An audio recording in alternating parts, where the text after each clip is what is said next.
What's up, fellas? What's up? Apparently, the Cardinals is a CPU team, and in this league, we do not give force wins against the CPU because, for some odd reason, some people can't beat the CPU, and we don't want people in the playoffs that just don't deserve to be in there. Breakout linebacker.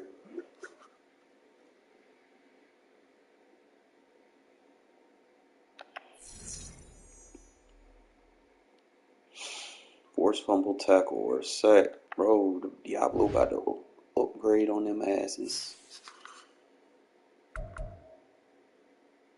A rising college prospect.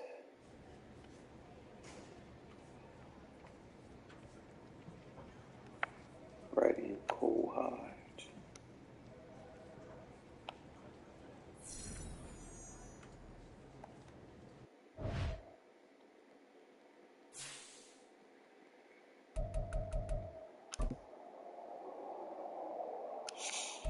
Power.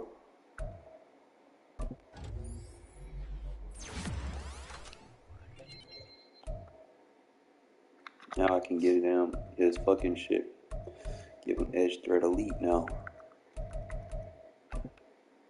Trying to get that.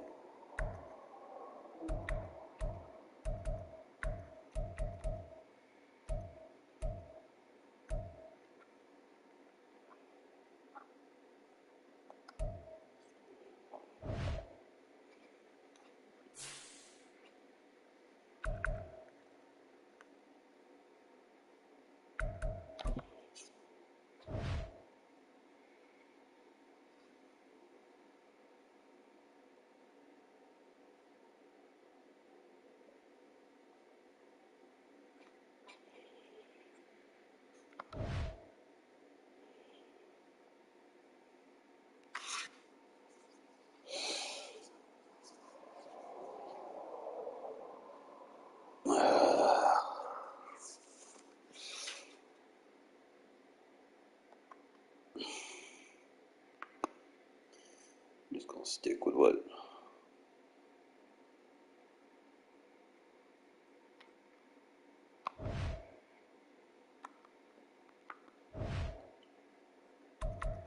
Look at my numbers.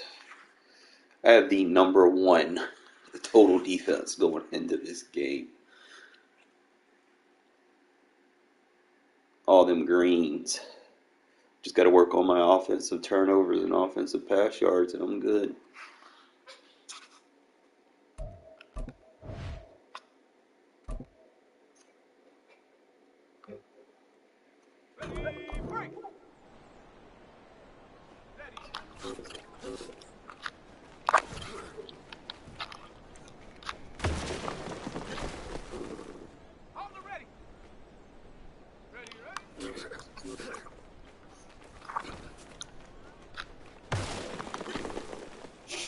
Tyree killing this drill, bro. Hopefully he can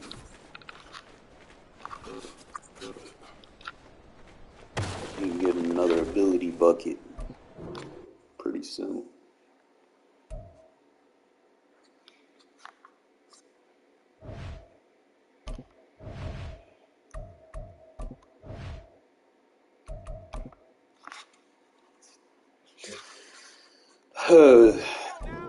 It's also like when you play the CPU, man, you really just gotta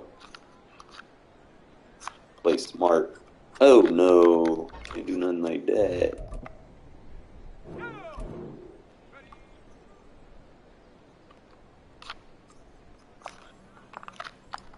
They fucking with me. I just woke up from a nap, so hold up. Let me wake up.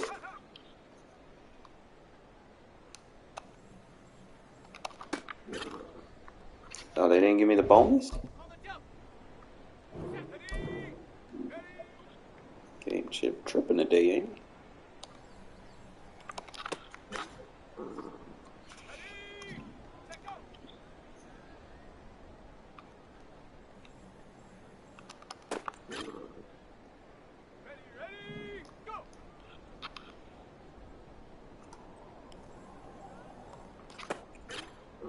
Oh, they didn't give me the bonus? I still got the catch though. Let's go.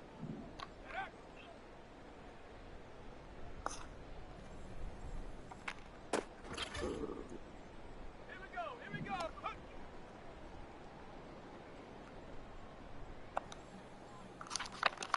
Oh my God.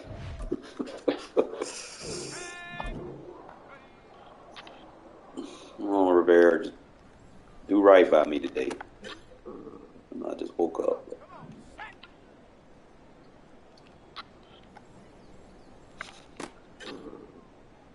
Here we go. Set.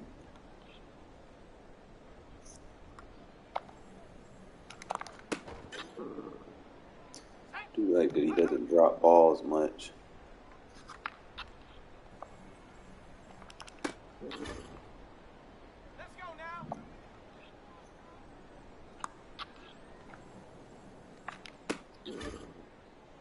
Go. Ready.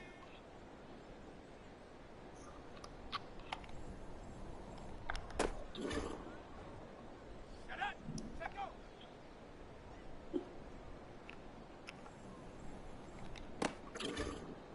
Like that these drills are man to man. It's easy to run. As soon as they turn their back to you, bro, you can just run away from them. Zone a little bit trickier because you got to get under them. You got to run away from the zone. Or out of the zone threshold. This is like the toughest one, trying to get this man, because you got to tackle Josh Jacobs. Ready. Sometimes I do good at it. Ready. As long as it's like outside runs, I do good. Inside, I struggle. Ready. But they cheat on the inside runs. Set. Let's go. Set up. Like right. Like, see what I mean? Ready up. They cheat so bad on them inside runs. Like, that's about the only one that I can stop. The counter, Let go. like that one right there, they're going to cheat. Set. Set go. The stretch runs, we go. I can stop them all day. Stretch and toss. Here we go. Set. Hut it. Again, this is not easy because if I hit stick too late, I get stiff armed. You got to be on it real early. But Jacobs is he that dude. You got to be laying in front of him before he gets to you. It's a little trick I found so that he can't break the tackle. If you go in there and try to just straight up tackle him, it ain't happening. You're gonna keep dragging it. Like right there. See, look, I got too close. He gonna break.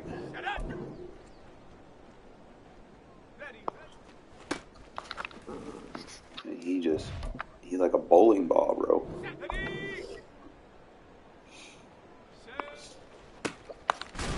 If they give me like 5 or 6 stretches in a row, then I'm good. I can deal with that zone right there. Those splits and those counters. Let's go. Before a what? Here we go. Check go. They're to cheat. They cheat. I need to get at least 7 in a row before I can miss. Set go. Set go. No, it's tough against Jacobs, bro. I mean, I can get gold on it, but I just really got to be focused. Like I said, I just woke up, so I'm just kind of getting my muscle nerves back. It's different when you're older. When you're a kid, you can just get up and not skip a beat. Let's go now. Me, I got to get my warm-ups in. Especially tackling Jacobs, bro. He almost a 99 too. And I'm trying to do this shit with a rookie. It's not easy. Trust me. You just got to be on it real early and got to go for them Colt. Oh, look, we already got gold. Good fucking shit. There we go. We hype now. There we go. We hype now. Come on. Yep, there you go. He cut so fast because I got him built as a power and evasive. So that's like the worst combo to deal with in this drill. You could cheat it by putting your backup running back as your starter, but it doesn't make you better as a skill-based player. You're always trying to look for easy ways to do stuff. Like I said, you always gonna break on him inside because you can't get that cut stick because the block's in the way, that little black thing. Because there ain't none of them in the way I can get it. Be good. I already got my gold.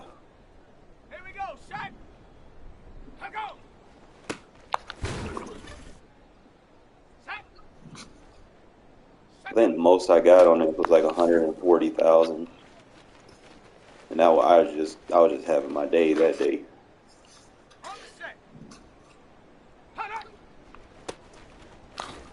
There. That's usually what I get, man. But I'm glad I already got my gold. So it's like, fuck you, I'm gone. All right, the CPU is gonna be a tough game. Like, anytime you play the CPU, bro, like, they're going to do certain things that you normally can't do. Like, for instance, the no-huddle drill. Save your timeouts for the no-huddle drill. That's rule number one. Because when they start no-huddling, it's going to let them go from fucking goal line to 5 wide or 5 wide to fucking goal line and shit. Like, they're going to get weird personnel, illegal personnel out on the field. Like, they have their full offense in those situations that you have to, save your fucking timeouts for that shit. All right. That way they can't do it. That's what Mayor said. Let go.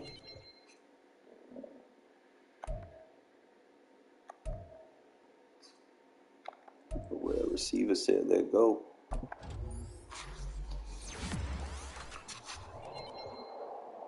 It's my undrafted dude. Aiden O'Connell said, let's go. I need to give him a strong arm.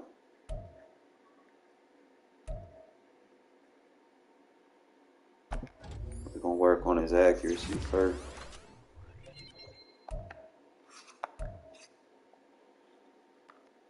Terry Tillery said, let go. Okay. Oh, he got speed? Fucking dude that I don't.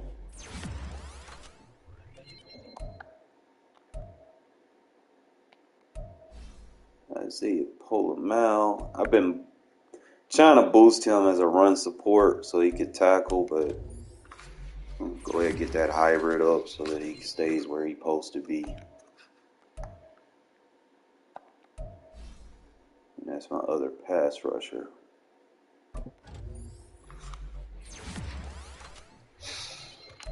Hopefully I can get them involved in the game more.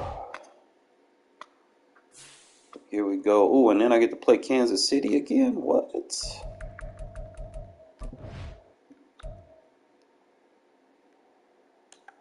Here we go.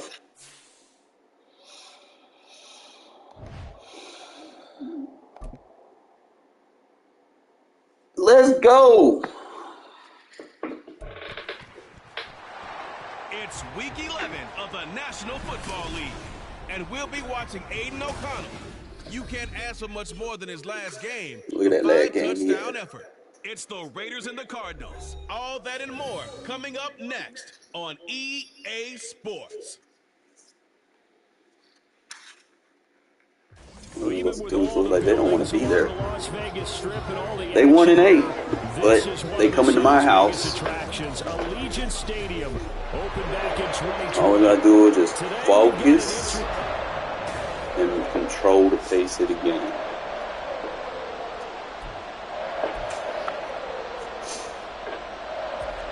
What I said, bro. I'm like, bro, I'm gonna kick this inaccurate so I can get as far to the left as possible. There we go. Kind of corner him in there. And only able to get this to the 19, so tackle. probably should have opted for the touchback. The Cardinals making their way out, and it's the #1 overall pick in 2019. All right, so dude's close. Okay, I thought there was something to build Like on. put Crosby over there on the left. I thought he played fairly well. Make sure we turn that on. Knock your socks off. 2 touchdown passes and an interception. The bottom line, though, they lost. Yeah. How does he eliminate that 1 interception? Continue to take. What's right? That's why we worked on you in the training, bro. Good shit. You gonna get your feature. All right, bunch nasty. We going big nickel. Hit him with the cover nice. Gonna press that outside. 7 turnovers. How many? 7. I mean, think And then we about gonna play that gap. That's supposed to be a lucky number, right? Then get in there, Diablo. Good shit. Lucky for the other. Your breakout game, my guy. Well, this defense for the Raiders, they were terrific last All right, week. going to my doubles defense. We got that 3-3 eye. I want to run 3 safeties right here. I know we always talk about turnovers coming in bunches once you force the first one, but 7? That seems almost impossible, but we watched it happen. From the gun on Oh! third down, Murray. Somebody! And a loose football. Woo! And the Raiders pick it up. And Good these fucking guys are shit. gonna take over at the 31. Even the CPU didn't know what to do. To get downfield, Charles, but there's the negative side. A little loose with the football that time. And that's normal, especially when you have his type of All right. talents, because you So feel I'm gonna come like out my you're end into the around. field, and Look maybe and you see don't what feel the people he who are sees around as you he are covered closing 3. in. All quarterbacks have to do extra ball security drills with the way the game's played now, because defenses, First play we good. Now I need to change Myers off of that because I don't really use Myers right there. And while we're seeing more and more of these I use plays come Tucker from in the this college game game. into the NFL, and Myers got other they've shit shown that great he's success. running for me, How so about he the evolution of the stays. offensive linemen? Stay We're seeing less and healthy. less big guys who can't move, and All more right. and more guys who are a lot more mobile. This is a and tricky can get out throw. in front of that type of a play. I'm going to check to a run because the AI tends to play it a little bit better. I need to make sure that we bring the stack over here. Change the ID. First rep of the game for Josh Jacobs. And he'll get this What you one can get, down to about the 17. Force Xavier speed. Collins there to make the play defensively. Got the ball off a turnover. Speed is the hallmark of I'm today's on the NFL 17. game, but the key to good rushing defense is still having your linebackers set the edge. He's going back to cover Now 3. 2nd and 9. Now the AI, this is tricky. Users, you can do it one way. Freeforming in on the AI is a little bit different. From the shotgun, O'Connell. See how he reacts a little bit different. Wind up incomplete. He didn't just deny a big throw there. You're not going to get the throw that you want all the One time. that may help save points on the board. 3rd and long, we'll go with the screen After here. an incomplete pass on Usually a second good down, play that'll call leave in him these trying to situations. convert on 3rd and 9. He's got the connection to Moore. I will actually run that back. I don't think He'll stop him about a yard short. he's going to react to it. Okay, so he changed the play at the line when I audibled. So I'll call And now timeout. before they run this play on 4th and 1, we're going to get a break and a timeout. They'll have 2 remaining as we step aside here. Not saying, I think that quarter. screen is still a good option. And no signs of the field goal unit. As long as he They're doesn't going have for it on anybody else 4th over there. down. And he does. So I can quick pass this to the tight end. They'll go for it. O'Connell. And the tight end didn't react. That's going to be intercepted. It happens. Jeff Okudah. And the Cardinals are No, they going had to Jeff get the ball Okudah. back on the turnover as they hold on 4th down. I go back to my appreciate gun the doubles defense. I'll be aggressiveness all trying right. to go for it there on 4th down, but you're in the red zone, had 3 points in your back pocket. Instead, Charles, they throw it away. Get off the block. Get off the block. As you said, in the red zone, definitely going to cost them 3 points, and we'll see how that affects the game as time goes on. It'll be a gain of 10 to Actually start play the cover drive out by a 6. few inches. That'll be a first Wing down. tight.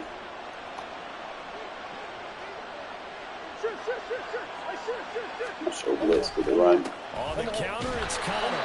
And he is going to be stopped cold behind the line of scrimmage. 2 yards the loss, 2nd and 12. How about All right, that, so partner? empty That wide. happened in a hurry. Sudden, We play explosive, 2-4 right gets into here. the backfield and spills the play. Yeah, he was Not my AFC regular Defensive cover Player of six. the Week last week because of plays just like that. Now Murray throwing on 2nd down. Now a pressure. short one to Gesicki. So just 3 yards shit, on the Tyreek. completion there. And that brings up 3rd and a full 10 yards. Back The to my gun strategy was doubles. evident there. Get it to your tight end and make it a one-on-one play with a cornerback. Who's usually going to win that one? The tight end, but not there. Not in this situation. How about the corner defeating that Watch the logic tight end. and making a really nice tackle? Oh, good toe tap. Bennett! Jacorian Bennett has it. Yeah, I cannot do This nothing is a against this situation where defense. the quarterback coach in the sideline is going to talk to a signal caller and say, listen, it's 3rd Can't and trick my 1 and it's defense. still My early in the defense is game. smart. Let's not force things here. If we don't feel good about it, let's just check something down and pump the football. Go forward, baby. And he's going to get this one down near the 45-yard line. A minimal gain as we tick down inside of a minute Running a lot remaining in of the opening quarter.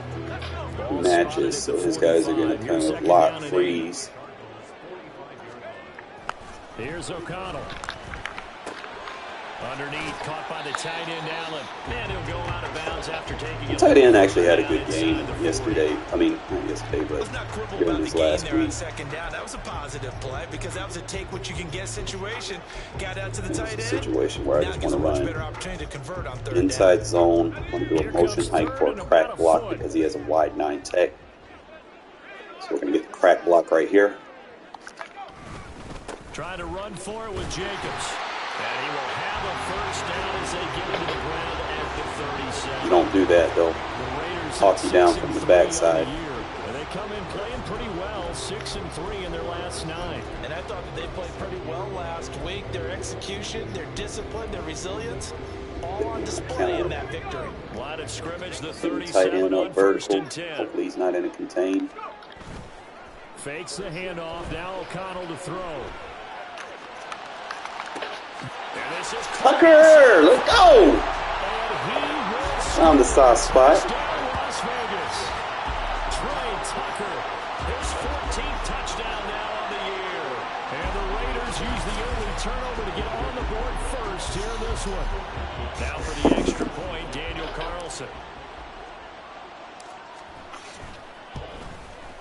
He hasn't missed an extra point all season, and he won't miss this one either. And it's 7-0. After one, 7-0 on EA Sports. Second quarter from Vegas, the homestanding Raiders with a football here. As they've got it as we resume action. No run back here for Hall, and this will come out to the 25. The Cardinal offense takes back over.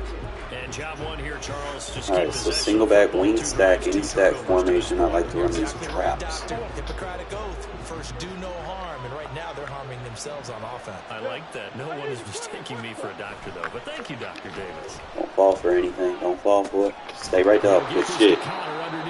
He'll be dropped after a gain of about Oh, I like the 6 trap across defense, the bro. 30 They to force the him to check 31. down, and I got defenders right there Just about waiting every on him. quarterback is trained to really look Spread downfield defense, we're gonna hit him with the first before you come palms. back and make a nice safe throw. And in this case, that's exactly what he did. Just slide Found his to the running back, backside. let him create some space, and it turned out to be a nice play for the offense. Let's go. Let's go. After a gain of a couple to the 33. Sometimes you're aligned perfectly and the play comes All right, to back you, to and my doubles sometimes defense. You got to cover some ground to go make the plays we just saw there. We saw a great example of perseverance right there on that play. Got to be careful. They might work Adjustments over on. his head as this game progresses. They'll try to run Crosby for the stop. counter. That is not going to be any help as they dump him behind the line of scrimmage. This defense not budging. Back-to-back carries. Well, I got the of number just 1 2 defense in the yards. league, bro. On 4th down, Matt Ariza sent on to punt. They punted I 3 know how to times match and the up. loss last week as he sends this one away. Here's more on the return. Very good return that time. 18 yards. And it'll be Raiders Raiders football, I first and have 10. a little bit of fun. Don't see that too often, Charles. He punted that away and then hustled up to make the stop as well. Yeah, because oftentimes they serve as My their back own up again. safety He's after running a lot of running it. wide nines, so You're we're going to get last the guy, crack block. He decided to get involved in the action, didn't he? And what a spark that's got to provide for the rest of his team when they see their punter out there. It's going to be pretty runs. A short gain Once here, you don't maybe tackle a me for a yard loss. to the 29. Oh, there's plenty of traffic waiting for him up the middle. But give him credit, he tried barreling through anyway. They're fortunate to get a yard out of that one. Here's a 2nd and 9 now from the 29. That's cover 3. That's not going to be a good look. So I need to pull. They'll bring a receiver in motion left. There we go. Swap him off. Let him go right there. To throw here, O'Connell. He finds his man, complete. That's Bush. He's brought down at the 34. Call it a gain of 4. Don't got to do anything The crazy. screen pass was taken away there, and that was a nice job of improvising, but it's not normal. Usually when the screen pass is taken away, you're talking just throw the ball at the ground at the feet of the receiver so that you don't get it intercepted and just start over. But he ended up finding another receiver. And he's brought down short. 2 yards there, needed 4. I want to go for this. He handed it off there, but I don't really know if he would have kept We'll line up in a screen, see what we get. Yeah, it's not always a wrong read. Yeah, it looks when a like play I gets like stacked up. Sometimes they're just at the line of scrimmage. There's just too many bodies to maneuver. And as a result, now they're looking at a 4th down. And they're going to try this. And he is going to Call timeout here. Get a play off with the 2-minute warning and start working the sidelines. So they got 6 more than they needed. A gain of 8 on 4th and 2.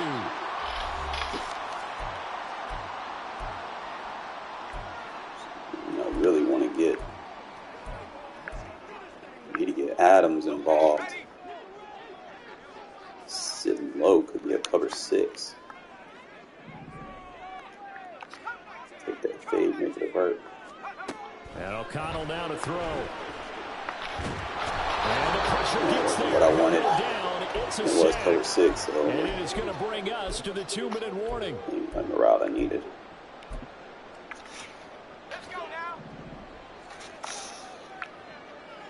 The thing with match coverage is to make sure that you line them up. O'Connell to throw on 2nd down. So you can get them open. That one's complete out to Michael Mayer. If you don't line them up, they're going to get brackets. 18 yards as they get closer for 3rd Force your down. That one-on-ones was with yardage your that they motions. needed there after the sack on 1st down. They didn't get all of it back, but now they look at 3rd down as a manageable situation, one that they have a much better chance of picking up. Throw left side complete. That's more. The Cardinals going to use the first of their timeouts as they'll head to the sideline and talk over what to do next. This is away and a very good kick angled for the sidelines. Out of bounds and close. The question, was it a touchback? No. They'll say it crossed out at the 2-yard line. I form Y off. I'm going to try to send some pressure. A little risky in this situation. It was going to go. It can be an inexact science as to where they place it, but they say the 2-yard line. Yeah, I don't know how they really determined that. And I overran it. At the end of that play, one side's going to be happy, The the sideline. other team's going to be unhappy. So what do they do? Shorten the hypotenuse? I mean, how do they figure It's, that out? You know that stuff. it is You're the smart risky. guy. Oh, that's you, partner. Throwing on 1st down is Murray. Throwing the out route incomplete. That's back. As long as he's going to the sidelines and stuff, he won't be able to do those audibles. That's the only thing I worry about. Good, sure hands there from a guy not accustomed to catching a whole lot of passes. But how about the way he was able to pull that one in and pick up good yardage? 1st down, Murray. Quick slant to Brown. And that's good for a pickup of 10 yards. And that'll leave him with a 2nd and just a few inches left. To throw, it's Murray. Not today, son. Not today. And down he goes. Not today, son. Now the Cards going to call another time. I know how to play defense. That's why I came out in that 3 safety look. To go in the first half of play. Just in case they try to audible cheat me. Puts Murray and the Cards in a tough spot. 3rd and long. Slide him to the backside. He'll look to throw. And then boom, crappie. Now we'll call timeout. Now the Raiders going to burn their 3rd and 5. I got the #1 defense in the league, bro. Time on the horizon, they'll be out I can win this thing 7-0 and be happy. Matt Horizon now on to punt this one away.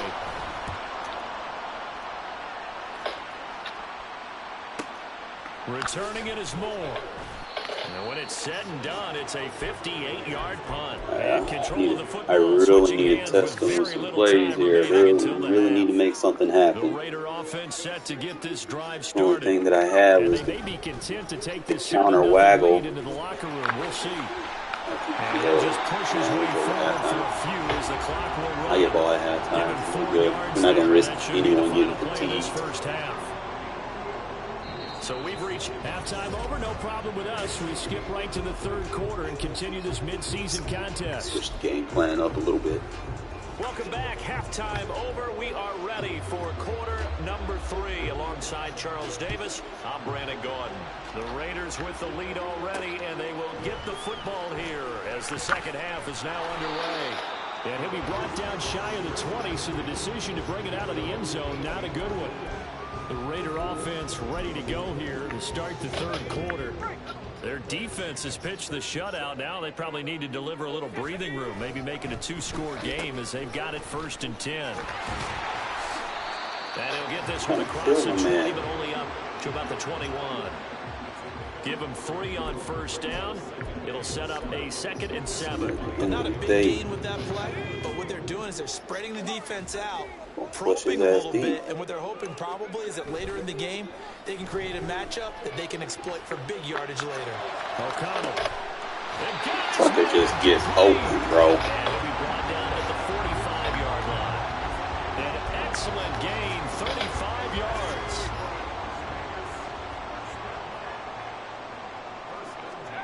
Here's O'Connell looking to throw it. And that's complete to Adams. So the completion good for 6 yards. And that will bring up 2nd down. So I want to hit him with that fade combo. There's another formation I got that I can fuck with people in. We'll see how he adapts to it. I should get a chip block by the running back, so we're going to go ahead and slide the protection to the left. Now it's O'Connell. Hang on to him. Incomplete. Took a pretty good shot as he tried to pull that one in. Couldn't hang on 3rd down. Gotta hang on to him. One thing you hope to see out of a rookie tight end is a real concentration when the ball's in the air, and I'm not sure that he didn't, but he has to be prepared for people making a play on it when that ball's up for grabs. Now O'Connell. Pass taken in by his good tight end. He had a good game last week. Got 2 touchdown grabs. As they're able to get the 3rd down conversion. Well, a lot of times when you get a magical 3rd down situation like this, you have to think about your tight end, and he comes through for him, picking up the 1st down.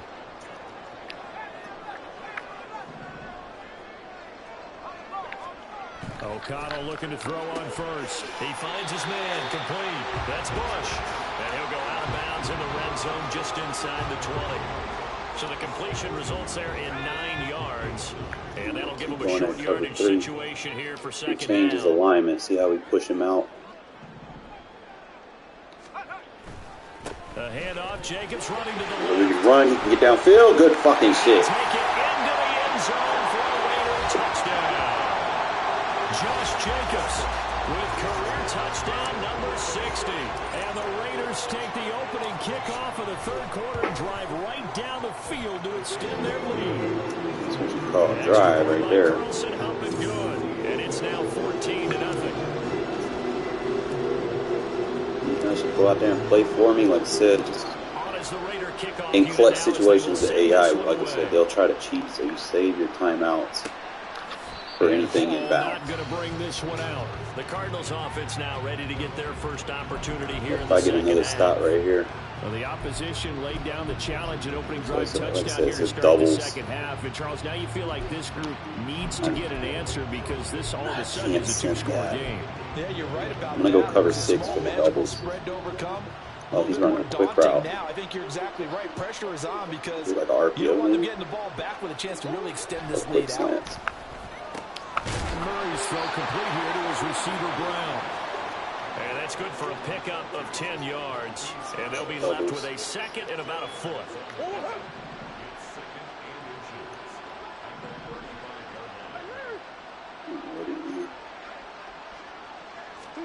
Here's Murray.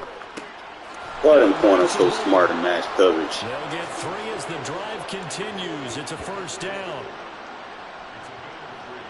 So he's going to get a little tricky here. Stay with the cover 6. We're going deep. So I'm going to press him. Put him in a third. They'll fake it to counter. Now Murray. Good fucking shit. The rookie. The 62 overall rookie. Oh, that's David Long. I gotta still have him. Some gun doubles. And it's been incredibly tough for them to Go get back to my yards doubles against, defense. let alone put points up on the board. Third quarter from Southern Nevada. Here's a 2nd and 10. I'm gonna press that. Murray to air it out again. To Connor on the Good check shit, down. pull him out. Now that play is blown up, losing yardage back at the 35. 2 yards to I like lose, running and three now safety 3rd and defense 12. from this. Really good defensive effort. They were all a little swing pass out to the right side before lost yardage. Terrific read. He's running an option route. We should have a third foot behind it. Absolutely. They saw it all the way. Bennett again! It's intercepted. Fucking love that adjustment. Corian Bennett has it, and the Raiders are Fucking going to AI can't do shit with it. at their own 33.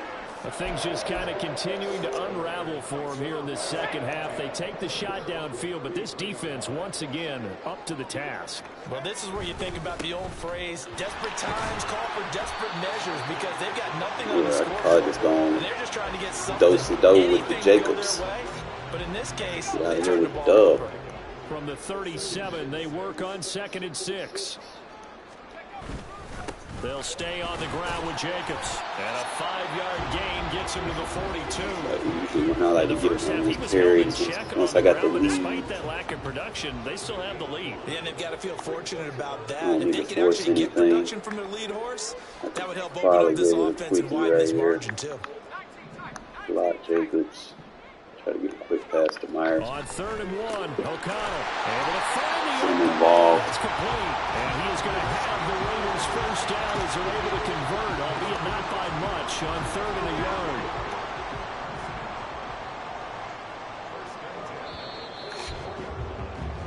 And they're not going to get to the line to run another play. Defense playing Back flawless. now in Offense, Las you just got to Vegas. Welcome manage. back, everybody. It's the Manage the Raiders with the game. lead and the football here as we get ready to start quarter number If you 4. don't, you already know what the AI gonna do. Here's Jacobs on 1st and 10. Will get it up near midfield to the 49 before being taken down.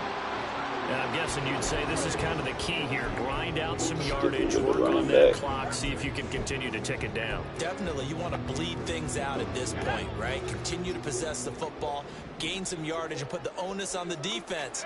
Do they have to use timeouts? What are they going to do to stop you? You're taking charge. And he'll get it across midfield and down into Probably Cardinal gonna get him that territory. stretch. It'll be a pickup of a couple, and it leaves them with a 3rd and 3. Fell for it last Here time. looking for 3 yards to pick up the first. Force the alignments. On 3rd down, here comes Over on the Jacobs. block. And We're he's going going to for be it. a yard short. We going The for it. 2-yard pickup leads to 4th and 1. Just need the right play. We're gonna go inside with this. They go with Jacobs. Here we go. And he's going to have a first down as he's brought down at the 44-yard Try line. to get the big bucks. Just a Jacobs. gain of 3, but they'll certainly take it as they convert on 4th down. As I take a look at the clock, I realize that this drive has eaten up a good portion of the 4th quarter already. Got to tell you, partner, when you're trying to salt away a game, this is Why not? exactly what it's supposed to look like. On 1st and 10, it's O'Connell. Looking left side, and he's got him in. That's Bush. He's going to go out of bounds, but he takes this one down just shy of the 20. 22 yards on the catch and run, a first down. Well, Bush said he wanted the ball. Jacobs going to try the middle. And he'll keep it moving. They'll block him for me. 46 yards rushing for him now to this point. Good momentum. 2nd down and 3. Put the impact block on him. Once again, it's Jacobs. And he's brought down just outside of the 10 at the 11. 4 yards the pickup, first down. Hey, when I put the impact block on him, they flip. Running straight Good ahead impact. is Jacobs. And they'll get him down after a Work pickup him. of 8, 2nd and 2. Starting to become a tough spot for this defense. You're down 4th quarter, looking a little fatigued maybe on that side of the ball. It's gonna be a little We've tough seen against this goal before, line. haven't we? Because every coach we've ever talked to Body says body language is important. That's And now fine. you're seeing guys with their hands on their hips, they're bent over, hands on their knees, and the offensive guys, they're just saying, let's just keep running it out, and we've got them now. So it's Raider football as we get you reset. Now this is a big 3rd down, and you'd have to think we'd see a timeout right away if they can't stop him here. That way we match up. On the handoff, this is Jacobs. And he won't be close to All a right, so we first took one down of his as he runs timeouts. into a wall right around We the line go. of scrimmage. Try to figure out the best option here. Probably going to be the RPO. And with things looking pretty good on the scoreboard, they're going to keep the offense out like there this look. and go for it here on 4th. On 4th down, they'll try and run for it. And he is in. Touchdown, Raiders. A great effort there with his first career NFL touchdown. And the Raiders have Who says the pretty AI well is put it hard? away here in It's the just 4th easy, quarter. man. You just got to play a realistic game. You can't sit there and try to spam one play touchdowns. You can't sit there and try to fucking over blitz them. You just got to match up. And you can play a good game against them. It's not hard. No run back here for Hall, and this will come out to the 25. The Cardinals And if you make the good user adjustments, bro, they have no answers for you're it. staring at a mini losing streak developing, trailing here in So the 4th sometimes I'll quarter. keep the match the This will be their same. 3rd straight defeat. They go back to the air here after the INT on the last Bennett. drive. Oh, he dropped That boy had it. 53 yards. That's pretty indicative of the way this one's Diablo going. about to get a death trade in And that's boost. another play that's painted the picture of this game overall. Go It's been my a ball palm that's been defense with the continually spread. fueled by big turnovers Slide and to the stops from backside. one side You have the slant and an to worry inability to about. advance So the ball it's an from the RPO or he's just doing quick Here's Murray. slants. He'll get this complete to Rondale Moore.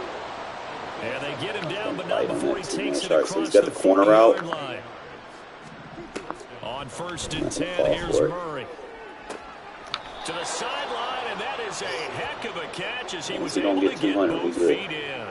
You damn A sure good ain't that gain running again. on. That's now 31 yards combined on those last 2 Stay with the plays. cover If I 6 can here. put my defensive cap on right now, and I know they're saying So don't he's give got up the any drag big coming plays underneath. now. They've controlled this game throughout, and all they want to do Gonna is have see to it through to pull. the end. I think they let their guard down a little bit in that last completion. Sometimes when you're trying not to give up bigger plays, All right, so you this don't is where react he as starts fast doing as the you no. should. We'll use our On throws. timeouts. The Raiders going to use one of their timeouts as they'll talk things over Still with the prior cover to this 6. upcoming 2nd down play. He's going to have that drag again. So what we're going to do is we're going to try to jump that shit. He switched it. He's got an out route. Flip Again, it. they'll throw with Murray. And this is caught. It's Brown. And he's going to have another first down. Let him as get to the tackle line comes at the Raiders and set, 14. and then call They're going to timeout. need to get up and set in a hurry. Now the Raiders No, going I to said go ahead save and your use the timeouts. second of their timeouts. That'll leave them with just one remaining in this 4th quarter of play. That way I can line up with him. All right, we're going to go big nipple palms here. Usually works good versus tight. Here's a 1st and 10 at the 14-yard line. Actually, I can show blitz with it. I can play From the underneath. gun, Murray. They'll get this to his tight end, Gesicki. Now the Cards Now going to he's call calling another timeouts. timeout, their second. As the Go clock back to my stops here doubles with defense. 46 seconds left to play. He's been quiet today in the passing game, just his second Should. catch. Yeah, and people have to come up with Be able schemes to to limit hit him him. with the And what crosser a lot here. of teams do, they'll double him, use a linebacker underneath, play a that. safety over the top. Sometimes they'll just take a corner, maybe their 3rd corner if he's a bigger guy, and put him on a man-to-man to try and limit his touches. We tried to get mixing it up, Diablo giving a different sack. angles, different looks, like a good I'm going to come back out and he's in That there. incompletion is not a surprise. with the Let's way just that try it this one has again. I gone know I and the don't use it as, frustration of body use this as a language flanker evident defense. everywhere. This team, they've really been put through the ringer in this Press one. both outsides. I should Throwing again, Murray. push it Cosby. Pressure gets there, and he goes See if he calls a down timeout. just He inside doesn't. 20 at the 19. No choice but to go. right, Here's running that 4th fade. down now. Somebody. Escaping the pressure right. They Game had over. to go for it with such little time remaining. And that'll be just about all she wrote for this one. So they tried to go for it for pride, but it really wouldn't have mattered. Debating This what I one, should do it was here. already determined. No doubt about it. This one was over a while ago. The Corner. Las Vegas Go offense back to ready the to corner there.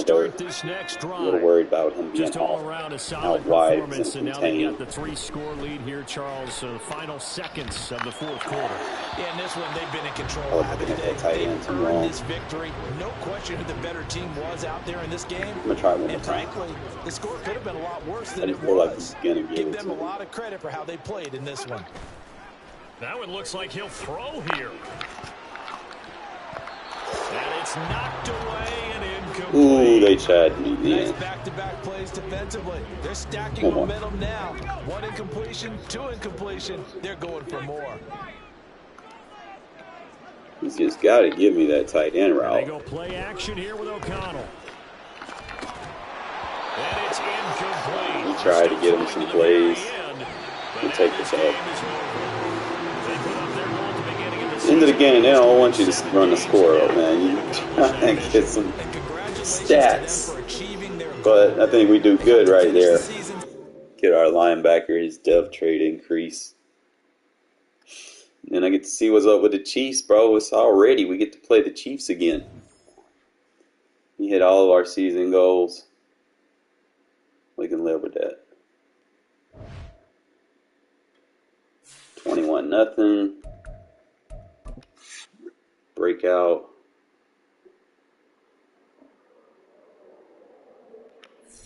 And he's now a star. Let's fucking go.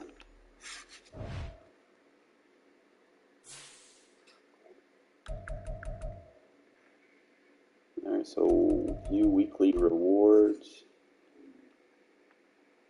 That was the previous week. Max Crosby balled out. Should have had the offense and defense, but I think I played better in that game than I did against the Broncos at the end of the year last year, even though I won that game too. But played a little sloppy. So we advanced to 7-3. Chargers is going to take a forced loss here. Make sure it's set on the schedule, because sometimes people just don't do what they're supposed to do. Chargers home. In week 12, Chargers takes a forced loss for quitting. He's got to take the forced loss against the CPU. Oh, shit. So that's rough, bro. That's rough. But, you know, it's the rule for cheating. I mean, quitting on people. Is every game played? You got Houston and Miami need to play. Denver and Carolina need to play. What's up with these unplayed games? Y'all talking about advancing, and y'all haven't even played y'all games, bro. Like, what's going on?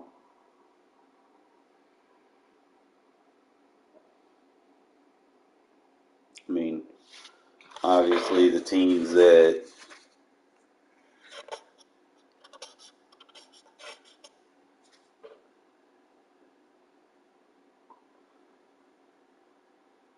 Max Crosby leads the league in sacks. Let's go. Righteously, too, because he leads in tackle for losses.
Mm.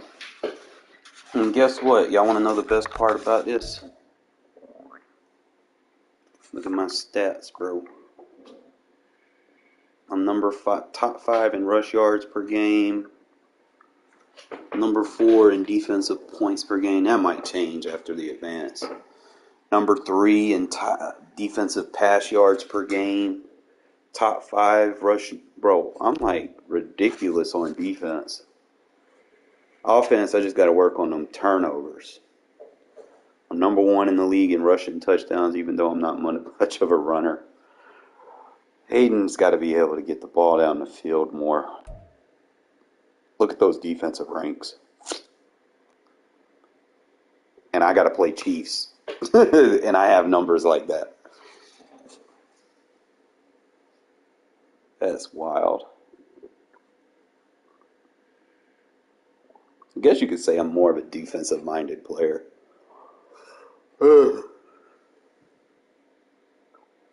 People want to sleep on me, bro. Come on, man. Look at them numbers. Them two green over there. It's like the only thing I'm been struggling on is trying to push the ball down the field. But I mean, you're either going to be a good passer or a good rusher. You can't be both.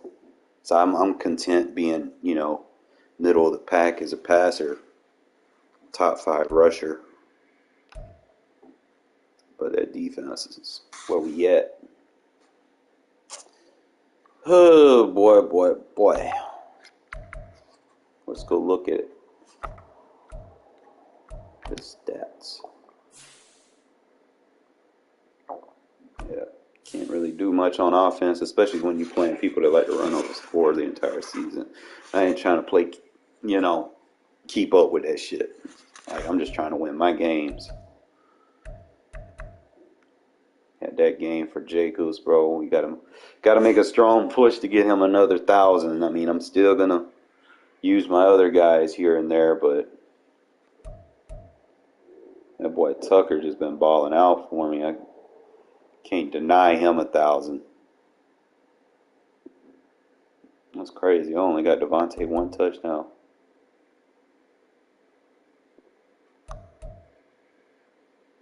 That boy Diablo said, bruh, he having a good season for me, to be honest. Him and Bernie. Obviously, he around the ball a little bit more.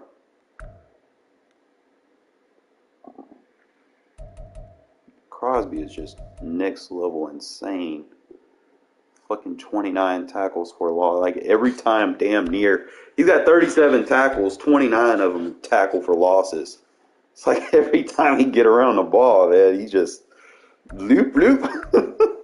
He in the backfield.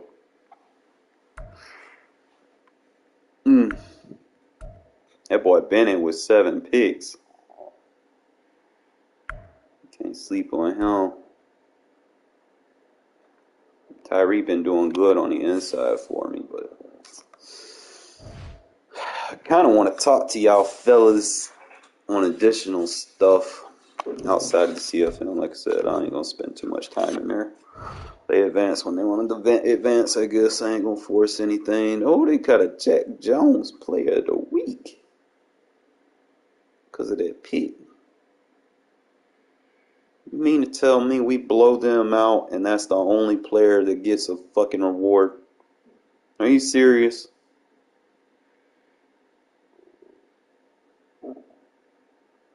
Madden, y'all gotta do better, bro. Y'all got to fucking do better. I can name a whole bunch of people that played on that Raiders team that was a lot better than any of them guys. Well, I just don't even fucking care about mud anymore. Especially around this time of the year when it's just all that out of position player shit, and it's unentertaining. It's like it's hard to pass inside on 6'8" safeties and that jump like fucking grasshoppers. At the end of the day, man, nobody got time for that, bro. Not saying that I couldn't, if I invested the time, that I couldn't do it. It's just you have to have a competitive team to consistently win. I mean, you could win with a no money spent team, but if you work a full-time job, you know, your no money spent team is going to be a little bit tougher. It's going to be more of a sweat, if you will. As it'll be the Las Vegas Raiders taking on the New York Jets.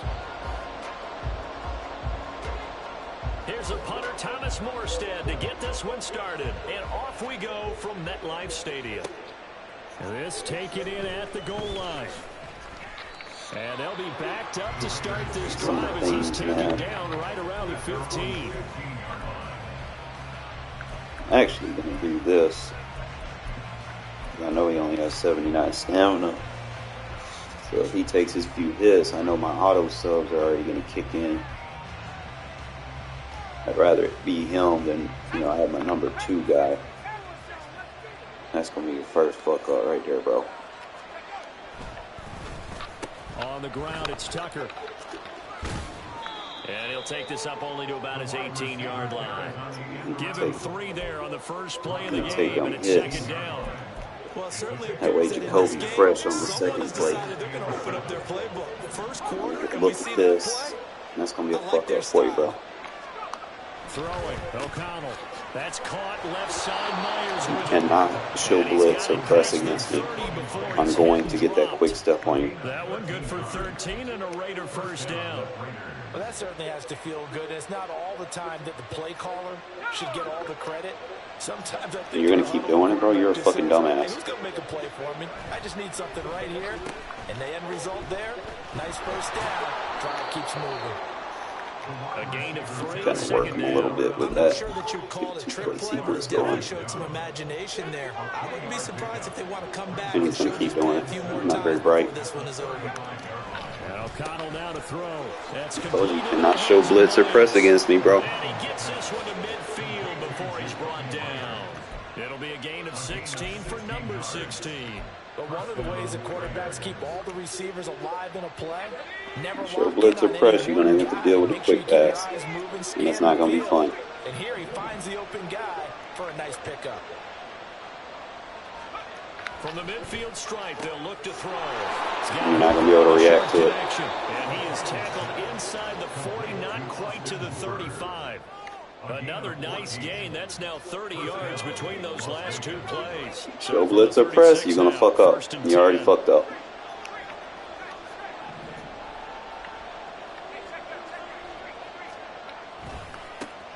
First carry for Josh Jacobs. And able to get this to the 31. I feel like I could see what he was thinking on that carry. Wanted to follow that big tackle through the hole. Ended up only getting 4 yards on the carry. I think he had designs on that one being bigger. And he's going to keep spamming. Oh my god, this dude's a dumbass.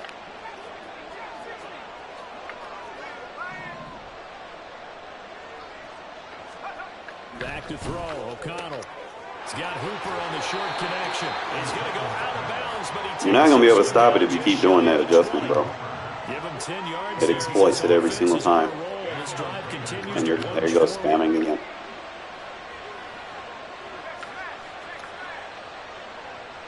At some point, you got to realize who you're playing.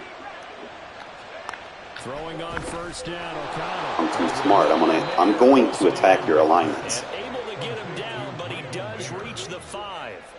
17 more yards. You're going to give me what you're keep the drive rolling. First and goal. Too a predictable. Chance for an early statement here on the road.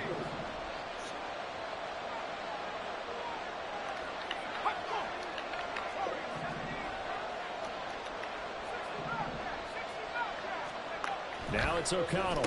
Laser. Welcome to the fucking laser show! Cannot play man on me, bro. Touchdown. And the Raiders are on the board first here this afternoon.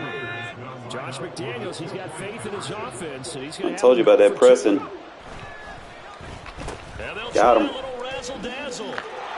When you press, you make them run block stronger, bruh. So what do you make of that? You go on the especially if you in man. Because man's going to fall for the runoffs. Yeah, this wasn't a decision that they made right here and right now. They made this decision during the week. Hey, if we get the ball and score right away, let's show them that we feel like we're superior. Go for 2. Now you quitting already? Someone don't know how to play defense? I'm going to score a touchdown every drive, bro. You're not going to stop it. You're not playing like that.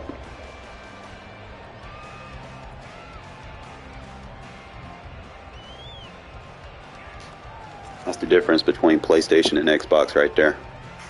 We got the real ones over here. Welcome to the PlayStation fucking network. Let's go.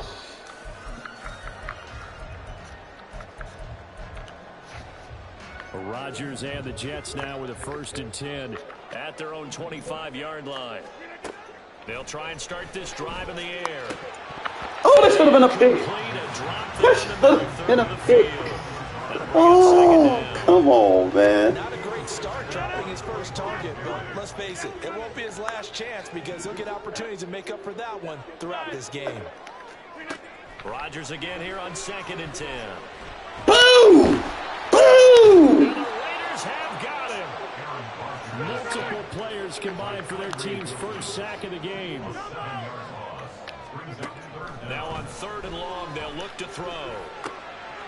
Able to complete this one to Tyler Conklin. And mark him down way up close to the 40 at the 39.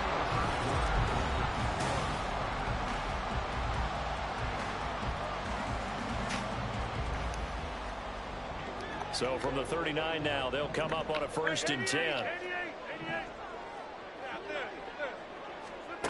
Here's Rodgers. Take it away. Fix that pressure. Come up short, low throw. Stop spamming, bro. This is a perfect example of what separates the elite Too good for that over here. Has his man open, way too anxious, ends up firing it in there with way He too runs much skinny zip post on on me. it. The great ones, they know how to relax and put the appropriate velocity on the football. 2nd and 10. Throwing is Rodgers. This pass out wide to Hall. And he's able to get this one out closer to midfield across the 45. 9 yards, not quite enough, and they'll be left now with 3rd and 1. And again, it's Rodgers.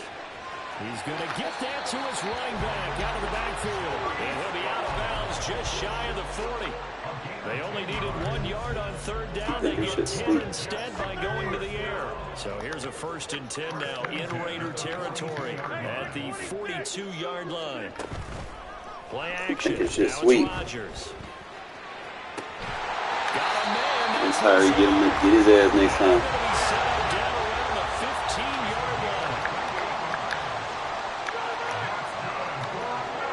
Into the red zone, it's Rodgers. Rolling to his right. And his throw is going to be incomplete.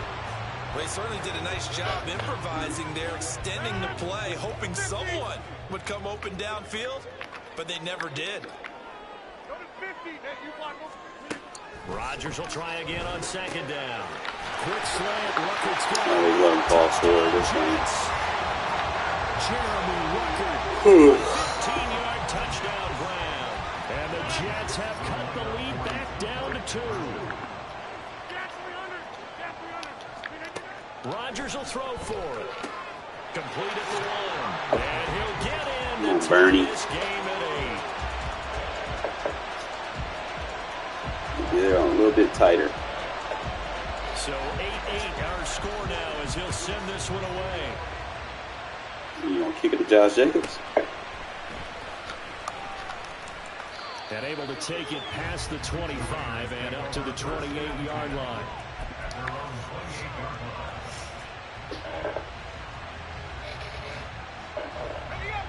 The offense for Las Vegas about set to begin the drive. A lot of time for this unit to game plan on the sideline after that drive that they watched the other side just score. But remember, last time they were out, they scored as well. We'll see if they can seize that momentum right back. And they have had a lot of time to cool off from reaching the end zone the last time. So have they been able to keep themselves mentally sharp and into this game, even though they haven't been on the field? And you and I both know, one big play, though, gets them right back up to that level. And he'll be taken down. You don't line up in the correct defense, you're going to get exposed. That one will go as a gain of 11. Raiders having a first down as well. They'll bring a receiver in motion right. Here's a handoff to Jacobs. And he'll manage to pick up about 4. Second down. Cover gap shit doesn't work well. Start a new set of downs. That was certainly an offensive line winning the battle up front and winning in a big way and giving their guy in the backfield a nice lane to hit. All tied up, 8 apiece with 2 minutes. We're not on current gen no more, my guy. That cover gap shit ain't it. Now a 2nd and 6. Thanks for pressing.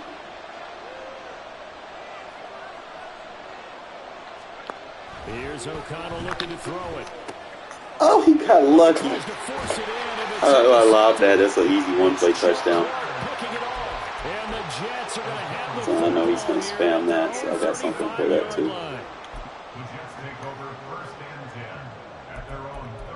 Stop thinking shit's open. Jets offense coming up now to start their next drive. The last time out, they had to march almost the full length of the field for their touchdown. So here, much easier, Charles, with this better starting field position. I love your sarcasm, but I love even... I only got my user pass rushing when I'm trying to play off now.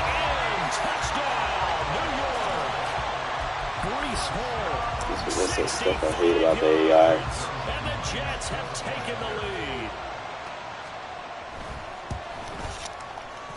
Zerline connects on the extra point, and they will take a 7-point lead. I'm going for 2, though. I'm scoring and going for 2.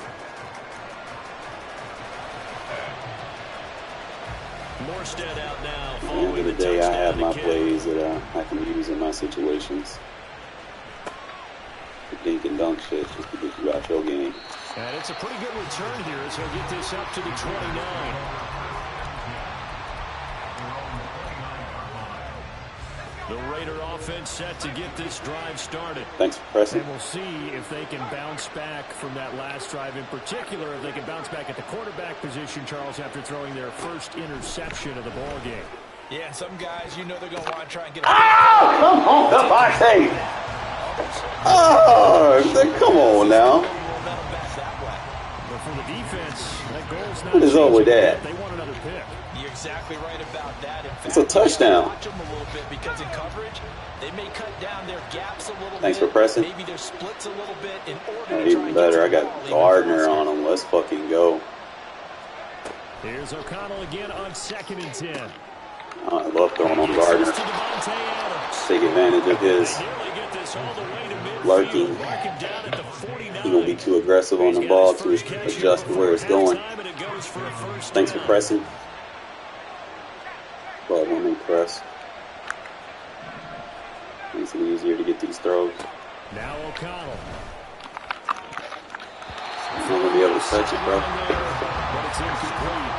To this point, I've been impressed with the work defensively. They have not allowed a lot of receivers to run free. And there's another example, another incompletion.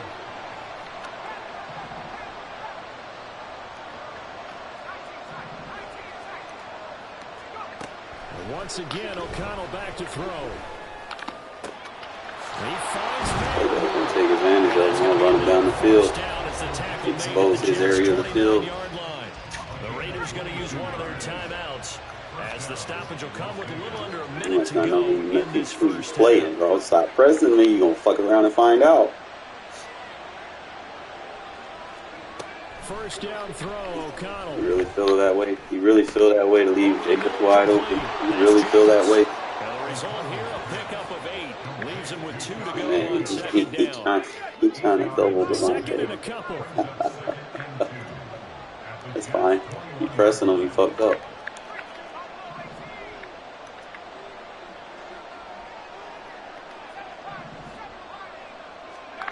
To throw here. They wouldn't let me.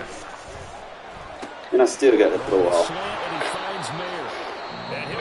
I was going to quick pass the fuck out of him. I tried to do it and just wouldn't let me do it. You got lucky. Of their timeouts, as it'll come with 15 seconds to play in the first half. A chance now to get even before the break as they come up first and goal. Hit him with the ring again.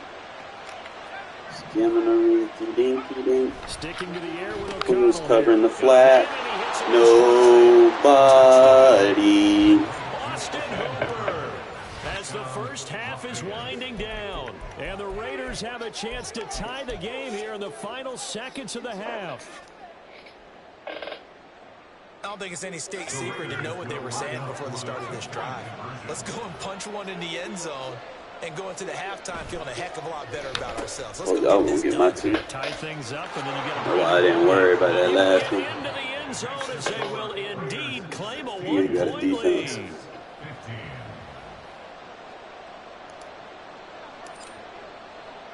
So not much time to speak of remaining in this first half as the kick's away. And he'll elect not to run with it. And a fair catch on the kickoff will move the Cancel that ball wheel to route shit, 25. bro. That shit's dead.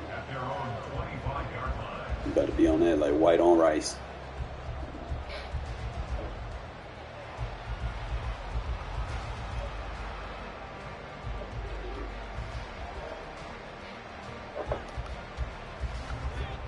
The New York offense taking over for their next possession. And with time quickly fading here in the second quarter, not sure how aggressively, offensively they want to play this. I think we'll find out just how much they trust their guys in this situation. You might want to leave him back there to block. Now a timeout taken. Perhaps a chance for one more quick play. And You then might want to another leave him back there to timeout. block because we We'll coming. see. In motion goes the tight Man, end. tight end ain't doing nothing to me, bro. You might want to leave him back there to Now a block. play fake. Rodgers. Damn it, what the fuck is you doing? Down to the 10. And he's in for the touchdown. The final play of the first half. The Look at that. answer. How did they get that done? I think I know what he did. Well, just a sensational start for this offense, Charles. 3 drives, The safety 3 gave up his passing guys for some odd touchdowns. Is reason. that like mentioning the perfect game in baseball? Are we That's cool to do fine. it here in football, partner? No, I think you can do it here in football. I think perfect game in baseball, that's its own category. Yeah, I think you're right about that. Could not imagine a worse start for that secondary. Nah, that wasn't Well, speed. let's face it, a He better fucking one for this played the offense. play No action. chance they stop passing now the way I that know it's what it going. was. I Because think the they're safety gonna continue came to press down the and gave ball up his guy. downfield and hopefully reap the same results. And it's going to be caught. Not sure why they went for 2, but they do get it. I'll have to use her that. So that doesn't happen. That's it for the first half. 2 more quarters to go. We'll have plenty more Force to the see corner to kind of after play the the break. second man inside on the post.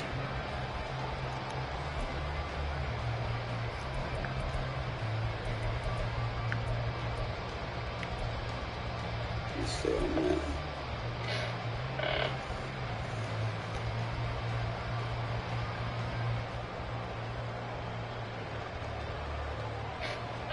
And we welcome you back now. Probably should have came out in a Alongside Charles 2-4 Davis, I'm defense. getting set for quarter number Instead of 3 the here. big nickel versus that. Probably I could have got out wide and Crosby could have came slinging with his tomahawks. Probably could put Crosby over there on the left side.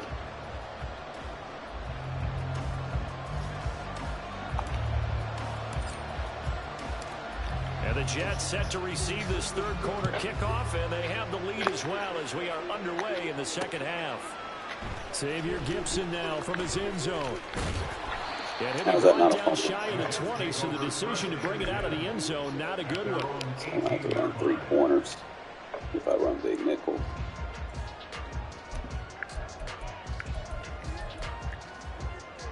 The New York offense taking over for their next possession. As this offense takes the field to begin the opening drive of the second half, Charles, remember that first half, good through the air and really all around an outstanding offensive performance. Absolutely. They reached the end zone several times. The passing game working Gotta stop that shit. Most importantly, partner. And they went to the tunnel with a lead. They come back out with that lead. Absolutely. NFL coaches, we know they're perfectionists in a lot of ways, but they had to like what they saw in that first half. From the 22 now, here's the second down and 6. Now it's Rodgers. Got his man complete over the middle. It's Hall. And he'll be corralled right around the 34. Give him 12 yards there, and the Jets have a first. Well, they certainly had success throughout this contest, getting him the ball in the passing game, and there he picks up another first down. Whatever they saw going into this one, they've been able to capitalize on it, and no adjustment has been made to take it away. Roger down, trap down, good shit. Call it a gain of 6 on the play, and it's second down. Nice rhythm throw there on first down. He located his tight end, made it a nice easy pitch and catch. Hoping he can break a tackle or two. Wasn't able to do that there, but still good yardage.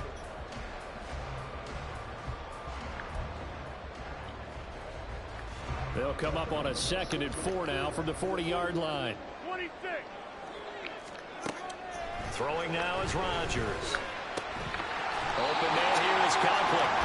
Back-to-back receptions for him, and it's another first down. Feel about it get short. Certainly a position built to move the chains because they can control space underneath. If they've got good hands, then of course they're a dynamic target. But one other thing is they're right in the sight lines of a quarterback on just about every play. And that makes it easier for the quarterback to pick him out and deliver. Rodgers to throw once more. A short throw to Conklin, the tight end. They'll wind up getting 7 on the play, and it'll be second down. Brandon, perfect defense in this situation would have meant that there was an incompletion. Okay, so they gave up the completion. But I really enjoyed watching how the defense stayed in sync, stayed in great communication, and as he dragged across each zone, you see him pointing, communicating. There he is, and they passed him up to each defender. The Jet passing game in rhythm. They've got another first. Whatever the discussions were at halftime to try to slow down this offense, it has not worked to this point. Yeah, I have a vision right now of everything that was discussed at the half just being torn in shreds or being erased off of the Microsoft Surface tablets because none of it is working. They are really locked in on offense. First down, here's the run with Cook. And he can only manage to get a couple. 2nd and 8 coming up. But that call makes sense because they've been throwing it well on this drive. And once again, they show passing formation, showing the shotgun. Then they ran out of it. That's a nice play by them defensively, though, to hold it to a short gain. Back north. Over. Rodgers to throw on 2nd down. And that is going to be incomplete as he let him a bit too much. I see the surprise in your face there, We're going to make one slight change. From him. He's been on point this entire game. He has percentage completion-wise way up. Not that time. Throwing is Rodgers on 3rd down. Working the middle of the field, and he's got a man complete. And he's going to have another first down as the tackle comes at the Raiders' 12-yard line. The Jet passing game in rhythm. They've got another first.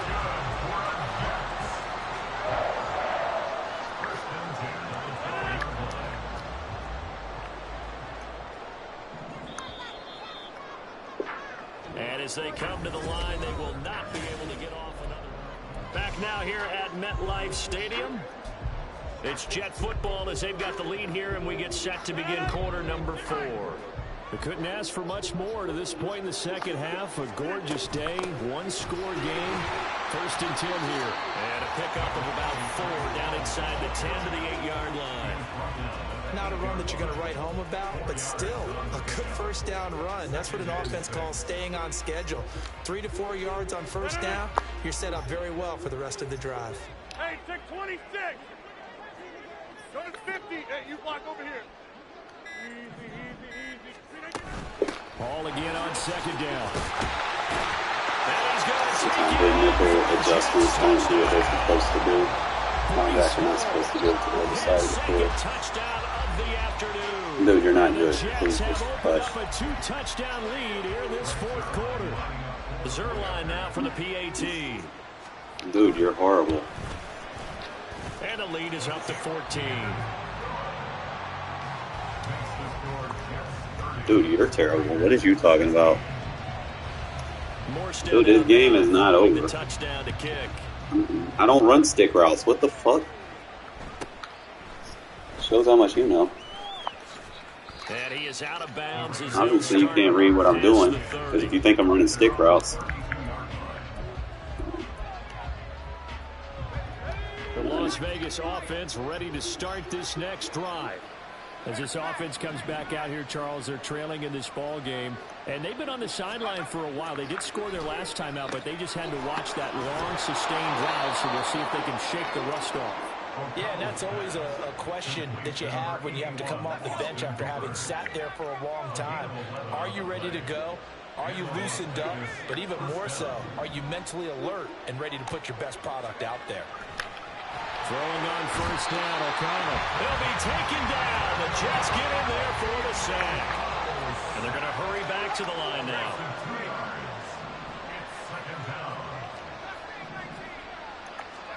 Throwing, O'Connell. And that is incomplete. No, it's not. I know conventional wisdom says, hey, don't get it all back in one play. But sometimes you go ahead and try to. You need to win that get it all back on that one. Weren't able to do so.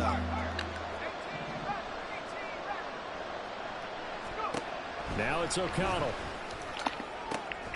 That is caught. Unable to corral. It's Devontae, bitch. Yeah, he will go out right near the 35-yard line. So in Jet territory now. Here's 1st and 10 at the 35-yard line.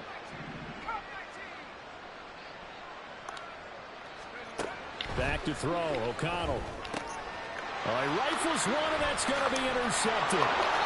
It's Chuck Hart picking it up. The game helps you, man. It is what it is. Can't do nothing. He had momentum. Not going to play against the momentum. I wish they would take that feature out of the game. Let me get some water.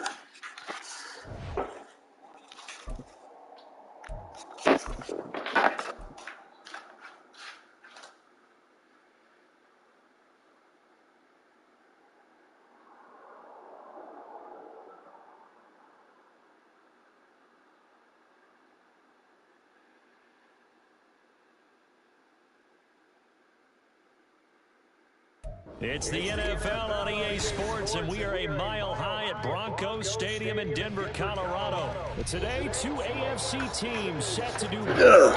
This should be a good one, as it'll be the Las Vegas Raiders taking on the Denver Broncos. And momentum takes over, bro.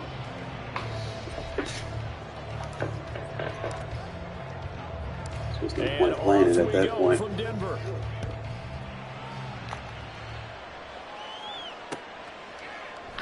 And he opts to not bring this one out. The first drive will start at the 25.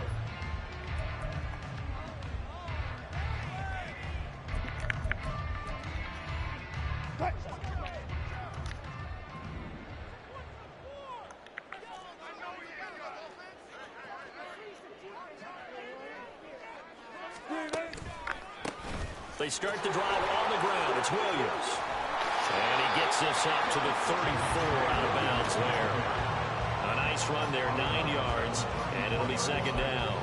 You often say that sort of opens the playbook now, 2nd and short. What do you think, early shot here? I like where you're going. Obviously, we've been together for a while because you know me. I want to take that shot early and loosen things up. And he'll be brought down shy of the 40 at the 38-yard line. 4 yards the pickup, 1st down. 2nd and 1 if people want to run the football. This is where every back in the league is supposed to do exactly what we just saw there. Pick up the 1st down. On 1st and 10, it's Wilson. Man open, he's got it complete to Cortland Sutton.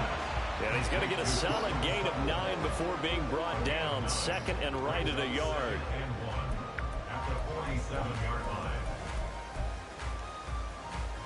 Second down and a little more than a yard here.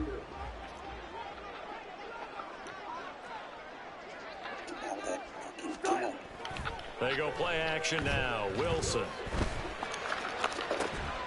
Toward the sideline, and look at that catch. Dragging the toes, and that's going to be a 1st down. Well done. That'll be marked as a 27-yard pickup. 2nd and short, that's a run down, so it's definitely a good time to go play action if you're feeling it. And they do so and pick up a 1st down. So here's a 1st and 10 now in Raider territory at the 26-yard line. Throwing there, but but this pass is going to wind up running the corner incomplete. last one, yeah. They certainly thought he had an open look beyond the first down marker to his receiver, but they just couldn't connect, and that will send them back to the drawing board. On second down, Williams. They'll be brought down at the 21 after a pickup of 4. That second down play call was not to pick up the first down. It was to accomplish what they did to get them into a manageable third down because they had incompletion on first down, so they were behind the sticks, so to speak. They needed to make up some ground, and they did. On third down, Wilson. Pass taken in by his big tight end. And he will Sucks they took the play ball adjustment out. They needed 5 there on third down. He winds up getting 7. Here's a 1st and 10 at the 14-yard line. Yeah, man. Oh, just be right there. Now Wilson, option right. Keep running well. He's gonna fumble. It's a 10-yard gain there, and it sets him up now 1st and goal.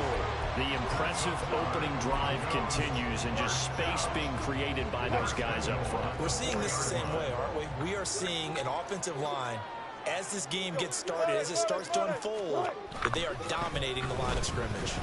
He'll buy some time right. What's that? To the goal line, but it's Big man Jenkins out there with the play coverage. They were so close, that close to their first points of the game. Just needed to hang on just a second longer, but he couldn't complete the process of the catch through the jostling from the defender. line of scrimmage. Again, the 4-yard line. 2nd and goal. And Wilson going to run it on the draw. And he goes really thought that draw was going to work on me. This will follow be for a that loss shit. of 3, and now a much tougher 3rd down looming. Driven it down the field nicely here on the opening drive, and now it's put up or shut up. No doubt about it, because to make that type of a drive and ultimately kick a field goal would feel very disappointing. But I'm just wondering, is the head coach thinking, is this 4-down territory? Might he go for it? Good shit. 3rd down throw, but it misses the So that target. kid will get tight. Well, so a drive that spans all that time, and yet you may only come away with 3 points here. Well, your defense, Well, all right, you they can't actually let like you these dunk long down the drives. They field get a every rest year. and run the sidelines for a Can't beat me while. over When the you're not top. finishing with points in terms of touchdowns, And they fake it. They pitch to the tight end. They pass up the That was 3, dumb. fake it. It doesn't work. And on the opening drive of the afternoon, the What did you defense think that was gonna forces a work? turnover on downs. I know coaches always tell us that they make decisions about these types of plays, this type of a fake. That's why I never go field goal block, bro. I never. I don't use that shit. Really true here. This one felt like all of a sudden, hey, I have a feeling about it. Let's go ahead and get it, and it just didn't work. Yeah, I know one thing. They wish they had it back. Ain't no way, bro. Cut up the field, man. You had daylight. That's the green light that attempt. Just a yard on the pickup there, and it'll bring up a 2nd. Why they kill speed in this game? Here's Tucker. And able to get this one out just shy of the 25 at the 24.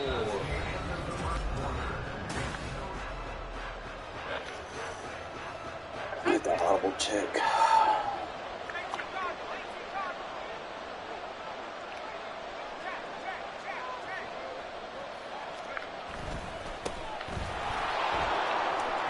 Bulldozes Speed past does, bro. Makes him get out of his assignment. well upfield across the 45. Scared what he Good can do. yardage as he rumbles for 24 and a first. Pretty explosive run on that inside handoff, and when you're a runner of his caliber, you don't need a big crease. You really don't, but also what we're seeing is an offensive line that's taking charge at the point of attack, aren't we? Not only are they controlling the initial contact, they're actually utilizing what they call the stream, the next 2 to 3 seconds, to continue to move people. Give him a gain of 5 on the completion, and that's going to bring up 2nd down.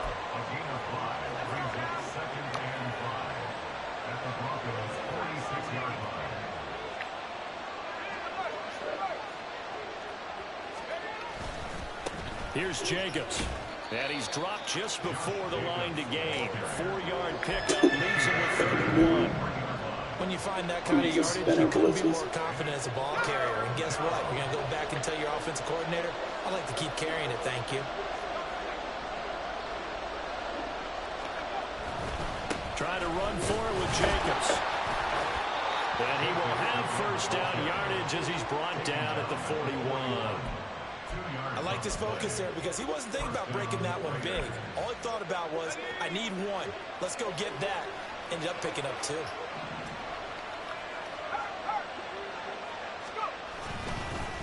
Going on the ground with Jacobs. This will be stopped about 2 yards shy of the marker. 8-yard gain, 2nd and 2. And when you get good yardage like that on first down, it really does a whole lot of good for your entire offense. But I love the way he's finishing those runs. At the end of things, he's making sure he gets just a little bit extra.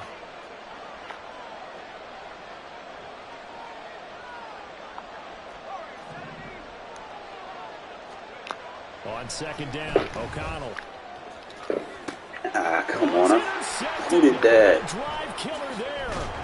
Picked up by Pat Surtain. And he took at him. They're going to take over at their own 11-yard line. Maybe he telegraphed it a little bit. He'll get the next one, tough. Knowing that he's going against a rookie quarterback, he stepped in and picked it. You think he had a great week of preparation, looking forward to this opportunity? And the second part of that is, when you're a young quarterback, you are going to y'all stop shooting. But oftentimes your playbook hasn't expanded to give you full field reads as well. Makes it a little bit tougher for him. There's a ball thrown right I side. hate when my linebackers are trying to fucking get on the line. Like, don't get on the line. Stay in your fucking assignment.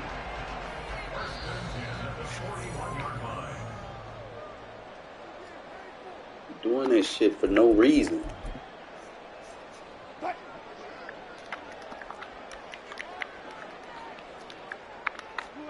Throwing now, Wilson on first down. Oh, the ball comes out on the hit, but they'll say it's incomplete. But there's an incompletion, partner, and the struggles through the air continue because so far their lack of passing production has led to a lack of points. Here's Wilson to throw. A throw over the middle, taken in by Troutman. And he's going to have another first down as the tackle comes at the Raiders' 39. A good pickup there of 20 yards. So from the 39 now, they'll come up on a 1st and 10. Pressure comes, and Wilson's going to go down. Multiple players combined for their team's first sack of the game. 2nd and 14 as they've got work to do here after the sack. Off the play fake, here's Wilson. Good shit, Jack Jones. Force it in, and it's intercepted.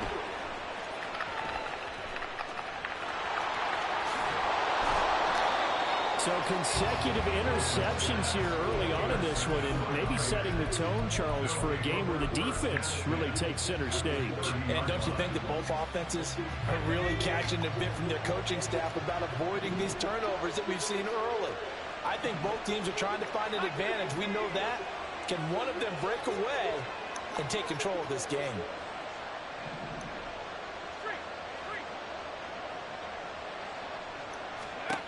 They go back to the air here after the INT on the last drive. And inside the 20 before he's brought down. The Raiders going to use one of their timeouts as the clock will stop with 35 seconds to go in quarter number 2. And that's not a play that you see all that often at the start of a drive, but some teams, they don't mind doing it. And that one, well sold by the offensive lineman. They showed the pass, and then they got out into space, able to get some good blocks downfield and allow the play to be successful.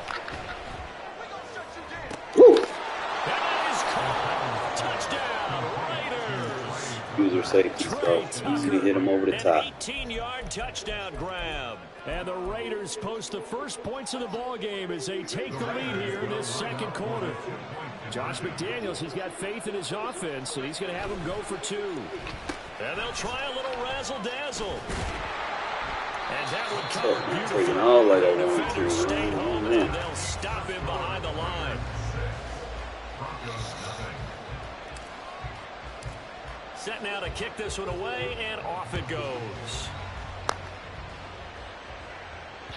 And that one will bounce out of the back of the end zone, so we will start here at the 25.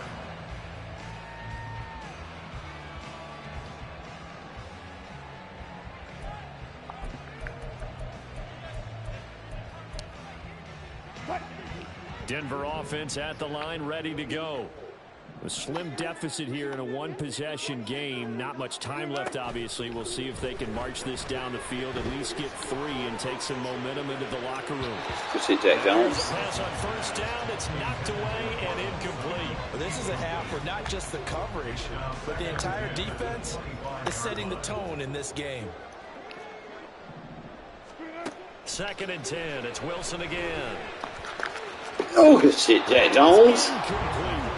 Well, 3 completions on 1st and 2nd down. It certainly seems like a reflection of what we've seen so far in this game. The defense, quicker to the punch so far. Let's see if they can get something going here on 3rd down. We got an adjustment made.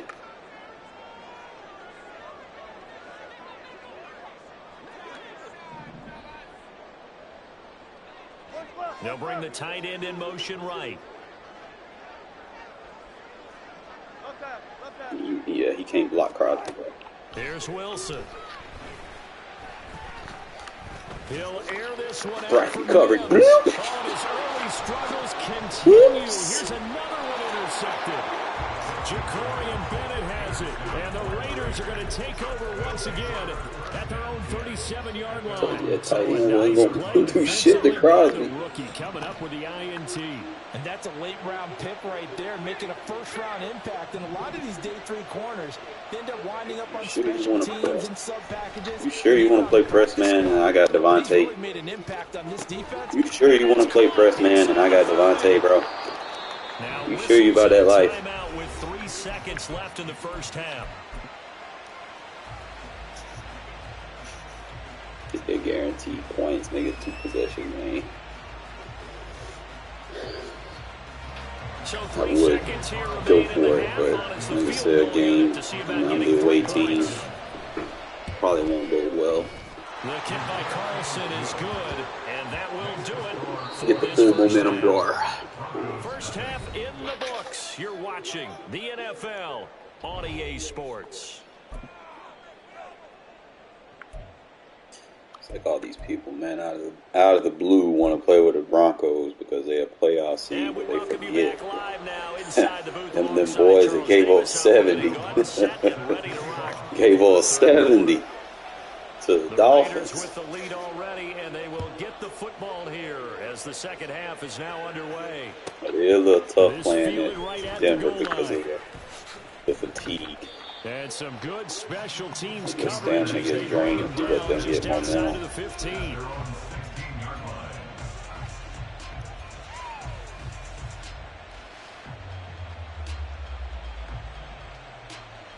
The offense for Las Vegas about set to begin the drive.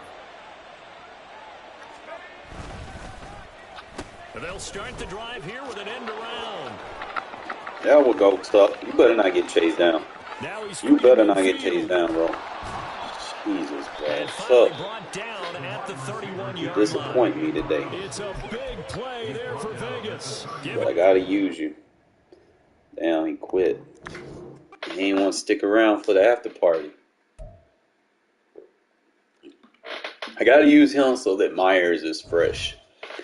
Because I'm gonna need Myers in the red zone.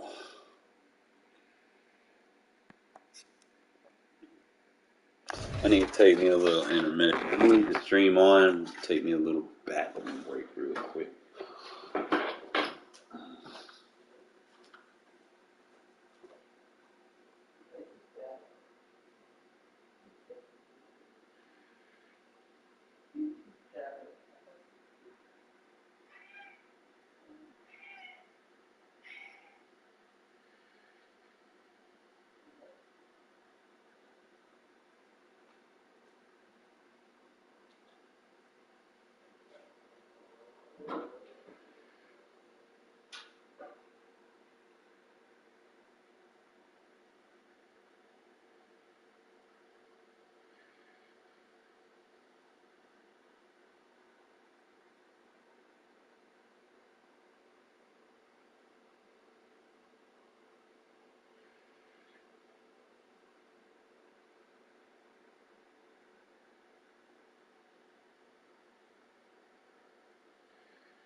Sorry about that, fellas. Like I said, I had to take me a little break. Use the restroom. Get into this next game.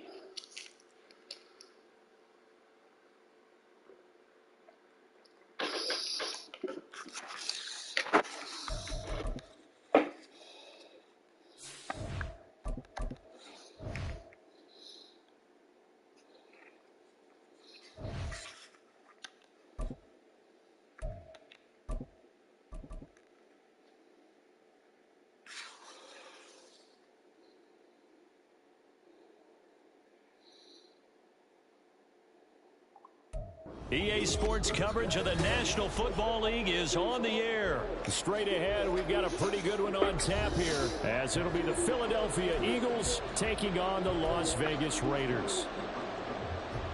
Well, we thought this could get interesting. Here's interesting, an onside kick to start this thing.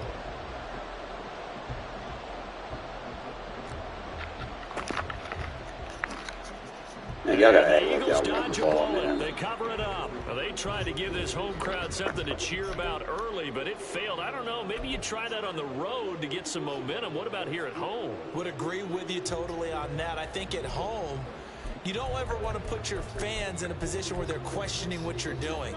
And right now, they have to be in the stand saying, why would we even do that? We're already behind you. You don't need us anymore. And this one, boy, an unsuccessful attempt, that could really change the momentum of this game in a hurry. Throwing on first down, but this one winds up to be incomplete. Had an open man that time, but ended up putting a little too much heat on it, don't you think, partner? Absolutely. Just needed a touch more air under it. Instead, he fired an absolute bullet. They run the option on second down. 4 yards there on the keeper, but still going to bring up a third down. Well, if you're going to run the read option, typically, you've got to keep an eye on the defensive end. And what does that mean? What are you looking for with a defensive end? Well, you want to play off of what he does. If he collapses inside towards the running back, then you pull it and take it yourself outside in. If he stays outside, you go ahead and leave it with the running back. In this case, pulled it and got good yardage himself. Rolling to his left. And he's going to be taken down. Pressure gets there back at the 39-yard line. The linebacker, Robert Spillane, making a big play. But defensively, you really can't script the start much better. You get a 3-and-out and a sack.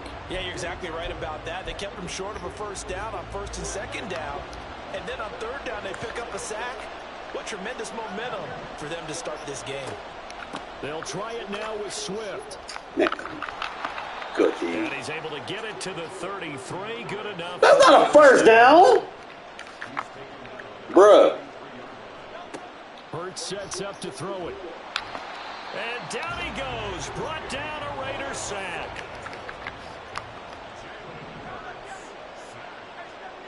He got cheated. Second down. Here's Jalen Hurts. And that's out to the flat for Swift. Just a gain of a couple there. And they're going to be staring at a 3rd and long here. And they're getting him involved early. You feel like they saw something on tape, or they just have a sense with him because he's had a good week of practice or something in that area that they want him involved. Just as you said, they want him to touch it either in the running game or the passing game, but they must like the matchups they're getting. And this is caught inside the 5. Touchdown, Eagles. Olamide Zaccheaus, 40 yards. And the Eagles are on the board first here in Vegas. Well, they spoke about the importance of getting off to a good start, and they're on their first drive, Charles, into the end zone for the touchdown. And what an advantage for them. They're already clicking one drive in, didn't need to wait to get up to full speed. We had heard about the extra time they put in with each other, trying to learn each other's skills. They cheated me on that drive. And it paid off early in this one. I would expect them to keep firing on the next drive and keep that connection going. And this is going to be returned from the middle of the end zone. And this return They need to get him positive more as he speed, gets bro. past the 25 and up to the 27-yard line.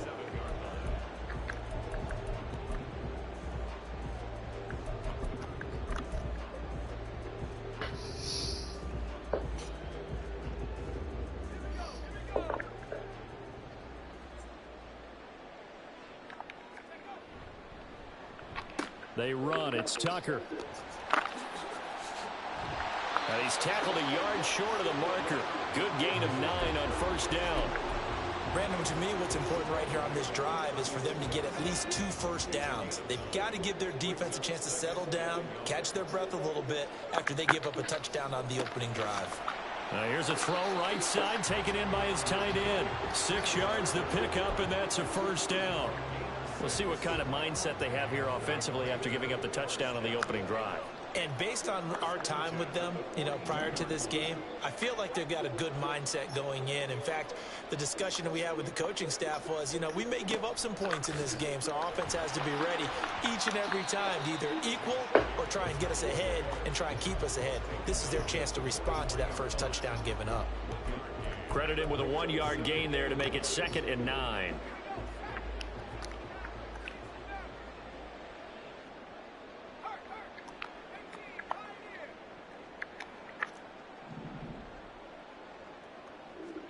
Now O'Connell. He's got Hooper on the short connection. And out of bounds on the other side of midfield at the 45. 12 yards there as they keep this drive rolling. It's another first down. I like how they work the tight end on a nice little under route there. And if you're going to give him that much space, he's not even going to catch the football. He's going to run away from you a little bit. And that's exactly what he just did there, picking up extra yardage. First down throw, O'Connell. That's going to be caught. It's Jacoby Myers. And they'll get him down after a pickup of 8, 2nd and 2. So from the 37, here's 2nd down and 2.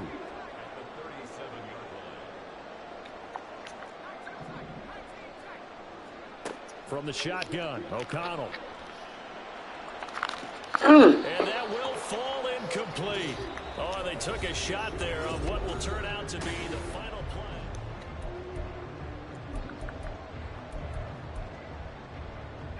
Trying to keep the drive going here. This is play number 7 on 3rd and 2.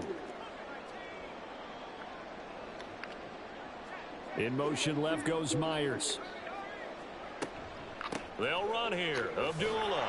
And he fumbled it. It's on the ground. Well, this is going to depend on the spot, but it's not a very generous one. He looks to be about a yard or so short. Wow. That ball gets knocked free, but a teammate comes along and scoops it up. It's almost like baseball. Guys at bat, people are on base in scoring position. One guy doesn't get him home. The next guy comes through and picks him up. And avoids the turnover. They go with Jacobs. And he works his way free all the way down to the outskirts of the red zone. How about them biting off 15 yards there on the 4th down attempt and keeping the drive alive? So the drive will continue. After the conversion on 4th, they'll work from the 20 on 1st down. To throw here, O'Connell. And that's going to be incomplete. Too tough to hold on to that one. It's 2nd down. Normally being a big-bodied receiver plays to their advantage downfield. Go up and make the catch, take the hit, and pick up yardage. But in this case, the hit was timed really well and popped it free from his grasp.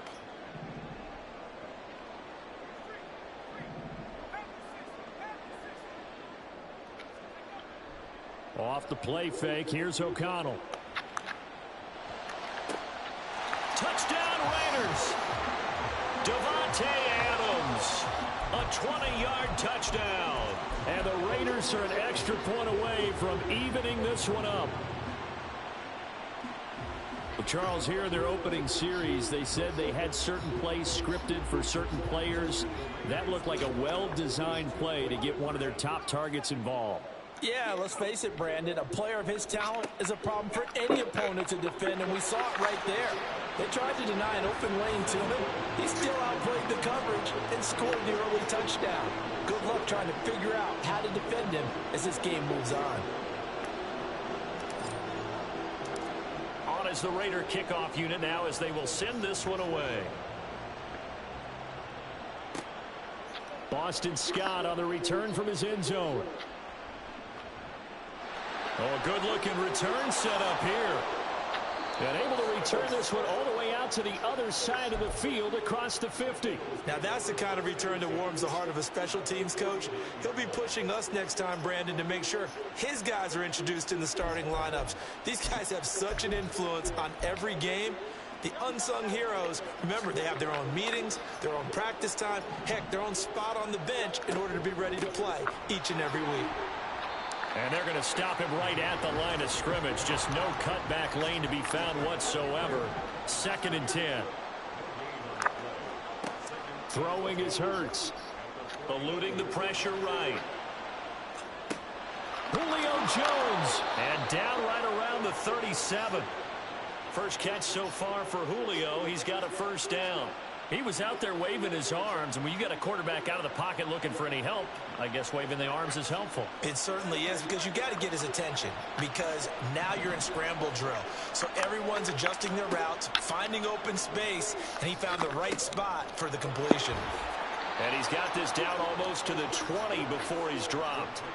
15 more there, and they're on a roll. It's another first down. That's a pretty play there coming out of the backfield, but as that back, you've got to be conscious of making sure you're securing the football. When you get out in open field, sometimes you get a little loose with it as you're trying to get up ahead of steam. Make sure you keep it close to your body because those defenders are trying to punch it free. He does a nice job there protecting the ball and picking up a first down. On 1st and 10, it's Swift. And they corral him just a couple yards shy of the end zone. Another big gainer that time. This one goes for 19 yards.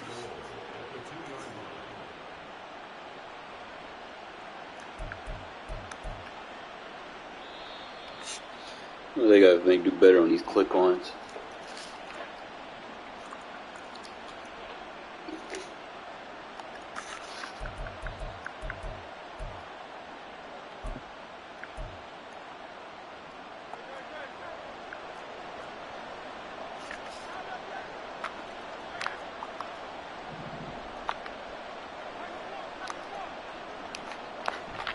Off the play fake. Here's Hurts. They'll roll him out right.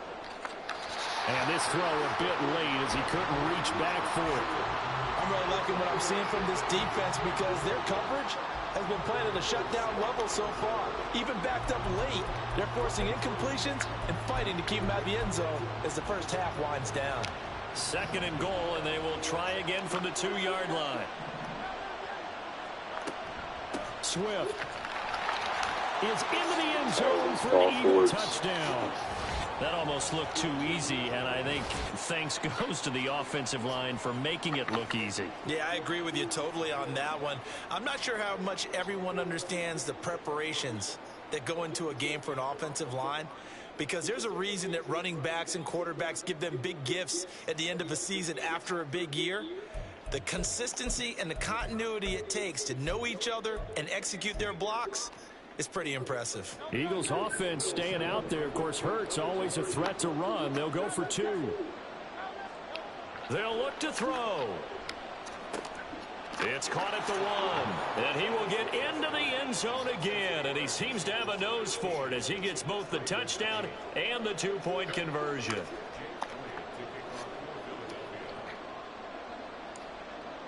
Now after the touchdown, here's Elliott on to kick it away.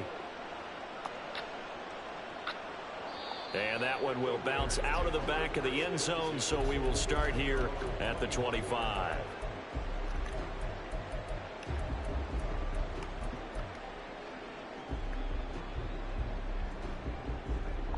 The Raider offense set to get this drive started. They'll be looking for the tying score here, down 15-8 as they have it 1st and 10.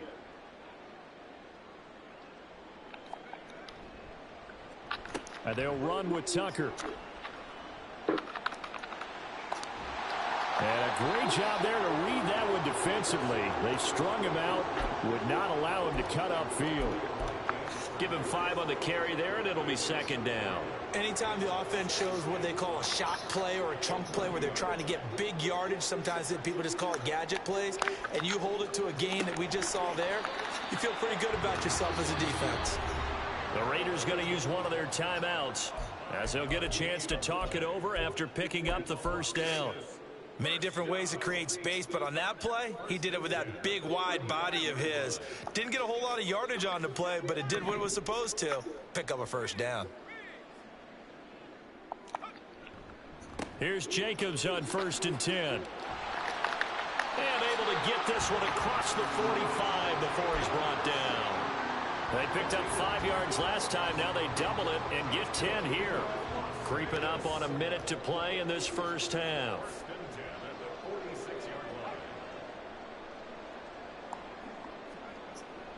Play action. Now O'Connell. He'll swing that out wide to Jacobs. And he'll get it out to midfield. Let's say, yeah, they'll spot it right at midfield at the 50.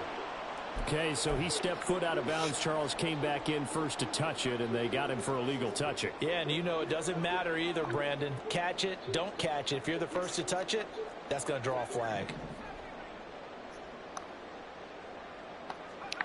Back to throw. O'Connell. The left side throw complete to Adams. Now the Raiders going to go ahead and use the second of their timeouts as the clock stops here with 46 seconds remaining in the first half.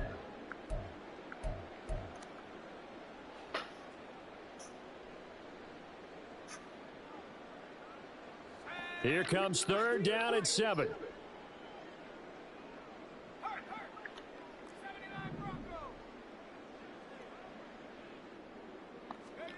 Throwing. O'Connell. Work in the middle of the field, and he's got a man complete. Now the Raiders going to burn their 3rd and final timeout as they'll stop it with just over 40 seconds to go in the first half.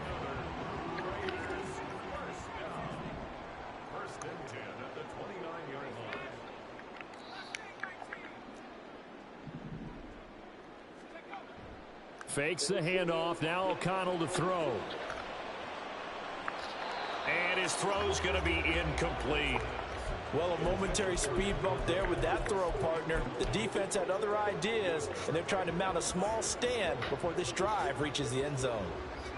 Here's 2nd and 10.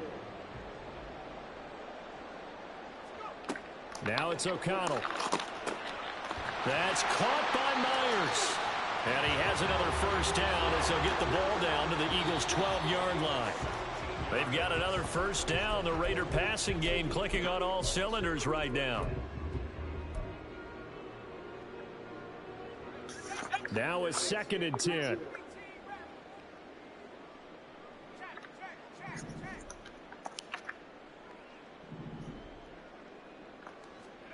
And O'Connell now to throw. Toward the end zone, but that's going to wind up incomplete.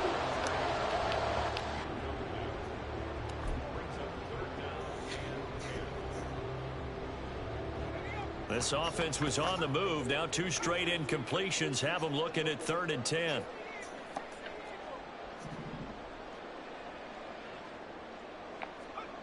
Here's O'Connell.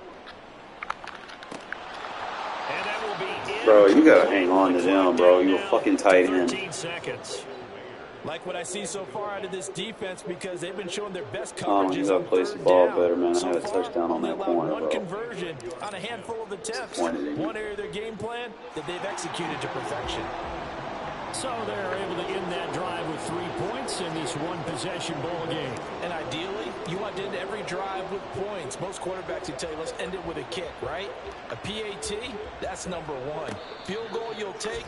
Punts, you really don't want to do that. In this case, they'll take the field goal and get prepared for the rest of the game.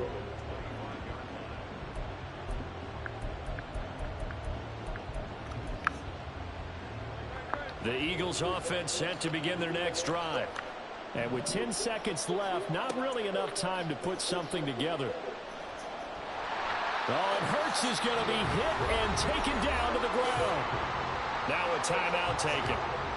Perhaps a chance for one more quick play and then another timeout if they hurry. We'll see.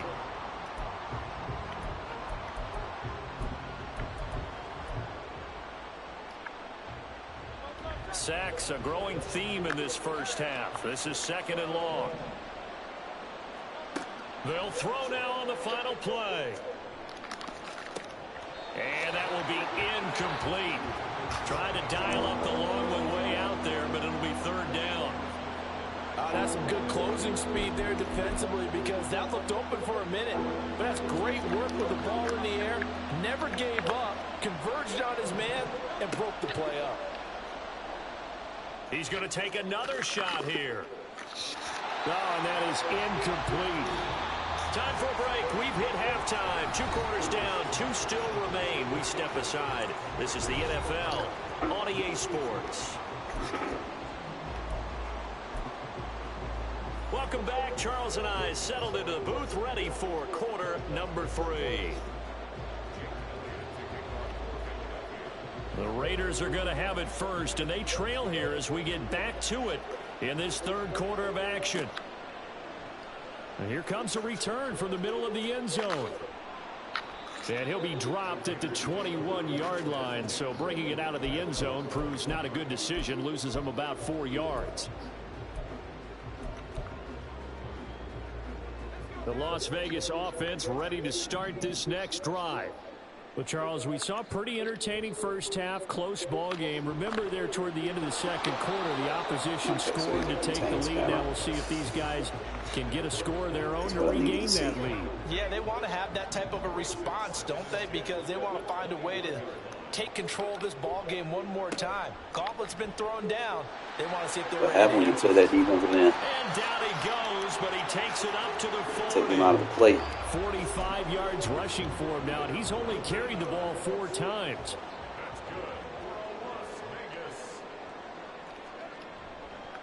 On first down, they go with Jacobs again. Taken down at the 42. Countering traps out. Oh, that's a real nice job there by the defensive front. They just engaged and held their ground. But how about the guy who made the play? We often talk about whether they take a good first step or not. Many times you just don't take any step. Just get your feet moving, get your body going, and then once he made the read, he was able to make the play. And he is met in his tracks behind the line of scrimmage. A yard in the wrong direction makes 3rd down tougher. 3rd down and 9. They'll come to the line here needing 9 yards to pick up the first. Here's O'Connell looking to throw it. That's complete into the hands of Myers. And this won't be enough. A good secure tackle, and they stop him a few yards shy at the 46. Now the offense is not leaving the field. They're going to stay out and go for it on 4th and 3.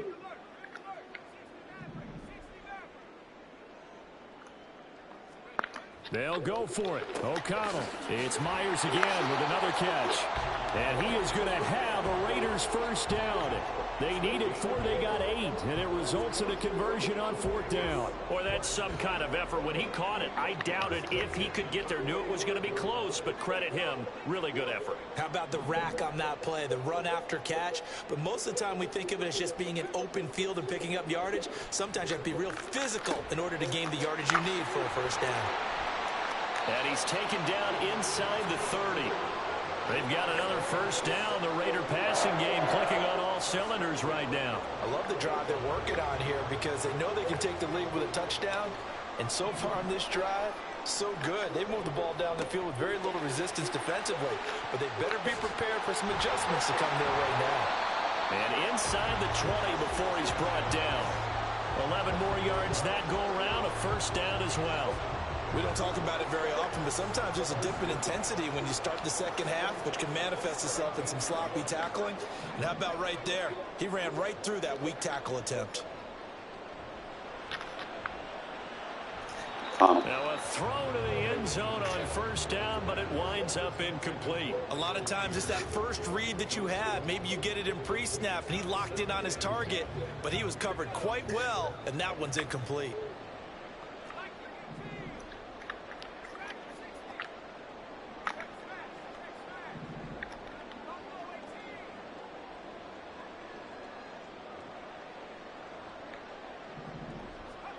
O'Connell to throw on second down. And a quick throw here, that's complete. And the Raiders are looking at first and goal as he's tackled all the way down at the 2-yard line. And I'll tell you what, this offense is playing a little bit of keep away right now. They've come out here in the 3rd quarter, possessed the ball for quite a while, and they keep on converting. Nice pitch and catch there to set up the 1st and goal. Jacobs. will score. Get out that defensive end, dummy. Raiders. Told y'all gonna run traps at his ass. And then he told me what you want to do with him. Josh McDaniels, he's got faith in his offense, and he's going to have him go for 2. And they'll try a little razzle-dazzle. And he'll get into the end zone, so that pushes the lead up to 4. And the touchdown apparently wasn't enough. They're going to go for the onside kick here.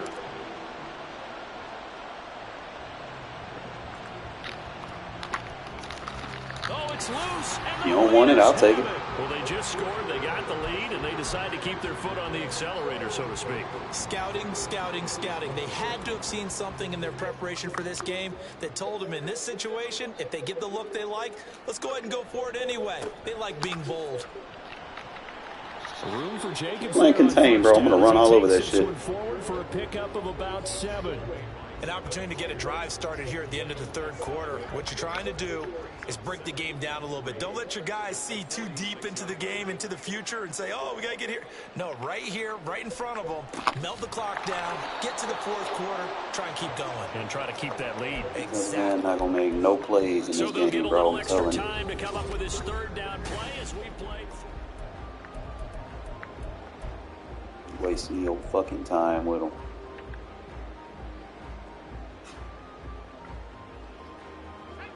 They'll need 5 on this play to move the sticks.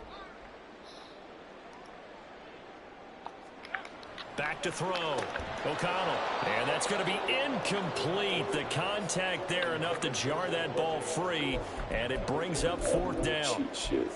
From a defensive perspective, they had exactly what you want anytime they want to throw the football. There was pressure on the quarterback. They were getting after him, and they tightened down on the receivers and forced the incompletion.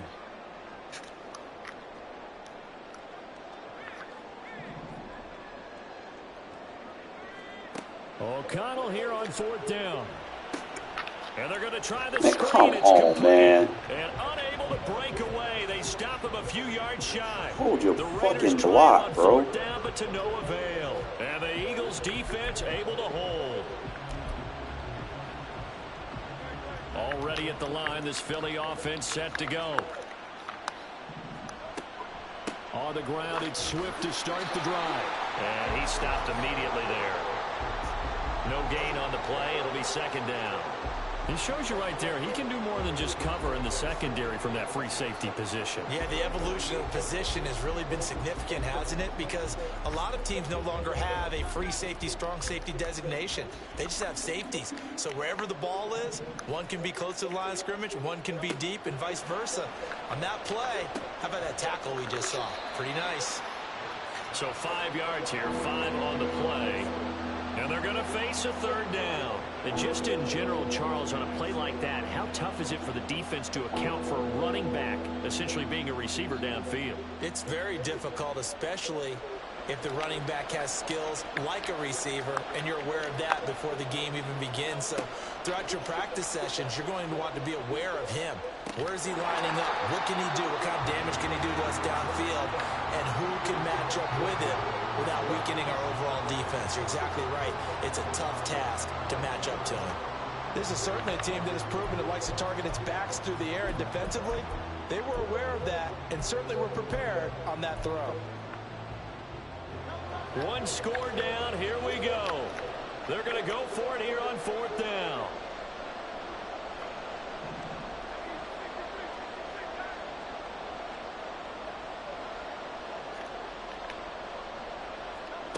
Got to try it here. He's back to throw.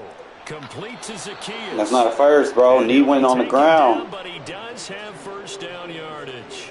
A solid pickup of 5 and a very solid 4th down conversion.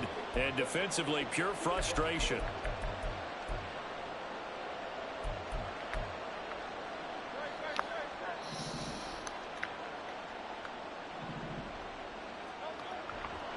They'll run right here with Swift. And he's going to be advanced. the line of scrimmage and taken down. I thought there were still games that needed to be played. And he got off the end there very quickly to make that play. Yeah, it was almost like the bullet train, wasn't it? I mean, just zoom. Quick, quick, quick. And what a terrific play, holding them to no gain.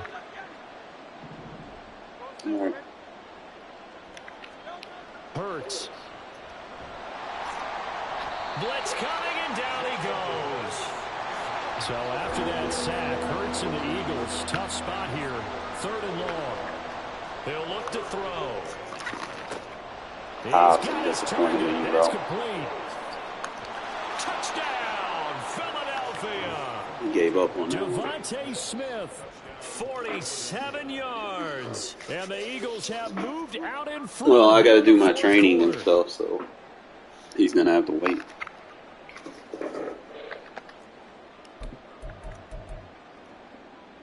All right, now a big 2-point conversion attempt still to come.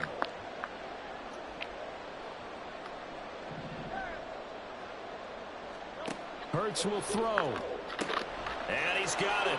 So the 2-point conversion is good, and they add on to their 4th quarter lead. And, of course, on the 2-point try, had the option to run or pass. They pass it there, and it works. Felt pretty straightforward, didn't it? An open receiver, ball's put on him, 2 points for them.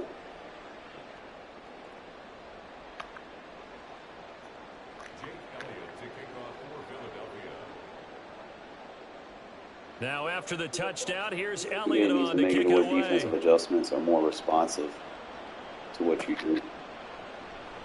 He will return this from deep in the end zone. And they're going to start in a hole as he's brought down at the 11.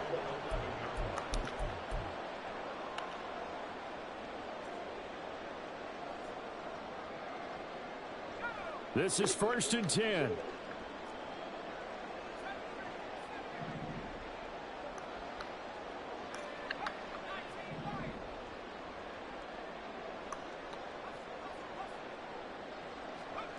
To throw here, O'Connell. And the throw left sideline here is caught, but they'll rule it incomplete. Boy, I'm telling you. I don't know about you, but I wanted to reach out to the booth and snatch that pass myself. That thing floated forever up there. I think that threw off the timing of the receiver. They gave him for a first down. It wasn't a first down. But... You know, Charles, I would have liked to have seen that. Yeah, come on, man. For you, I wanted to see you reach out and catch that. Yeah, you've heard about my hands, huh?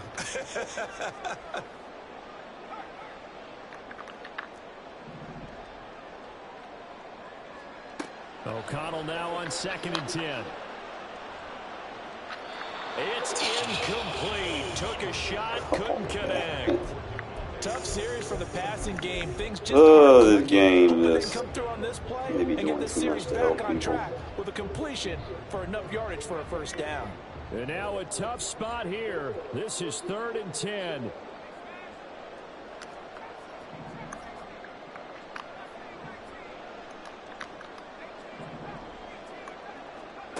Now O'Connell.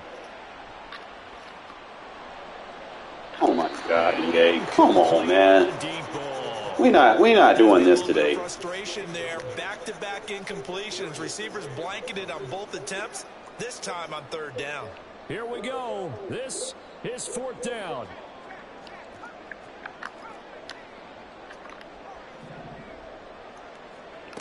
As expected, they're going for it to keep the drive alive.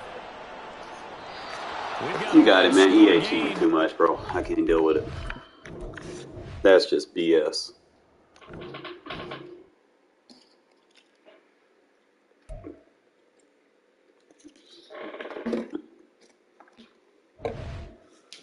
Making me miss easy fucking throws. Like, come on now.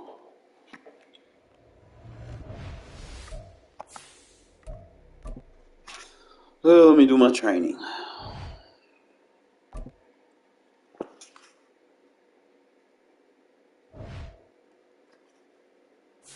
Oh, I got 56 points. I mean, he has his ups and downs, but it's just the fact of the matter is, you know, those passes, they need to be better than that.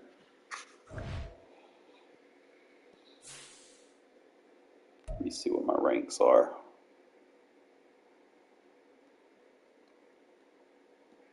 He's number 3 in offensive points per game. I'm number 9.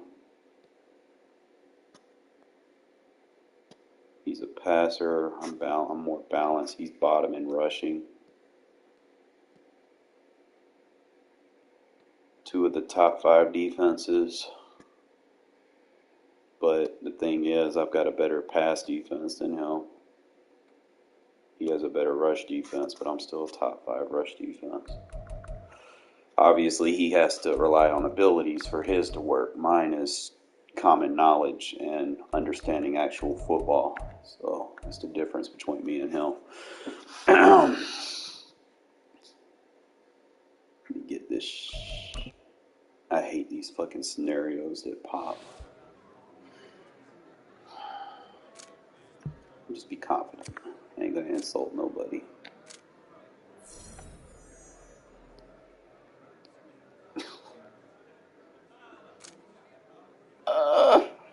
But he doesn't run, so that's not going to benefit him much. But that's going to benefit me. That's going to benefit me because I can run. All right. Weekly strategy.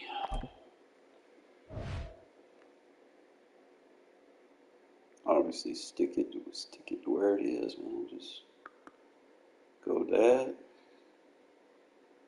Well, we can rock that and that. Get these boy. Look at my numbers, bro. Look at all the green on my defense. Oh, Jesus, there ain't nothing red over here. We green giants. I play very good football.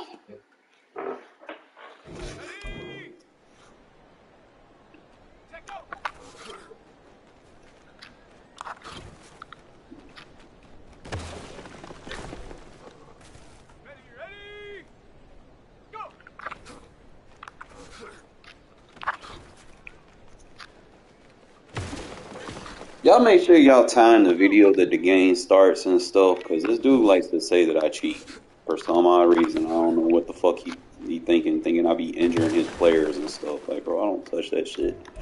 Y'all watch me. I literally play regs all damn day. And he likes to assume too much and complain and whine when his ability players ain't there. I was like, well, that ain't got nothing to do with that, bro. I don't be on this shit like that. I'll be in regs. Here we go, here we go. Ready, ready?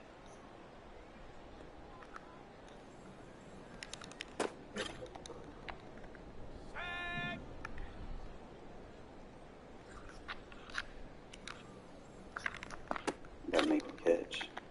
Come on, set.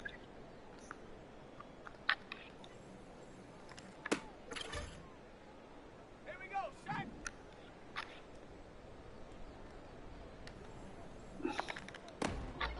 If I could just get Rivera to ball out for me one game, man. Because he's going to have to take over Devontae. Devontae just not. I haven't been able to get him the way I want him like I did last year. Because I be spreading the ball around.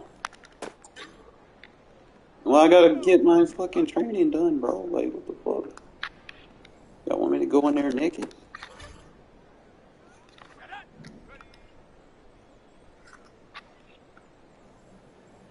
I mean, it's going to be a hell game. I already know. I just need to make sure my guys are just in there confident and play their assignments. Oh, you talking about his time? Damn, he didn't get a goal? Whatever. Fuck it. It's only 250 experience points. That ain't gonna make or break me. Need to make sure this linebacker. It's gonna be a hell game, bro. I already know, because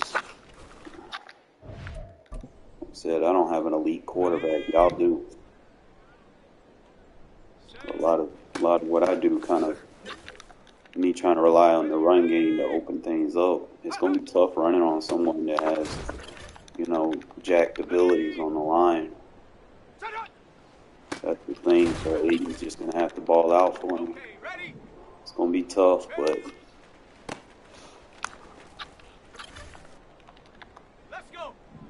end of the day, I know I'm a better player than him. Come on, you can't miss that tackle, bro. Here we go. Here we go. Go. Ready, break. Set go. Nobody trying to say nobody, bro. Like,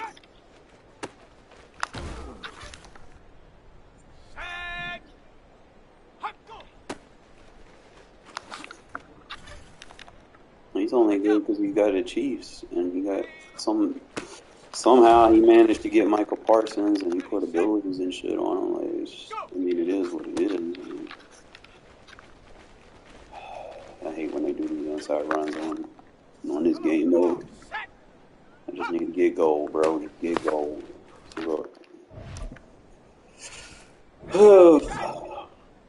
I can't throw my body in between those little things, man. They have a gap.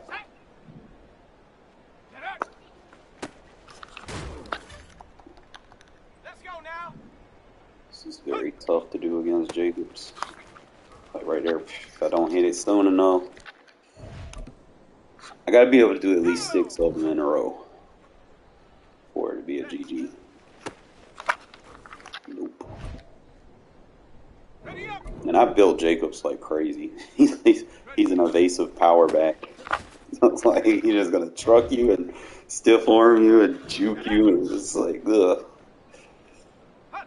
He tough. So you just gotta get to him before he gets to you.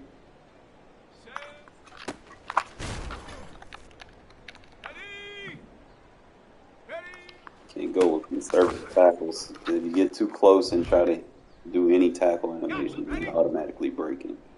So you have to be well on that before he can animate.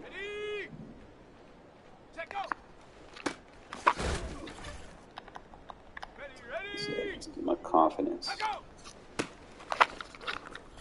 That was a bad tackle. Let's get out in front of him. Right, we have bronze. We have 5. That's 6. One more and we good. Alright, that's 7, so I don't mind if I fuck up, but I'm not gonna try to. Come on, set. Ready. One more and we gold.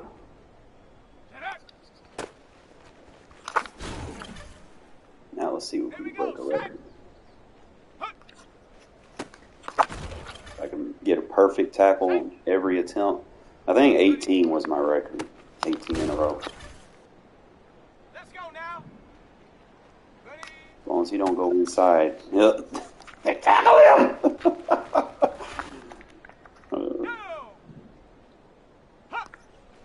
It's always them inside runs, bro. It's hard to stop him because of those black things, and then he'll juke. Like that, bro. Like, just let the clock run out.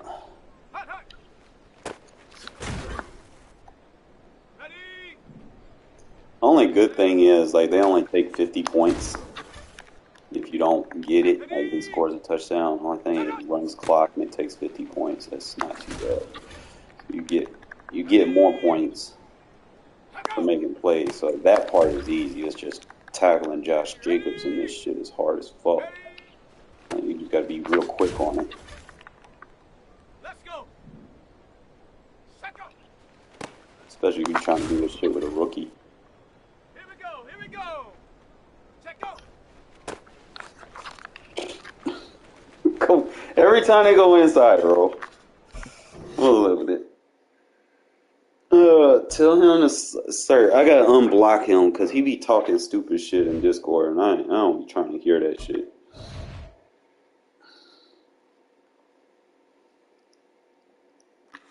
Start training.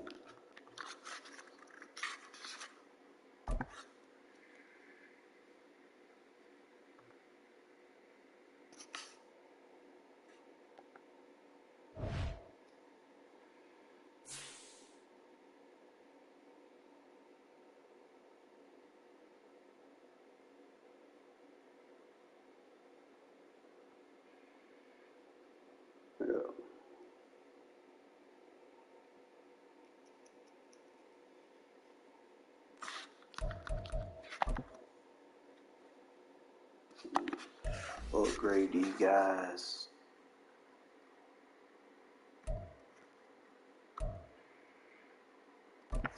Get him as a pass blocker.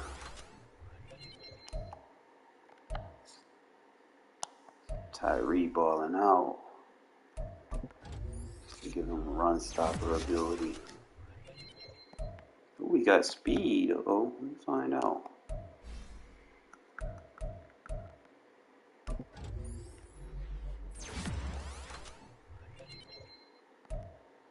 Renfro never gonna get no speed.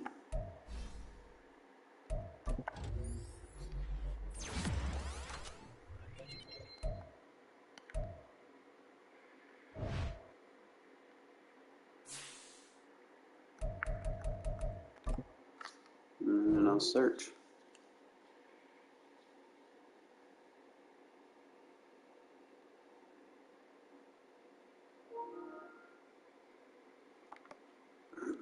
We sent at the same time. I got his.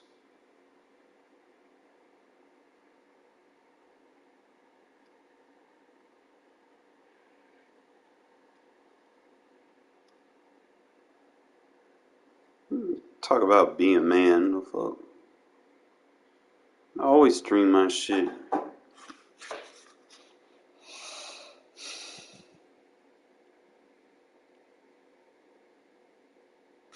Told you everything I do it on stream.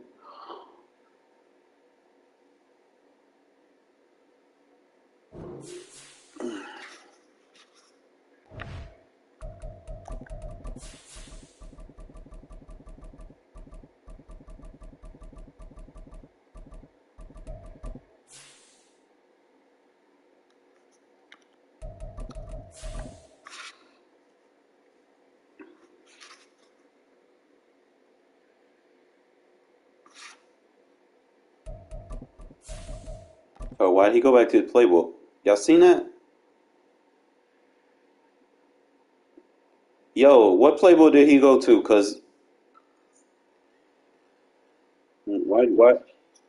Well, there's never a shortage of shows or sights Bro, and cause I know sounds you'll throughout do this anything city, to try to get a win, bro. hours, all eyes are glued to Allegiant Stadium. Bro, I know you in do Las anything to try to get a win. Today, week 12 of the NFL season is upon us, and we've got a good one in store. Yeah, but I know you, bro. You'll do anything to try to get a win. On the Las Vegas Raiders, and we are underway at Allegiant Stadium.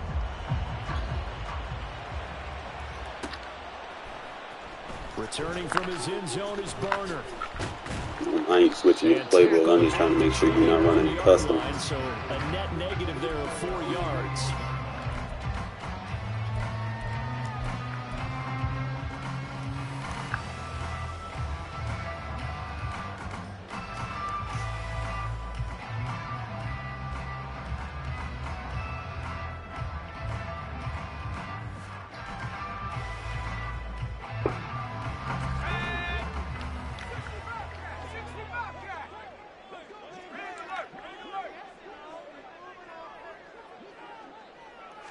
O'Connell to throw right away. And the Chiefs are going to get him. That's George Karlaftis, who fought his way through the line to bury him. Well, we knew coming in it was going to be a long afternoon if they weren't able to hold up against this pass rush, huh? What we didn't know was that protection was going to spring a leak on the first play from scrimmage. Got after him right out of the gate. On second down, O'Connell. Throw left side, complete. That's Bush. So the completion results there in 9 yards. And it makes it third down and 2 yards to go. They'll come to the line, needing only 2 yards to gain the first here.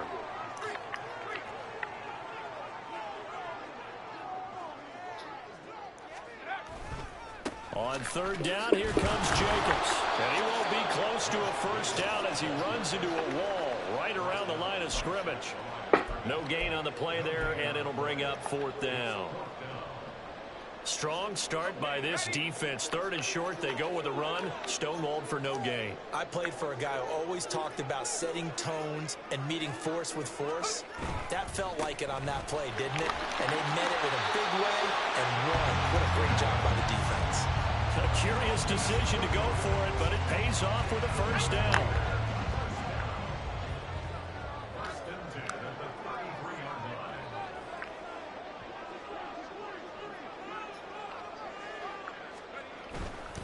They'll stay on the ground with Jacobs. 2 yards on the pickup there. It'll be 2nd and 8. The Raiders at 7-3 now on the year. And they've been in a great groove. Winners of 7 of their last 10 now on the year. And even though it's the offense with the ball now, how about that defense last week? They pitched a shutout. It's really more like a no-hitter because they absolutely dominated that game from the opening whistle. An absolute masterpiece. Throwing on 2nd down. Here's O'Connell. This defense for the Chiefs, they were excellent last week in the win over the Chargers. And no matter what's done throughout the game, it always comes back to blocking and tackling. That's the essence of football. But I think it's hard for people to understand just how difficult it is to tackle, especially open field. Very few missed tackles on tape that I saw last game. This team does a nice job of getting their opponents on the ground. And he is going to have the Raiders first down, as that'll be a pickup of about 5 as they convert on 3rd and inches.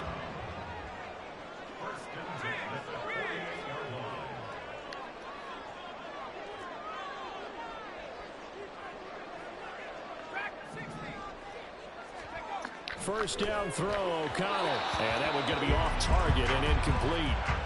You talk about this Chiefs defense. Anywhere where you can't react to it. Just outside the top 10 in the league against the pass, currently bringing up the number 11 spot. I think if you talk to their head coach, you'll get a nice answer about how much he likes his team and what they're doing.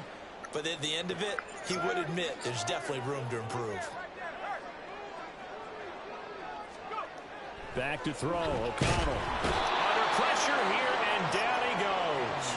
Sacked back at about the 43-yard line. George Karlaftis. Now 2 sacks for him already here in this first quarter of play.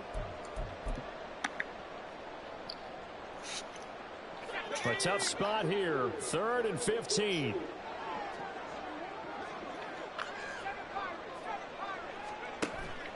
Off the play fake. O'Connell. And it's intercepted. Picked off by Justin Reed. And the Chiefs are going to take possession here at their own 33. Don't worry about that.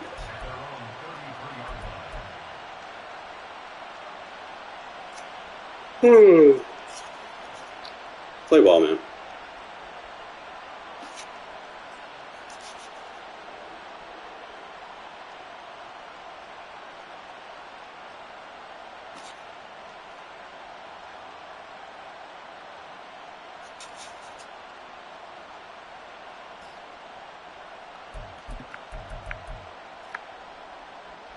Mahomes will lead the Chiefs up 1st and 10 at the 33-yard line. They'll start the drive here with Pacheco. And he'll get this up to about the 40. 7 yards on the pickup there, and it'll leave him with a 2nd and 3.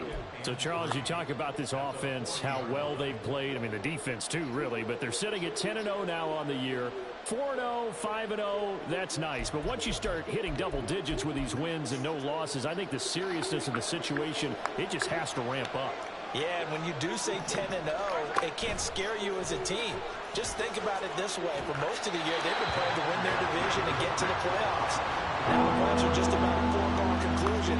So now they have to down-focus their thoughts about getting home field advantage and finishing unbeaten, and they need to make sure they keep it in that order.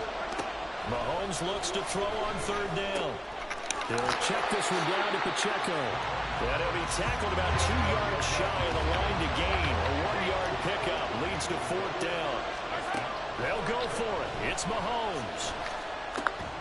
He's going to get that to his running back out of the backfield. And he'll be taken down, but not before he works it past the 50.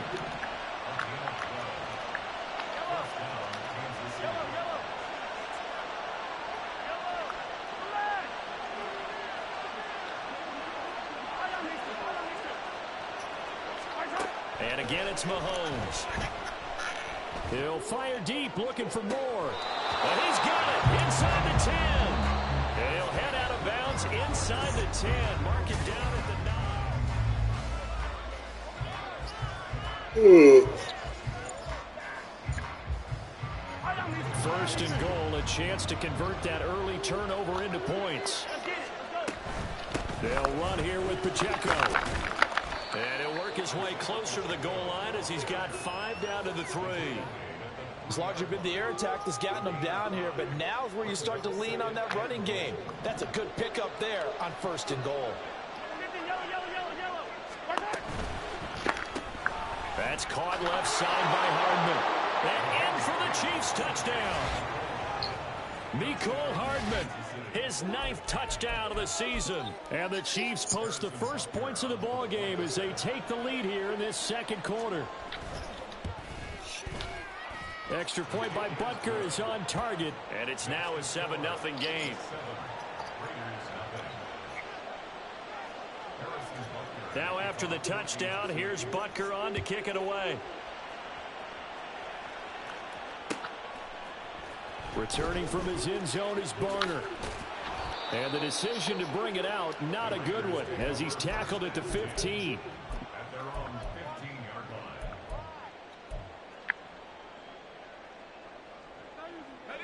The offense for Las Vegas about set to begin the drive.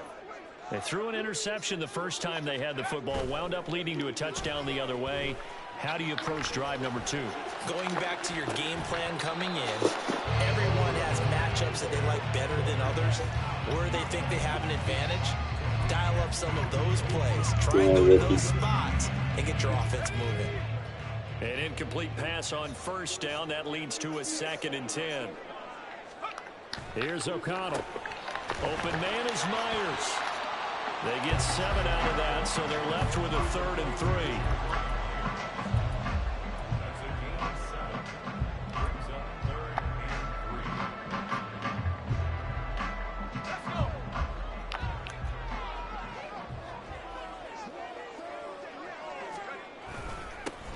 They'll go up the middle with White. And he won't get to the marker. He's a yard short. A pickup of 3. It leaves him with 4th and 1. The Chiefs will use the first of their timeouts. They'll have 2 remaining as we step aside here in this 2nd quarter. And how about this one now? In their own territory, a gutsy call. They're going to go for this on 4th and a yard. Oh, look at this play call. And this is going to come up well short as they stop him on 4th down. So certainly an interesting call there to go for it. And boy, possession here turns over with the football already being in the red zone.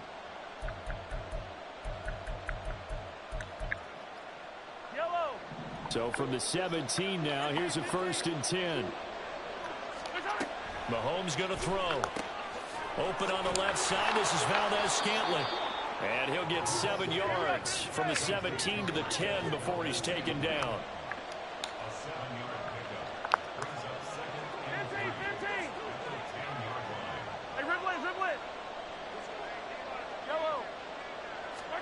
Now Mahomes throwing on 2nd down.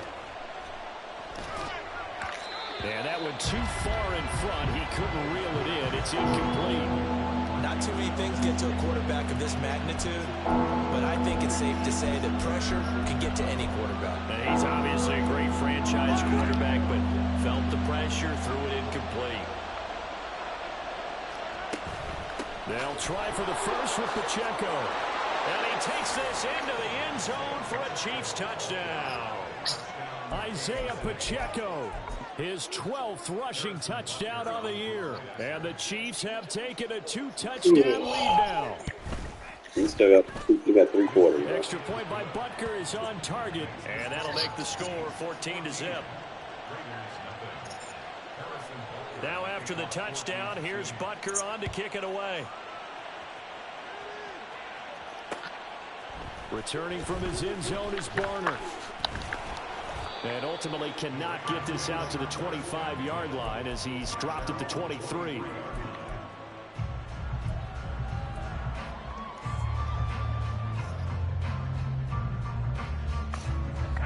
The Raider offense set to get this drive started. Still in the first half, but this offense has struggled. Haven't really been able to get anything going, not only in the points category, but in the yards category. Let's see if they can do better here on this drive. They take a shot downfield there, but it winds up falling incomplete. They decided the opportunity was there and launched a deep ball, but he was unable to get away from the defender. Couldn't create space, couldn't uncover the end of the route, and that one winds up incomplete.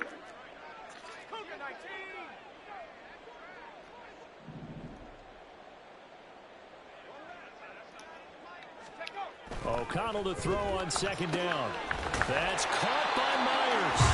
And he'll get this one way up just shy of the 45-yard line. A gain there of 21 yards. That is catch number 300 now for his NFL career.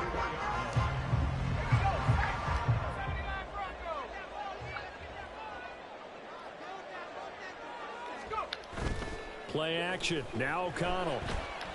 He's going to look for Allen now on the deep ball. He's got it at the 15. It's a big play there for Vegas. 51 yards. And the Chiefs are going to signal for and be granted another timeout. That's their second, so they'll have one remaining here in this second quarter. We'll be right back. Two big plays in succession. Not sure this D knows what hit him, but now they got to get ready. It's first and goal. Here's White. And the hole closes quickly here. He can fight only to about the 4. The Chiefs quickly now going to use the last of their timeouts. And with that, they're now out of timeouts. And still plenty of time remaining here in this second quarter.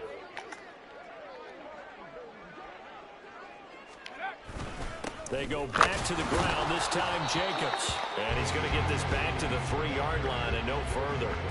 It'll go as no gain on the play, and now they're looking at a third and goal. 2 straight shots on the ground. Now on third, do you go to the air?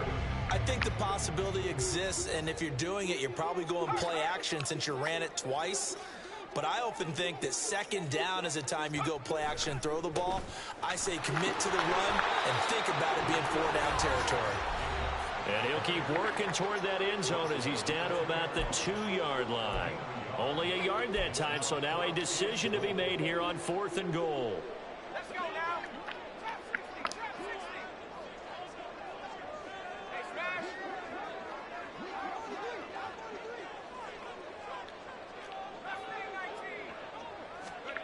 They'll go for it. O'Connell. And that is caught. Touchdown, Raiders.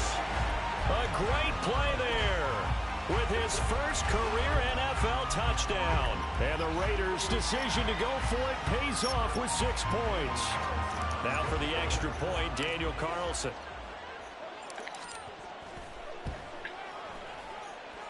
And that one makes it 14-7. Look at the score, bro.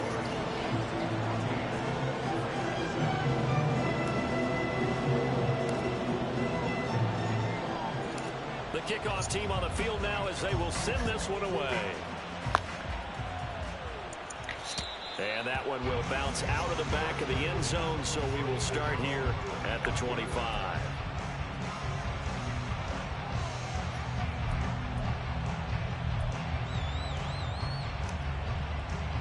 The Chiefs offense about set to begin this drive. And it's only November, but the playoffs, we know how it works. They'll be here before you know it. If it ended today, they would be the #1 seed. And that's a great spot to be in, but I love the phrase, if it ended today. And I'll guarantee you, that's what they've discussed in their locker room, in their meeting rooms. Yeah, we know where we'd be if it ended today, but we also know it's not ending today. Right. So they've got to continue to play the type of ball that put them in the spot where they're #1 in their conference.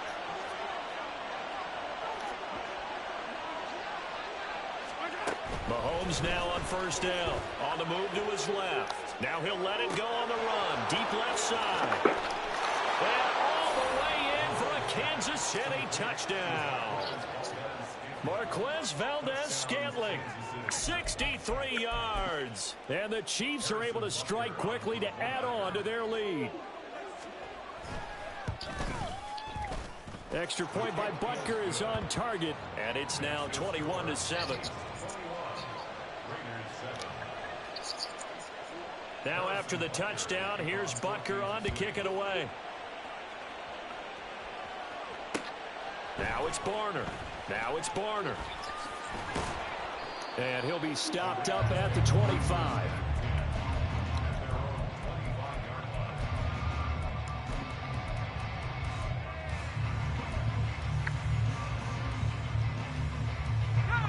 The Las Vegas offense ready to start this next drive. Charles, we'll see what they can do here. Not a ton of time left, but enough certainly to get points out of this drive, and they need them right now because they're trailing. Yeah, this is exactly why you practice a 2-minute drill all through camp and at least one practice each week before a game. A minute left, more than enough time to string a few completions together, reach the end zone, and then make that walk back to the locker room just a little more animated.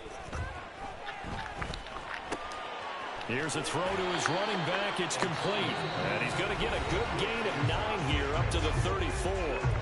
The Raiders going to use one of their timeouts as they'll talk it over here before what will be an important 3rd down. So they just need 1 yard here to pick up the first down.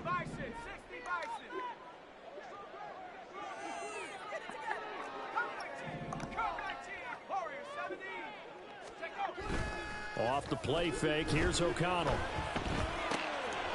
Short throw, and that's hauled in by Mayer. And he is going to have the Raiders first down, and comfortably so as he gets 5 there on 3rd and a yard. When you're struggling on offense, you're looking for anything possible to get you going. Sometimes you do it like basketball teams that don't normally press. You put a press on, bring people to life, make them move a little bit quicker. Maybe that'll help them as they head towards the half. To the air again with O'Connell.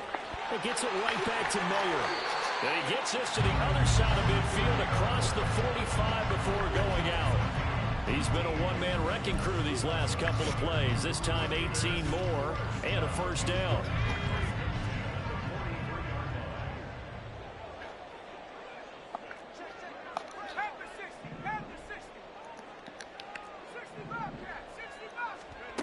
And O'Connell now to throw. Nowhere to go here. He lost the football. Oh, and one of the linemen on the other side has got it. And they have possession, and they have it at the 38-yard line.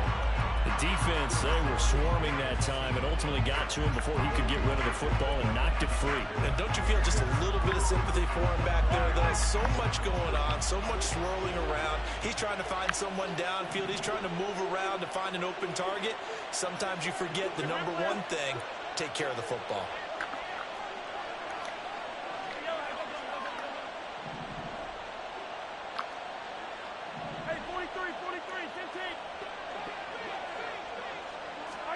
Now after the fumble recovery, it's Mahomes. And he's got his man on the out route. And he gets it down a yard or two shy of the 30 before he's out of bounds. Now 2nd and 3. Looking to throw is Mahomes. Out to his left. And he'll be out of bounds as he gets this down about the 21 or 22. A good decision in the end to pull it and run, gets him 9 yards and a first.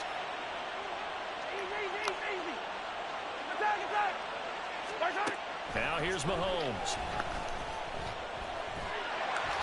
And that will be incomplete with a clock down now to 13 seconds. No sense risking anything there on first down. Even though he's still in the pocket, he had a receiver out to his side, so just put that in a spot where the only people who can make a play on it are the trainers and the coaches. Well done.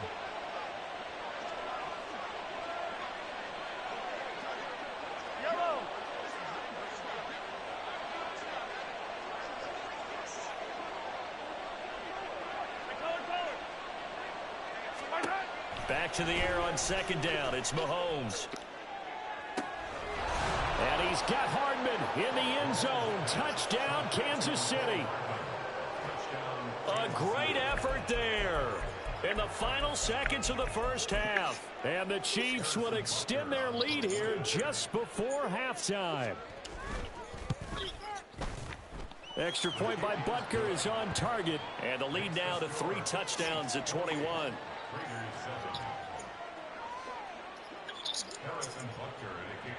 So just 8 ticks remaining here in the first half as they'll kick this one away. Taken at the goal line. And he will be brought down here inside the 20. Good coverage as he's dropped at the 17.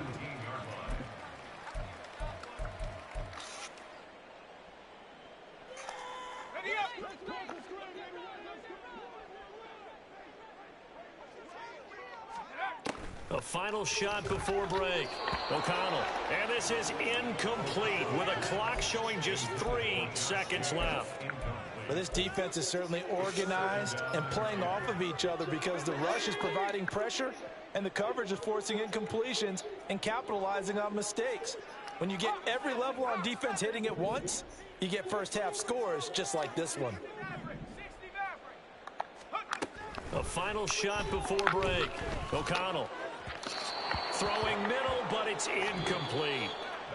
And that'll do it for the end of the second quarter. This is the NFL, and it's on EA Sports.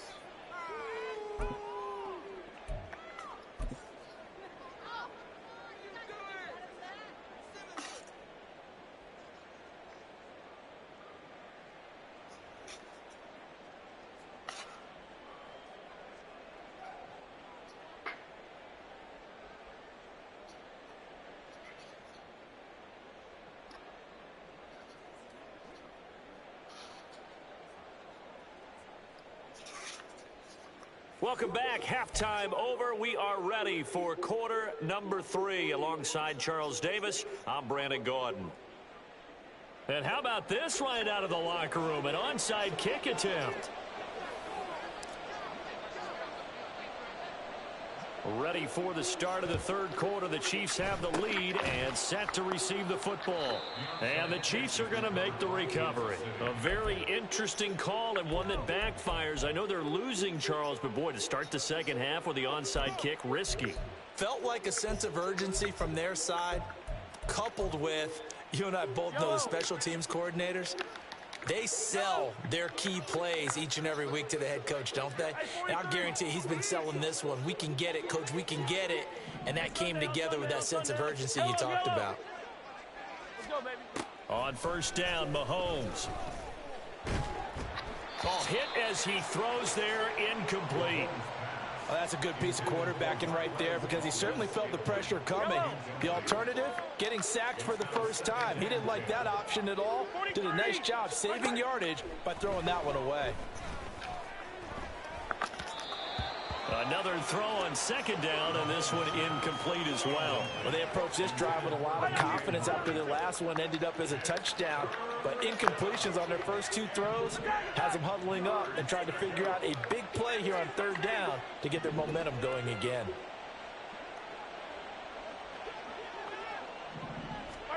Throwing is Mahomes on third.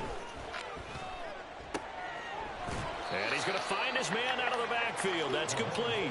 And he's got this down a yard or 2 shy of the 40 before he's out of bounds.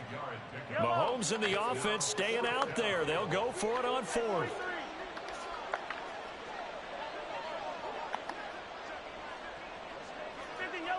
Yellow. Attack. Mahomes going to go on 4th down. And this is caught. He hits more. And he is going to have the Chiefs first down, and they come up with a big one there to keep the drive moving and then some. Attack. Now it's Mahomes again. And just not enough on the throw there. Down around his feet and incomplete. I think he's got to be careful not to force anything into coverage right there. There weren't really any throwing lanes, but the best part for him, he's got second and third down to fall back on. Hey, 57 colors. Throwing now is Mahomes. Throwing quickly there, but it's incomplete. Not his best throw there, but where we sit right now in the third quarter, he's had a pretty good game throwing the football. He certainly has, and it's not exactly at the point where we're doing 4-minute offense yet, but they've got to think about, I'm not going to say milking the clock, but understanding clock management here on out. Now Mahomes. Oh, a first mistake for him in the ball game as it's intercepted. Picked off by Trayvon Merrick. And the Raiders are going to have it here at their own 32-yard line.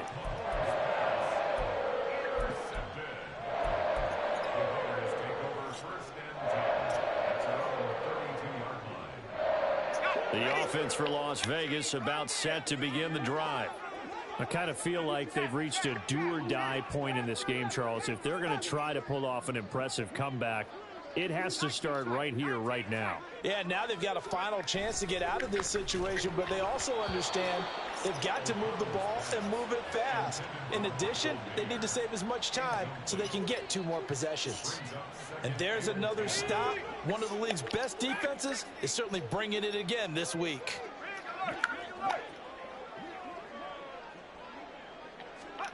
O'Connell now on 2nd and 10. And that throw behind his man. He missed him. Incomplete. Another attempt, another incompletion. And when I look at the scoreboard and where we are in this game, it comes to mind that they have to start getting the ball in the hands of their playmakers. Throw it to the guys that maybe can take a short pass and turn it into a long gain or make people miss downfield. They've got to have points. And the guys who can put the ball in the end zone, they're the ones that need to touch the ball.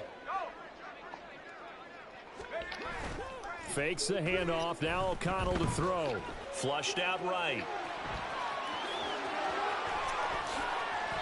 Big yardage there on the scramble. It gets him a first down. He certainly isn't looking at the scoreboard out there because, to me, all he's concerned about is analyzing the field and making most of the time left in this game. Deficit's still there, but he's starting to hit them with some big plays.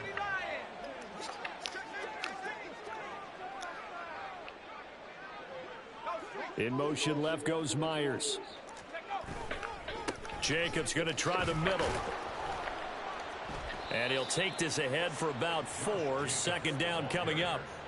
Another modest gain there on that one. And I think, Charles, you can probably pin part of the deficit on a failure on their part to really get this ground game established. Yeah, and they've really struggled to be multidimensional in this one, haven't they, partner? Because they have to be extremely one-dimensional now if they hope to get back into this game. Oh, this is taken in. It's complete. And that's going to be caught for a Raider touchdown. Devontae Adams with a milestone career touchdown number 100. Joining Curtis Martin and Franco Harris at the century mark as he continues to climb the all-time list. And the Raiders get a bit closer. Extra point by Carlson, up and good. And that cuts the lead to 28-14. And they decide fairly early here they need the ball back, so here's an onside kick.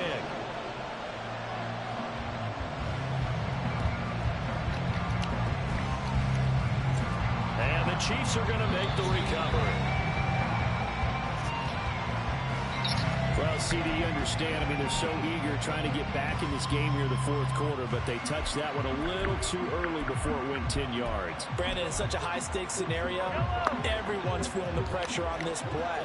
The special teams coordinator, which one is he going to pick in terms of kicks?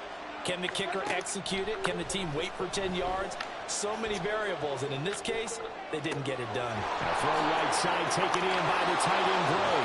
And all the way in for a Kansas City touchdown. Noah Gray, 39 yards. And the Chiefs take a 3-touchdown lead. Extra point by Butker is on target. And the lead now to 3 touchdowns at 21. Now after the touchdown, here's Butker on to kick it away. Returning from his end zone is Barner. Pushing his way through. And he'll get it up past the 20 to about the 22. At their own 22-yard line.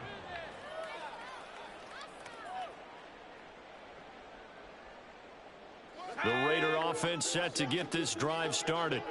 And that last touchdown drive, a good mix of pass and run. Defensively, they just looked a little out of whack. And it's so hard to stay up with an offense that has things going so well, where you're guessing and guessing wrong play after play. So what you need is someone on the defensive side of the ball leader, right? to make a big play. Yeah. Throw that balance out of whack. That's what you're looking for now. Not worrying so much about guessing what the play call is. So after the incompletion on first, now 2nd and 10.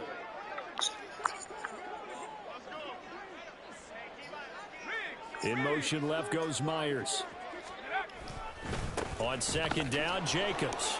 And he can muster only a couple here to the 24. Well, that's a good start to this drive on the defensive side of the ball. Force the incompletion on first down. Then you're able to shut down the running play on second. Yeah, I wouldn't be surprised now. A little bit of pressure going at the quarterback in an expected passing situation. To throw here, O'Connell. Into a double team, and it's intercepted. Picked off by L'Jarius Sneed. And his guys will take over at the 30-yard line.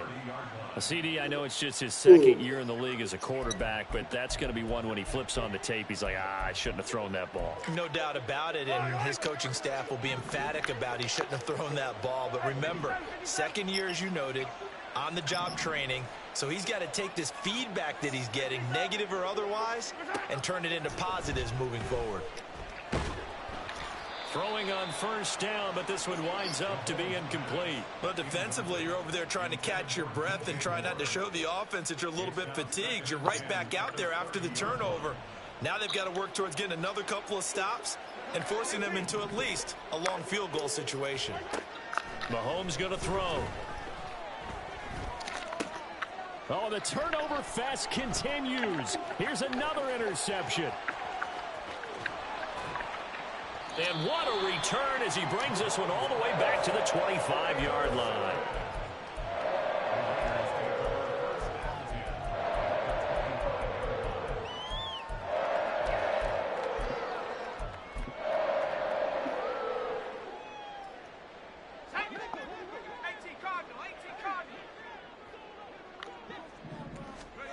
Trying to shake off the interception from the last drive. He'll look to throw. And this is caught. Touchdown, Raiders. Davante Adams. 2 catches, 2 touchdowns here so far. And the Raiders take the interception on defense and convert it into 6 points.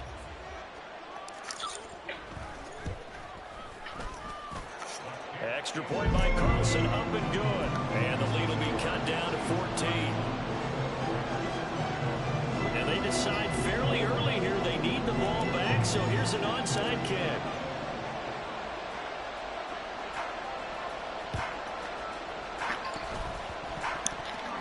And the Chiefs are going to make the recovery.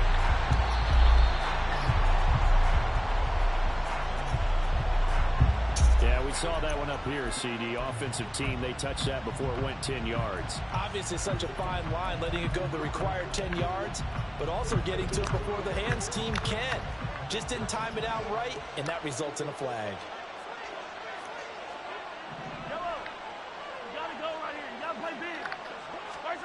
On 1st and 10, here's Mahomes. And he's going to be intercepted a 3rd time. And the Raiders are going to get the football here as he gets this up past the 20-yard line.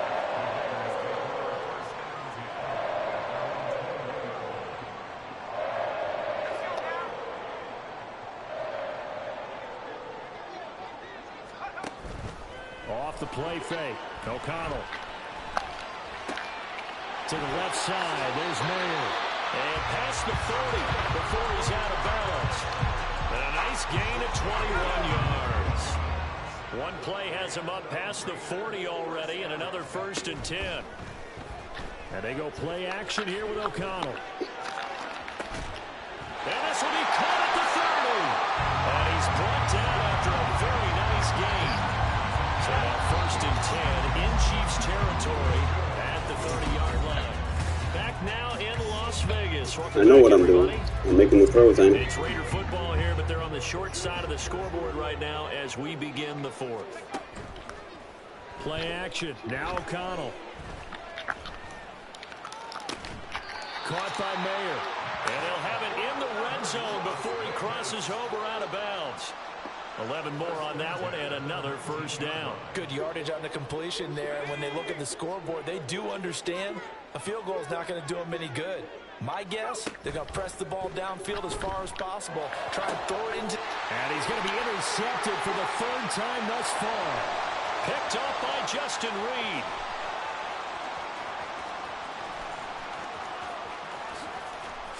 And he will take this one home. It's a touchdown.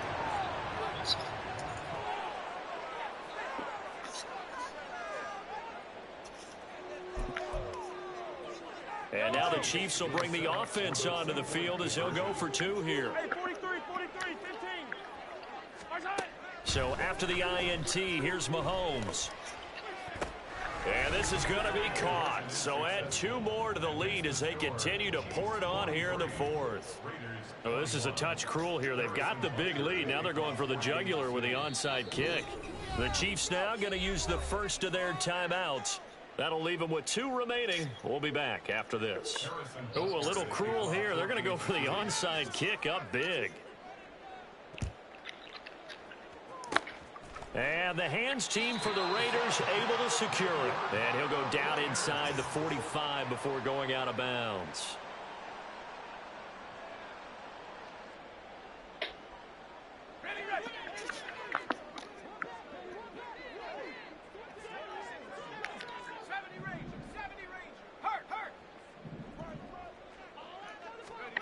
Throwing after the interception. O'Connell. That pass complete to Moore. So give them 5 yards there on the pitch and catch, and it'll be 2nd down. You got the big lead defensively. Willing to give them that underneath stuff, right? And this is why you work on your tackling. Tackle them after the catch, inbounds, keep the clock running. Just go ahead and bleed the game out that way. On 2nd down, O'Connell. Yeah. His throw incomplete. That was well defended. They clamped down on every available receiver. Just got to give the win to the defense on that snap. And this offense on 3rd down today, they've converted 3 times in 8 chances. This will be 3rd and 5. On 3rd down, it's Moore. And this one's going to go the wrong way. Losing yardage back at the 42. Not at all what they envisioned on 3rd down. 3 yards in the wrong direction.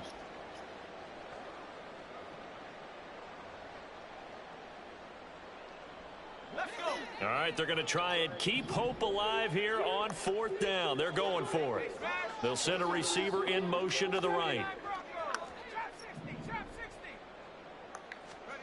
O'Connell here on 4th down. He's got his target. That's complete. And he's going to get this down near the 30-yard line.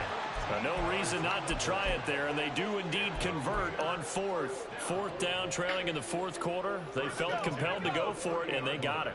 Well, I'd look down at my play sheet, and what I would find, plays have been successful throughout the game that have worked in the distance you need. And that's exactly what they got done. And inside the 20 before he's brought down. 13-yard gain yet again, just like last play. A 3-score game here late. You can probably rule out the comeback, but certainly some kind of a moral victory to be had if they can get a few more points to close things out. And to that end, a nice pass play there to push things downfield. Yeah, and we know in this league, a loss is a loss, and no one wants anything to count as a moral victory or, boy, something that feels a little bit cheap. But they trim that lead down to just 2 scores. That's still a benefit to this squad. So now 2nd and 10 after the incompletion on 1st down. In motion left goes Myers. Off the play fake, here's O'Connell. Touchdown! Davante Adams. His 3rd touchdown of the game and 4th on the year. And the Raiders have got it back to a 2-score game here in the 4th.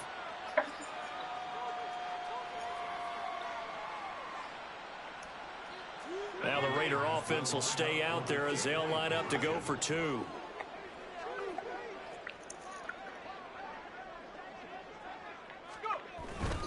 They'll try to run it with Jacobs. And he is not going to get in here. So the decision to go for 2 does not pay off as they're unable to cut any further into their deficit.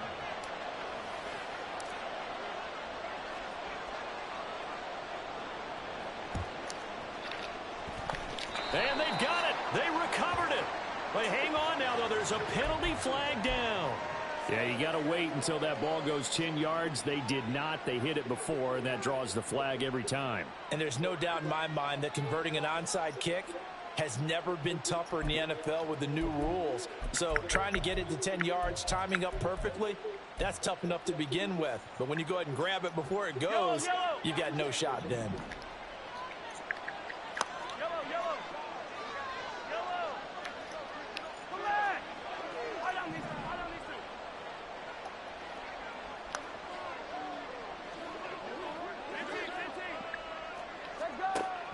Mahomes now on first down.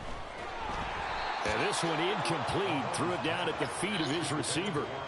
His back has been a dependable safety valve all game, so he went back to him when his first read was covered. Just unable to connect, so the play results in no gain. After the incomplete pass, here now is 2nd and 10.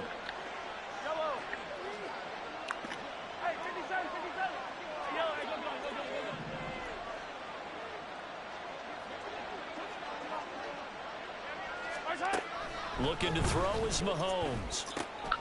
That's caught left side by the tight end, Ray. And he is tackled inside the 40, not quite to the 35. Hey, 43, 43, 15. Easy. Throwing on first down is Mahomes. And this is incomplete.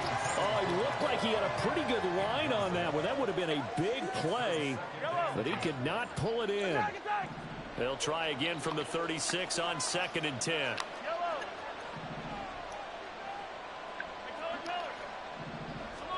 And again, it's Mahomes. Open man downfield is Hardman. He's got it. And he'll be out of bounds. That one goes for 36 yards. And this is seemingly how it's been all game long. This defense has been just a step too slow. And here they're burned again. Another big play. A good chance now to put this game on ice. This is 1st and goal. Pacheco is into the end zone. Touchdown, Kansas City.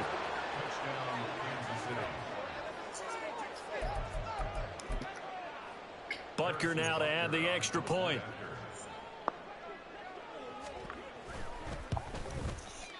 And that PAT pushes the lead up to 23 now.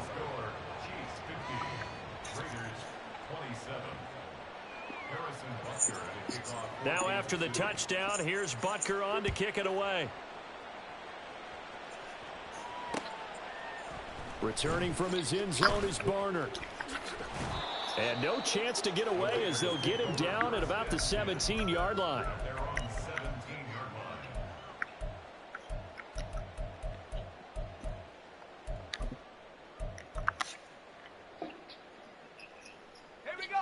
The Las Vegas offense ready to start this next drive. Their mini 2-game win streak appears it might be going by the wayside unless they can pull a rabbit out of their hat. Now here's a pass on first down that's knocked away and incomplete. Yes, sir. How about an attaboy there on first down? Got his hand in and knocked it away. An incomplete pass on first down. That leads to a 2nd and 10. In motion left goes Myers. Here's O'Connell again on 2nd and 10.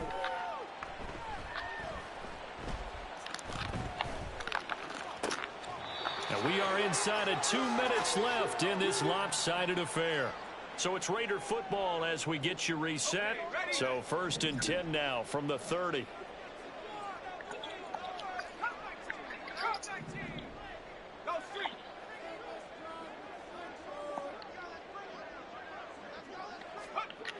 Here's O'Connell looking to throw it.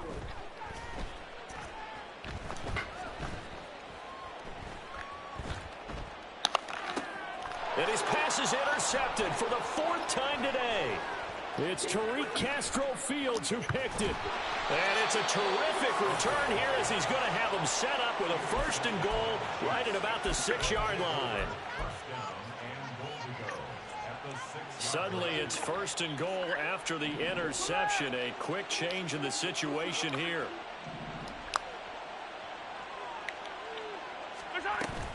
On 1st and 10, here's Pacheco. And a minuscule gain of maybe a yard from the 6 to the 5. And the ball smack dab on the 5-yard line. Here's 2nd and goal. That's caught left side by Hardman. And in for the Chiefs touchdown. Mecole Hardman, a 5-yard touchdown. And the Chiefs add on to their lead, and it's looking like that win streak is going to extend another week. Extra point by Butker is on target. And this one was over a while ago as they just add on to that big lead. Now after the touchdown, here's Butker on to kick it away. Returning from his end zone is Barner. And a nice job there on special teams to limit him to inside the 15 as he's dropped at the 14. In this position, trying to get back into the game, teams are looking for a spark from their special teams.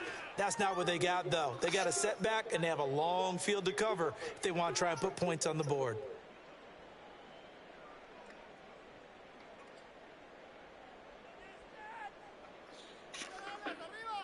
The offense for Las Vegas about set to begin the drive. Where we stand right now in the fourth quarter, this one pretty much out of reach. And, Charles, I know they're going to be disappointed about several things with this ball game, but the self-inflicted wounds, they've had several turnovers. You would have to think that's going to be something they're going to discuss heavily in the film session in the coming days. You're absolutely right about that, partner, because they're going to have to sit in that film room and watch every error that they made and figure out how to not do it in the future. And mentally, I think a lot of the guys are already starting to think about, okay, how do we put this behind us and get better for the next time out?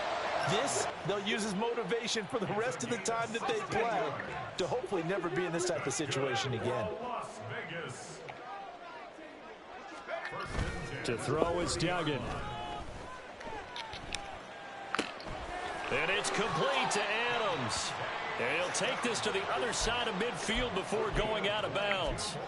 Back-to-back receptions for him, and it's another first down. And with this game well in hand, perhaps we are seeing the coverage lighten up a little bit as they got burned there a bit for a first down. Well, we certainly know the coach isn't happy along the sideline because he certainly wants them to finish this one out the way they started it. He doesn't want to give up any soft completions, no late points. He wants this lead to stay right where it is.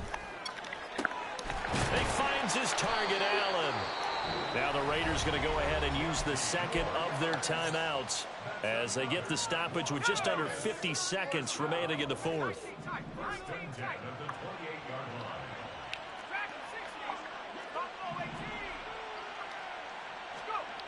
Throwing, Duggan. And he takes a shot on the release as this will be incomplete. We've seen this quite a few times in this game. Offensive line unable to keep leverage, unable to keep people away, facing a lot of pressure. Fortunate just to get rid of it. One of the reasons they're down is that inability, though, to stop the pressure. We saw another example of it there. The second down attempt there knocked down as it leaves the quarterback's hand, and it's incomplete. What will look like a march to the end zone has hit a momentary roadblock with that incompletion. No need to panic. They just got to come up with a high percentage play call and see if they can get their offense back on track. Duggan. Oh, it's intercepted. A drive killer there. And the Chiefs are going to take over here up near the 40. CD, this defense, man, at this rate, they're just having fun out there right now. And normally with this type of a lead, if you're a starter on defense, you're saying, hey, let the other guys play. But with this going on, no one wants to come out of the game. They all want their shot at picking off a pass. The KC offense out of the huddle, ready for their next drive. And they just continue to roll right along, really. This has the looks of yet another victory as they hope to polish it off here in quarter number 4. Throwing on first down, but this one winds up to be incomplete. But their passing attack, even though that one was incomplete, has been really sharp in this one. It's resulted in a lot of touchdowns, and it looks like they're not going to stop throwing the football until the very end of this one. Well, that will certainly make everyone involved on offense pretty happy because that gives them all a chance to pad their stats a bit. But as far Mahomes can't get away, and down he goes. Now another timeout called for by the offense. That'll leave them with just one remaining in this fourth quarter of play. Now on third and long, they'll look to throw. Throw right side going to be caught by Hardman. And he's going to be out of bounds right at midfield. A real letdown defensively. That was third and a bundle. But they allow the conversion. And he's top 5 in the league in terms of receiving yardage because of plays like that. What have you seen from him on film that you like so much? Well, I'll strip away everything else and get to what we call the moment of truth when the ball... And he's free going down the left side. It's a foot race. And he's going to be out of bounds, but not before he takes it inside the 40. Back-to-back nice plays, 12 yards that time and a first down. Well, there's absolutely been no stopping this offense today. They already have the big lead, obviously. Here in the fourth quarter, they could coast to the end, but right now they're not passing up any chances to put up some garbage time yardage. And, partner, why would they? Because who knows the next time you'll be playing as well as you have today. When you're in that zone, you go ahead and take full advantage of it. You don't worry about your opponent. You just worry about what you're doing. So after the incompletion on first, now 2nd and 10. 15. Hey, 57 colors, 57 colors. Hey, rip blitz, rip blitz. Hey, yellow, hey, go gun. Interesting, Mahomes wants to throw it. And his pass is intercepted for the 4th time today. Picked off by Trayvon Merrick. And the Raiders are going to have it here just past the 25.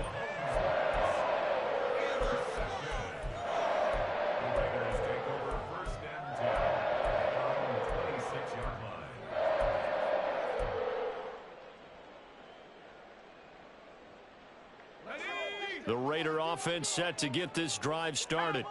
This is just an exercise in futility. Do you even bother running a play here offensively? I wouldn't, because now is not going to erase what's happened during the game.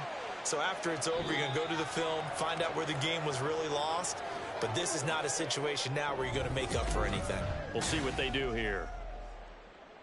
And as this defense walks off the field, they can do so with their heads held high. What a performance. Well, by the offense, too. I mean, really, Charles, just complete domination on both sides of the football here in this one.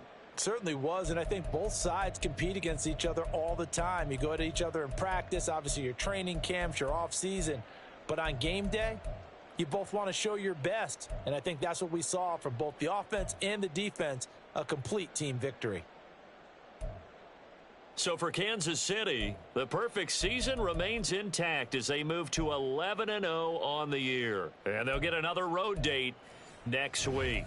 Meanwhile, for the Raiders, we'll see how this affects their playoff standing as they fall to 7-4 now on the year. And they'll be on the road next week for a matchup with the Carolina Panthers.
Oh, my bad. I probably accidentally pressed it.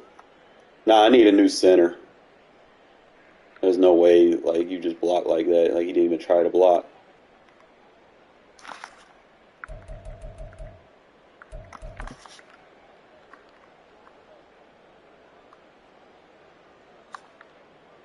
I probably need to run that to the weak side. Yeah. No, that's all I need. I just got to get my quarterback right. Basically what I see, like, we played pretty much similar. The only difference was field position. And I didn't play very good field position with the onside kicks, trying to get back into it. I did give up leverage on some of the RPOs. My guys got pressed. Kind of forced me in a bad situation. I had to play the run. So what I probably need to do is man him up, play it from a man, and then set the matches, and then shoot the run fit.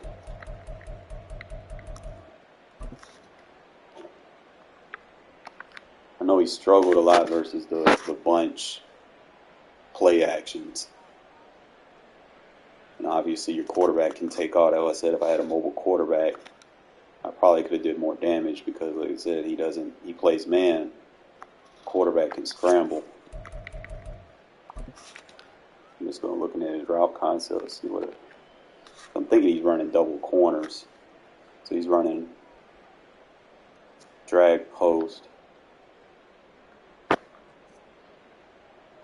which I did right by.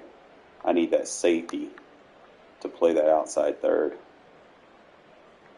So that'll be my move. All right, I know exactly what I need to do. Put him in a third. Let him stand in soft squat to take the running back on the drag. You can use that safety right here. If I'm running a 3 safety defense, I could put him in the outside third to cover that deep wheel. That'd probably be the adjustment that I need because he keeps going to that. The soft squat just kind of, I couldn't get the pass rush there fast enough. I tried to improvise it a little bit on a few plays and started blitzing the corner. Nah, I just don't like talking in certain games, bro. I try to be focusing because, like I said, you got Chris Jones and Parsons, so there's only so much I can do up front. I kind of fucked up with the zig route right there. I should have let him set his feet before I hiked that.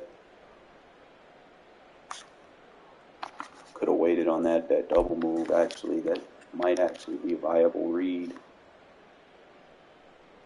If I can throw something at his user, make him play underneath, I think that'll be a good route to run versus the cover 2. Dig return. All we need is something to come right at him so I can run a drag slant at his user. And Devontae be open up the middle. Like, he's giving up the middle of the field. Like I said, I just need to look at my film.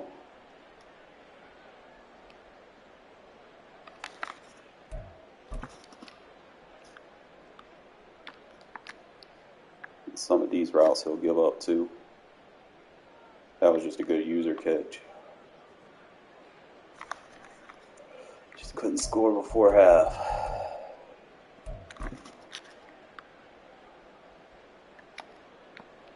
He plays press. I could probably go back to that formation, get my press release routes. Like I said, I think it went double corner.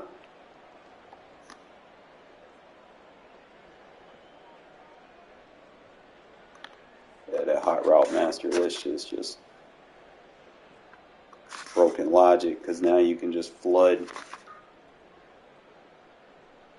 deep and then run the running back underneath. So what I need to do, trying to see, I'm going to have to pull that. All right, so if he motions that running back over there, I'm going to have to use that linebacker on that, because his guy is going to be that second crosser. I got to bring that other linebacker over there. He's just going to run the flood. If he motions his running back to the trip side, it's going to be a flood with a vert. I just don't know why that third isn't matching down appropriately.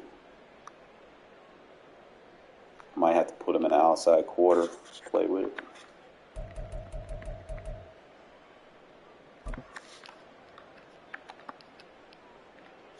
I could have stopped that. I just couldn't get on it fast enough. I was right there and I went for a fucking hit stick and I whiffed.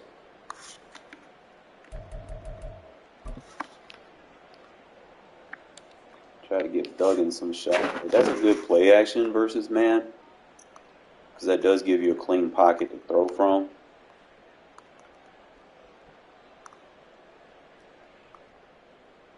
And as a touch, man, I could probably squeeze that for a touchdown, man. I get that tight end a little bit faster.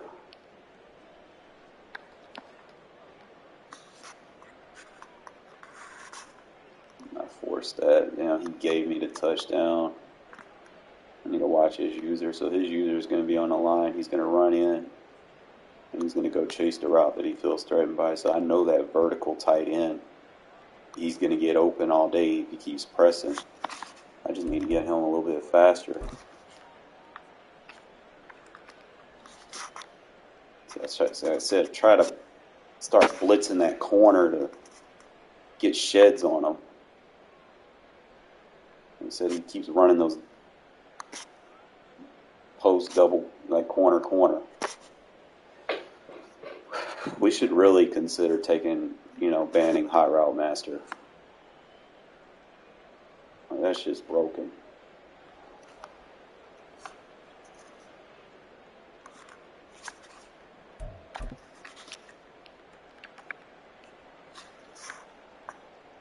I just couldn't get over there fast enough. I tried to blitz the corner that time, so sometimes he'll bring the running back over there to block. So what I should do is just blitz the weak side. Try something new if I run into it again. Like he's gonna get a leverage over here anyway, so might as well let him have the leverage and just sit pressure from the backside, force him to keep that running back over there.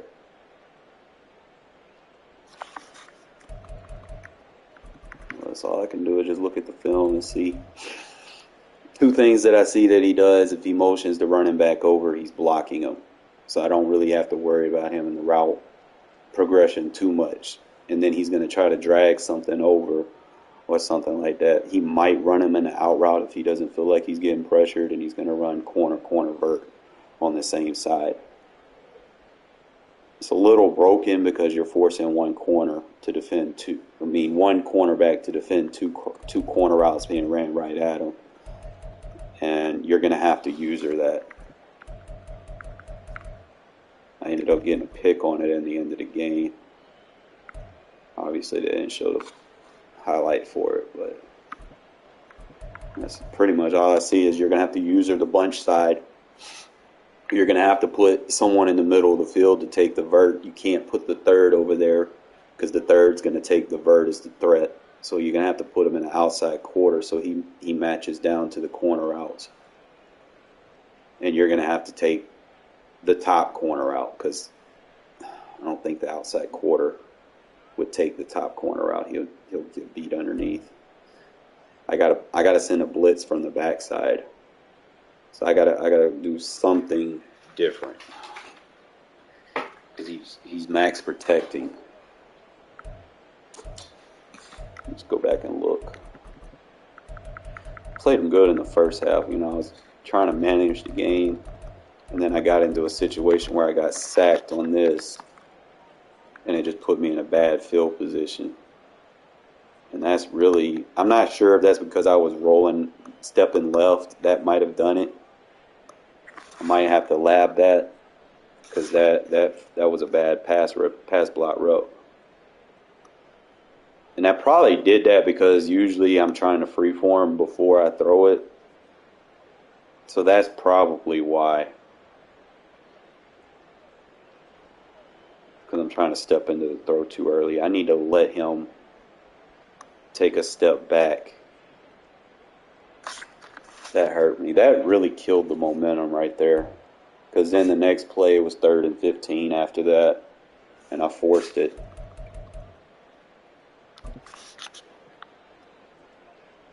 Like I said, he's going to run the corner. I don't think I did bad there. Probably just need to take the mid-read off and put it as a mid-third. Because he's not really running any crossers. Last time we played, he ran crossers. Crosby did his thing. Like, he was there. The corner just froze. So I might have to put him in an outside quarter. So he defends that. I might have to lab it up and see. I think he was in Philly's playbook. I need to go into the lab real quick. I just need to see how that outside corner is going to play on that second read playing the corner out, because that third tends to go after the vertical from the tight end. and it kind of wraps it open. Look, we'll win some, we'll lose some. I beat myself. I wouldn't say he beat me because, like I said, I kept giving him short field position. He had a bunch of turnovers. I had a bunch of turnovers. The only difference was I was onside kicking, giving him short field. And that'll do it to you. I was hoping I would have at least got one or two of them. In fact, I think I did. It's just they rolled it that I touched it before, which, it could have been either way. You need to stop scratching, Shadow. You look rough.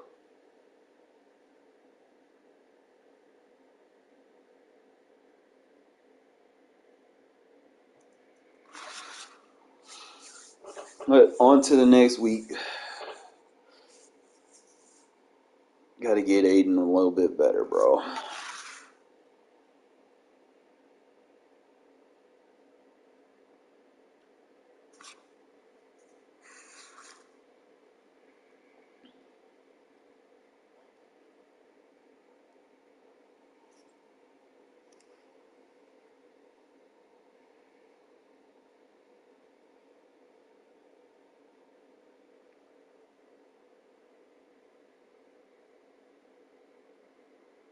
Like I said, if it wasn't for Hot Route Master, bro, he probably wouldn't have been able to do too much. But I think he had a bunch of other shit too. He had like Fearless. I couldn't get them under pressure throws all the time. I mean, I did get him to throw some picks. But I just don't. He just had way too many abilities on him. I think he had 5 ability buckets. It's like Hot Route, Gunslinger. I need Gunslinger. My quarterback needs to throw faster. So I don't know, maybe off season look for someone that's got a quicker release. I mean, I can still use Aiden as a backup. I mean, I can manage with him. Just keep him under contract. He's still got, one more year on his deal, rookie year deal. See if he can develop. Because he wasn't drafted in the first round, so it's a 3-year deal before. And I don't think the Raiders are going to sign someone that's like 28 off their rookie year deal. He probably won't get brought back, so he'll probably play this year, next year. What else, man? I don't know why it's freezing this long. Usually it bounces out after 2-3 minutes. But that's probably what I would think. The Raiders, hopefully, we draft a quarterback. Because, like I said, Aiden will be, 26 starting next year. Second year of his deal. 27, final year of his rookie deal. 28, do you want to re-sign someone off their rookie deal at 28? Or do you want to re-sign someone off their rookie deal at 25? You know your best years are going to be when they're young. And I don't think we need to pay Aiden. End of the day, like I said, it just comes down to his age, man. I don't know why they kick you off the servers for looking at highlights, but let me just practice. I need to see how that quarter react, because let's see. Like I said, I ain't going to hang my hat on that game too much. Like I said, dude needs abilities to win. He ran a double corner route, so he ran a double corner with a vert, and if I had a third over there, the third's taking the vert regardless, and it's going to open the corner, so I need to user adjust the quarter route and see. All I need is a defender to get over there, because if he's going to run 2 routes over there, if I can get a zone to play anywhere near it, I'm good. That's all I need. I just need one guy to play near it. Flip the sides real quick.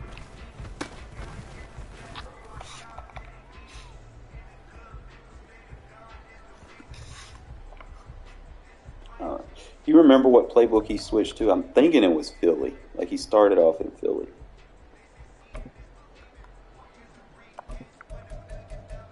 I'm trying to figure out which one had that.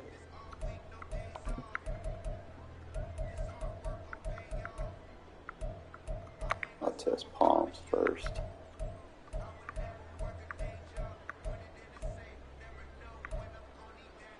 Alright, it's one of these bunches. Okay, so he has the PA read, he has the double post. Alright. So I need to test the press. Obviously, I don't even want that 3-rec, but let's just.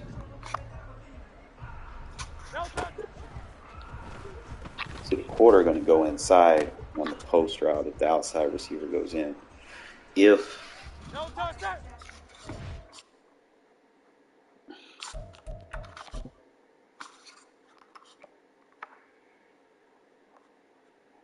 So he's going to take the flat. That's what I need. So if it's like that, I need that linebacker to take the underneath route. And then I would have a quarter over the top. Only discrepancy is if he quick passes, but I should get a pass rush. If I press it, I could blitz him.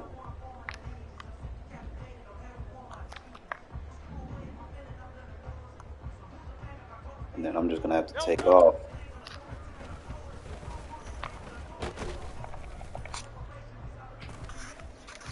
There's like a couple of adjustments I did that work, but you can't spam them. See, if you blitz the corner, you have a gap. Yo, I see a gap.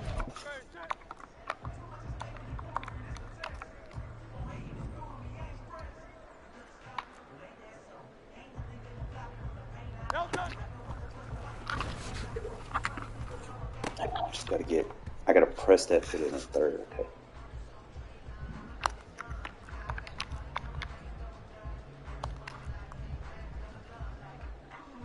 Haven't done turbo blitzing in a minute. There we go. Okay, so if I can do that, I can force him to throw it before he's ready. It's risky, but I've got to put him in a third. No, I don't even have match on.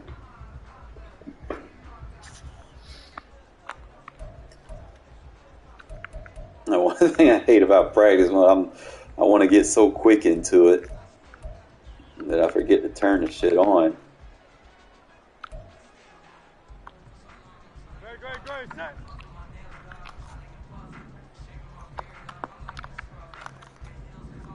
All right.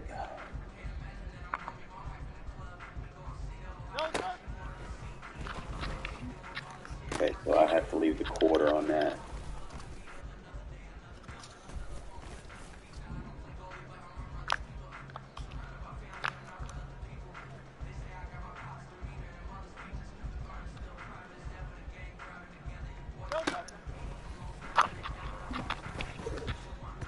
That's about the only thing I can come up with, like turbo-wise. Unless, see, I can't put him in a mid-read.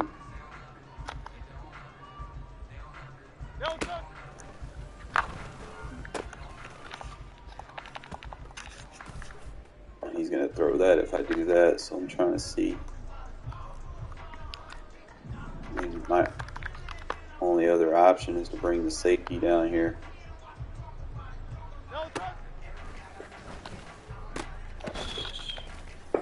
Find something.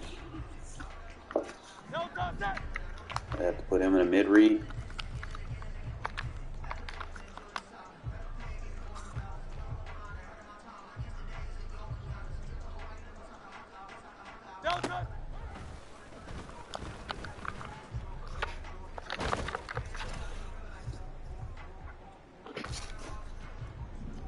Because one thing about that I've seen. He doesn't throw fast. So I can get anything.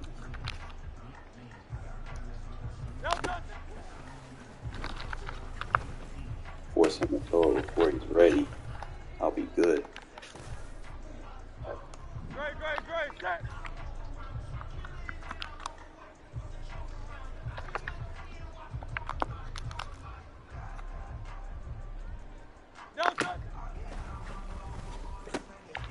I'm just not reacting fast enough.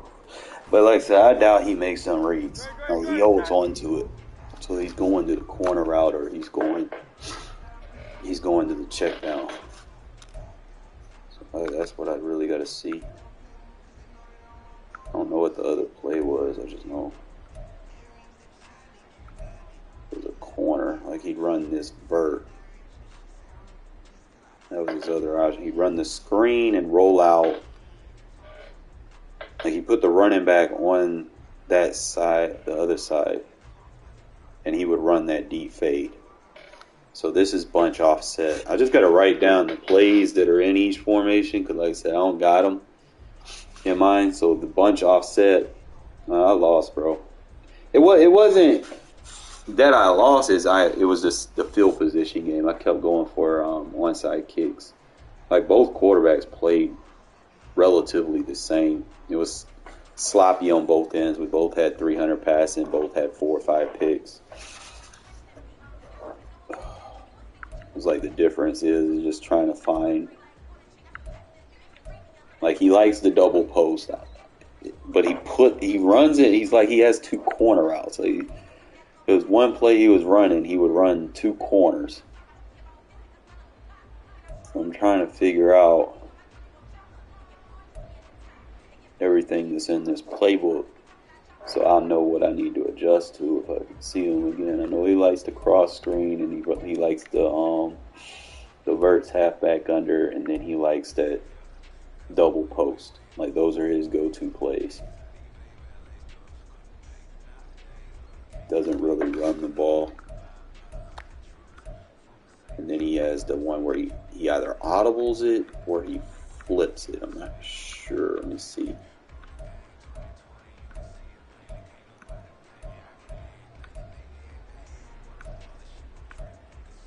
Okay, so the other one's bunch nasty. I don't really see. So bunch nasty is probably the one where he's doing the double corners. And he also has that fucking screen in that. That's lame. Because you roll out and you can throw that deep fade. You know, it's a right-hand quarterback. You have a somewhat mobile quarterback. And I don't know how, like, it was glitching out. My guy, he wasn't trying to defend it. So I could either, A, put him in a deep half. That's the only thing that could get out in front of it if I put that corner in a deep half. Because I had him in an outside quarter, and he would just run free wide open, and he would just somehow sell off. Just like paying attention to certain routes. Now, the AI ain't gonna run that shit, but he would roll it out to the right and run the fade.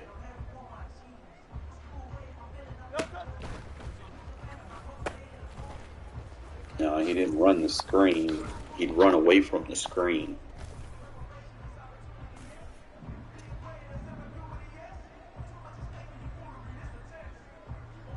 And it's not going to let me look at it from that. So like I said, the only thing I can think of is run a quarter with a deep half, maybe. And then press it. That way he's in front of it.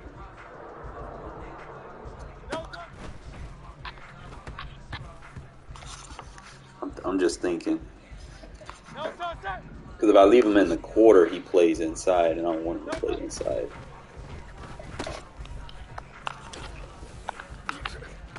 Just trying to see the plays. I don't think he's good. Like I said, he just relies on abilities. Because y'all seen what happened last game. You took his abilities away. He couldn't really do nothing. I mean, I was able to score points on him. Obviously, there's route concepts that beat what he likes to do, but I just don't have a quarterback that's going to be consistent. So that's really where it just kind of draws the line. Maybe I can develop him before the playoffs, get something out of him, but Aiden just, he lacked the wheels and the quick throw. That's the only, like, imagine if you swap quarterbacks, you give me Pat Mahomes, and then he has Aiden, I'm winning that game. It's like, that's pretty much how it just came down to.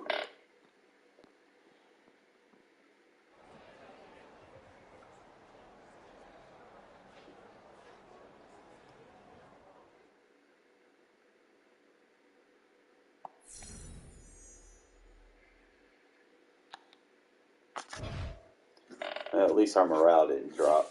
That would be the last thing I need.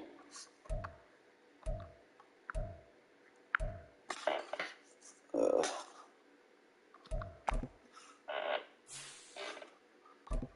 me just kind of go back and look. It was a rough game. Like I said, I beat myself with the onside kicks. I beat him in every fucking category, bro. I beat him in offensive yards. I beat him in rushing yards. Beat him in passing yards. He can't say that he wasn't necessarily bots. I had more first downs than him. I had more total yards than him. The turnovers beat me. I completed my third downs, my fourth downs.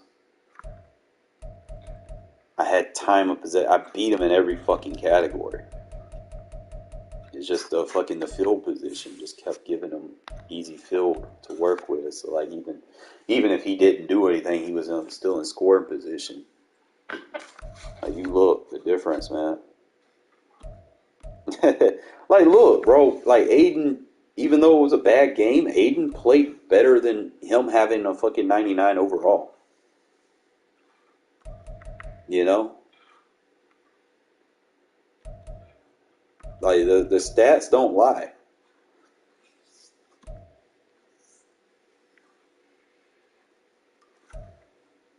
That's wild, bro. Yeah. I mean, I got a defense. I just got to give him longer field so he forces certain passes. Yep, that was the key factor. Because you see the stats right there. It depends. Like, certain games, man, I have to. Like, I was behind, so I had to. You know, I was trying to get back into it real quick, and I had got into it a couple times. But you can see right there, like, he's not good. Like, he's not elite. I mean, you have Pat Mahomes, and that's your stats, and you want to talk like you're good? Come on, man. Give me Pat Mahomes and give you Aiden, and I guarantee you the stats aren't going to be exactly the same like that.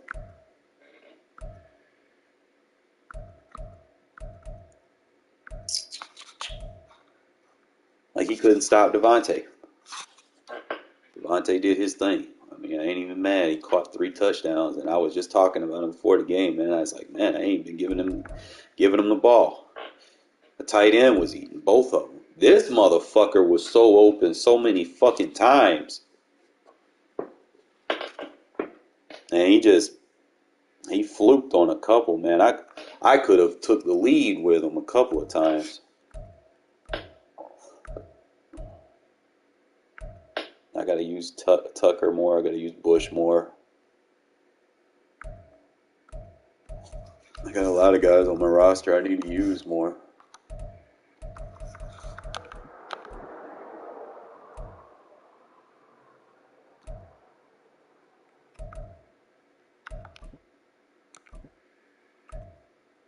And we split with the safeties. My linebacker got a pick. My safety got a pick. It really depends, man. Like, it's a money league, so you got to buy in every year. I just don't. It's either develop Aiden. I got to keep him and through his contract. I ain't gonna just let people go. I don't do stuff like that. I try to give him. I mean, he's not doing bad. Like, he's been pretty mid. Yeah, but I could also develop him. Like, that's really where it's at. I mean, y'all seen the stats. Like, dude's not good. Like I said, field position hurt me, but we'll be all right. Because that loss doesn't hurt me too bad. Should have won the turnover battle. Couldn't get the ball running on the first drive. I tried to pass, and my fucking line didn't block for me. So let's schedule. No. I'm going to go look at his stats.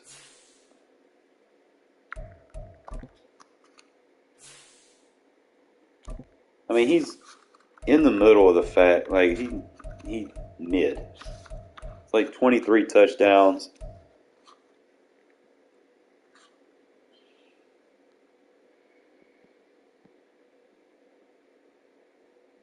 What team are you, bro?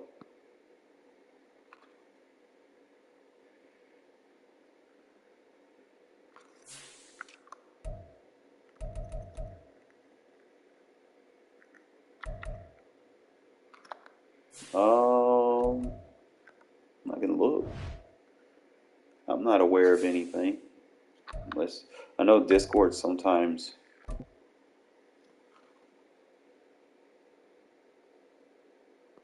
Yeah, it says you're right here.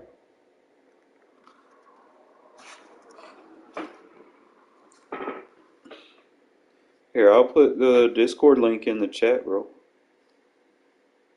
So you make sure you join.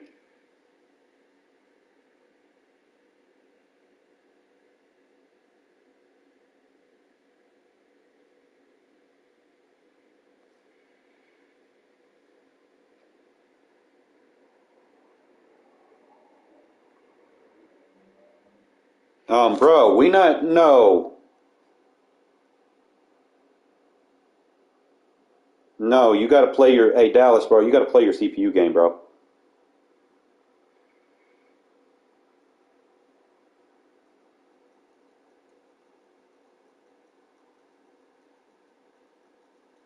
I mean, I'm sorry, but that was the rule.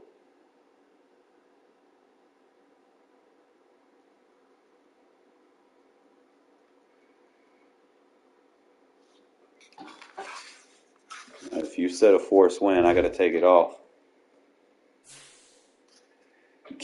Dallas, you can't go over somebody's head, man. Like, you know the rule. We're not setting forced wins for CPU games. I played my CPU game. You're gonna play yours, or you're gonna have to. It's gonna be a fair sim. We're not asking for forces against people that quit the league. The only ones that are forces are people that quit. That forces are for punishment.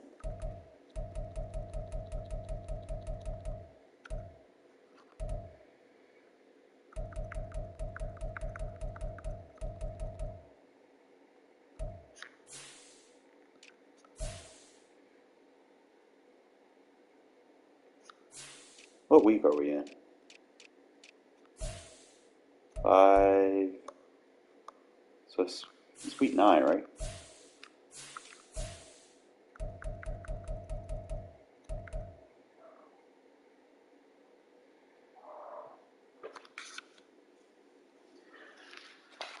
Oh, bro, we're not forcing fucking wins, bro.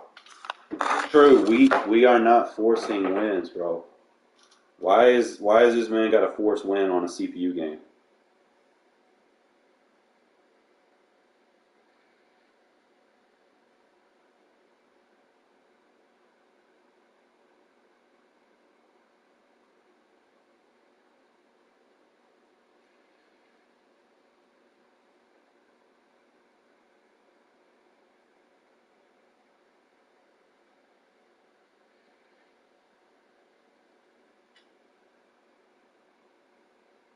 Well, it's a fair sim. If they don't want to play it, it's a fair sim. You can't, like, we've already had that. That was the issue last year.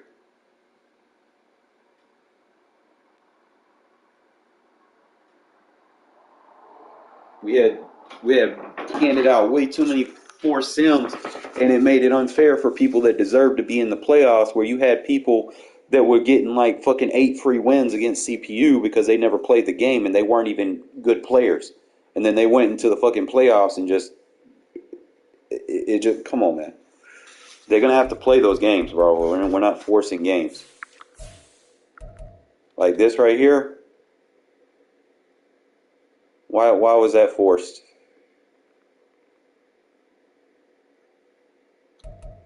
Like, why is this forced? Come on, man. We're not forcing wins, bro. Play the fucking CPU. It's not our fault the fucking users quit.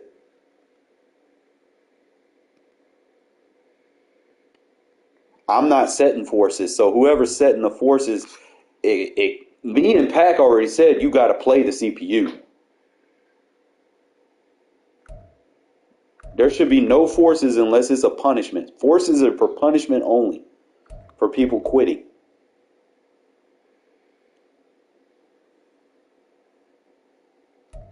All right, so that was the lag out game. Which one? But that's a CPU game right there.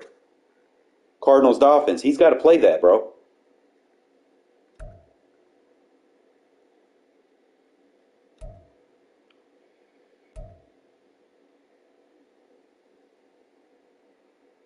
Why was this a force? Why they didn't play? What's up with that?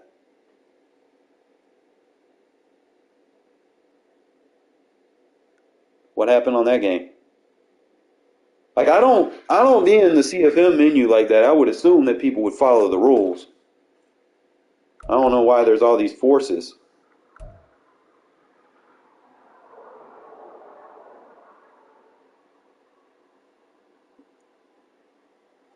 You didn't want him to pad stats on him. Well, if he didn't want to play him, bro, then that's the same as quitting. He's going to get a forced loss. If you just don't want to play someone, you're going to get penalized for that. If you can prove that he just didn't want to play him as opposed to being unable to schedule to play him.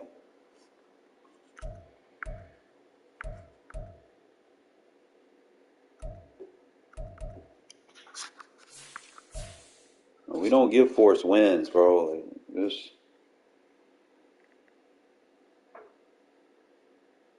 Why did he get a force? Oh yeah, okay, I remember that.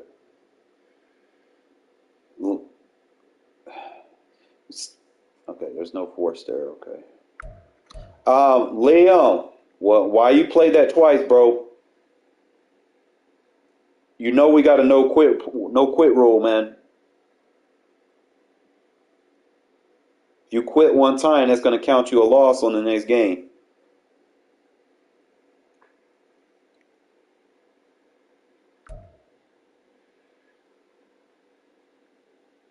Why was this forced? There's way too many forces going on, man. Like, why is this forced? Is the Bears user not playing, bro? Like, what's up with that?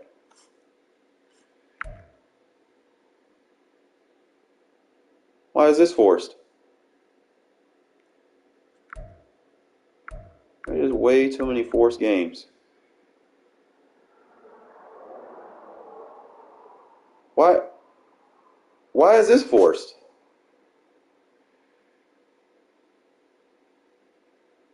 Like, what's the deal with all these forces, bro? I want to do a fresh league, to be honest. Like, continuing this is already a Lupe fiasco. They wanted to continue it, though. Like, there's just too much shit going on. There shouldn't be any force. That's the only reason that's a force is because he quit versus the Chiefs.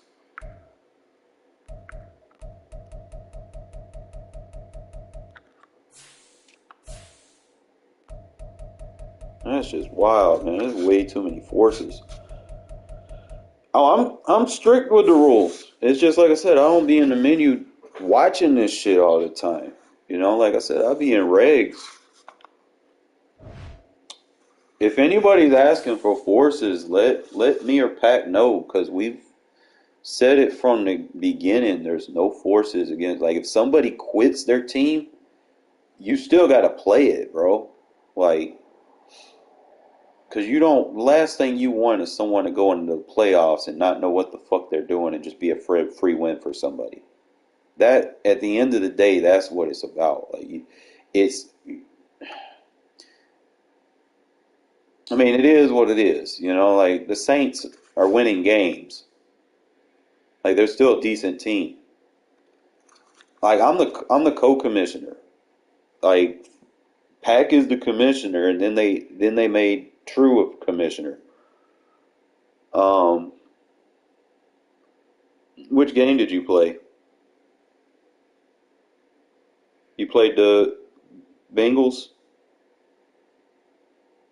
Did you beat them? Because I need some help from some.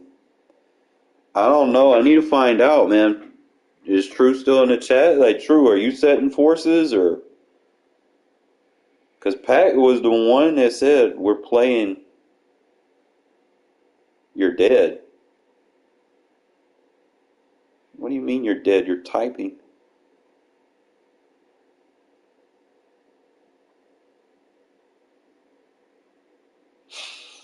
This shit getting out of hand, man. It's like people asking for forced wins. It's gonna mess the season up.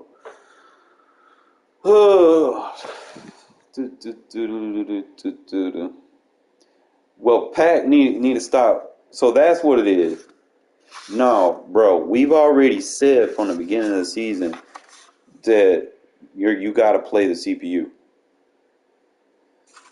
So whatever he's saying, okay, now we're not going back on things. See, the difference between me and Pac is I'm gonna hold true to the word. Like whatever it is we agreed on, I'm gonna stand law on it.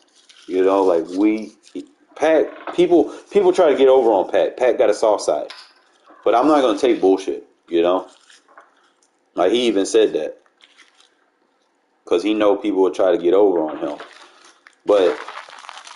You know, all you gotta do is be like, hey, you know, this is the rule. We play in the CPU, or it's a fair sim. You don't want people in the playoffs that don't deserve to be in there. You know, at the end of the day, you got these people. I ain't seen no. We're not changing what was laid down. You got to play the CPU, bro. Like, that's wild. We had users for them. Those users quit. Yeah, I understand, man, but. We can't be flopping things and going behind people's backs and trying to override things that was already set in stone. Only reason why, well, see, the thing is, if a CPU, here's the thing, and I'm gonna be honest, not everyone in here is comp. You know, there's casuals in here. You know, but we had to fill the league. So it's going to be like that. You know, there's going to be some people in here that just, you know, they just here for the experience, you know.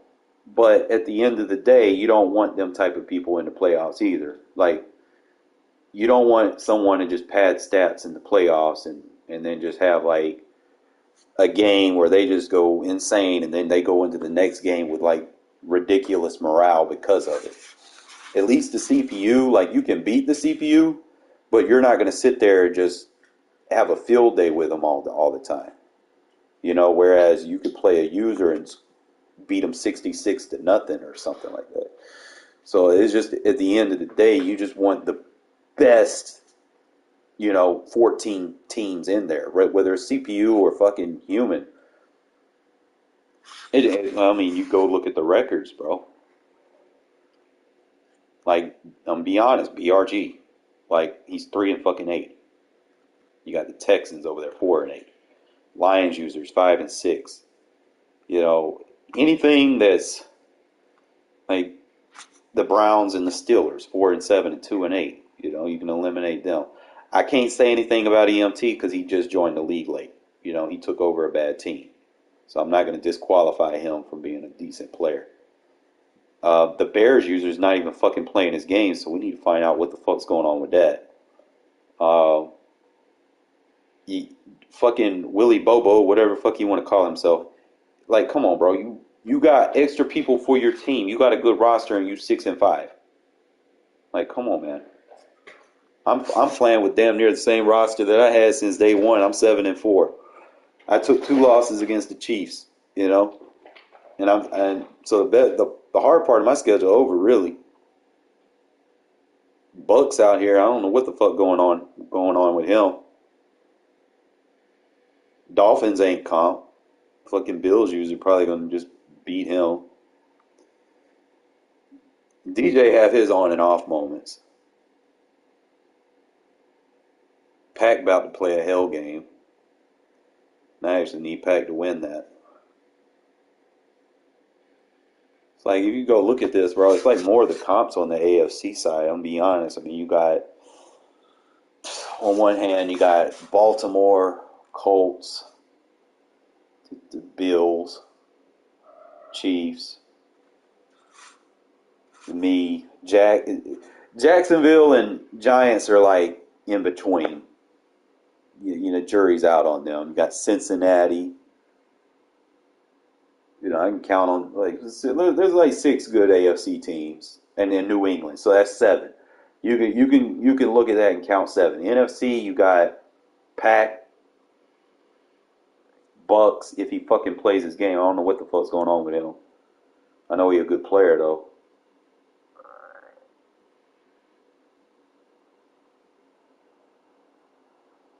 I ain't even gonna say the Niners is good because he's in a shit show division. Like, that division's ass. I mean, you got fucking BRG, the Cardinals, and nothing against you, Dallas, bro, but you still need work. But I mean, he's gonna take that division with ease. But that's really it. That's the NFC for you. You got two, and you got fucking Prim. That's 3 teams in the NFC that you have. It's like all the comps on the AFC side. Like, if I go look at the standings,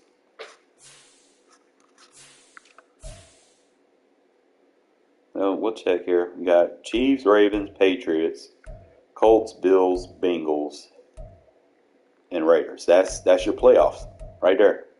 1, 2, 3, 4, 5, 6, 7. What team are you? 1, 2, 3, 4, 5, 6, 7. Bro, the NFC is ass. Like, you could probably be right here and still be in the playoff. I'm not counting no one out. I'm just saying who has the best chance. Like, you see Packers and Commanders. Like, that's pretty much the NFC right there. Like, I mean, yeah, you could probably go on a run, maybe. But you 5-5, these people already established themselves. You're not really fighting for a seed, to be honest. Like, if you beat a couple of people, you're basically in, because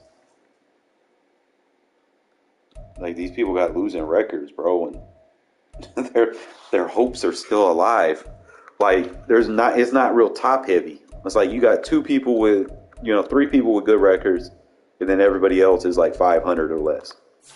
And then the AFC is damn near everybody got winning records. 1, 2, 3, 4, 5, 6, 7, 8. You got like 9 people in the playoffs. And Jets, I mean, nothing against you, bro, but how you make all them trades at the beginning of every fucking year, you make a lot of fucking trades, and now look at you. That make no sense, bro. I ain't traded shit. Imagine if I traded for like a quarterback or something. Like, look at this dude's roster. And I understand I'm going to take my losses here and there, but imagine your roster looked like this. You made all these fucking trades. This dude got Ramsey, Gardner, Garrett Wilson, Danielle Hunter, Brian O'Neill, Ryan Jensen, Dalvin Cook, Daron Payne. I'm like, I can't make this up, right? That's crazy. Imagine having a team like that stacked at the top like that. And some of them still young, you know? That's wild. That man 40 years old, he ain't retired yet.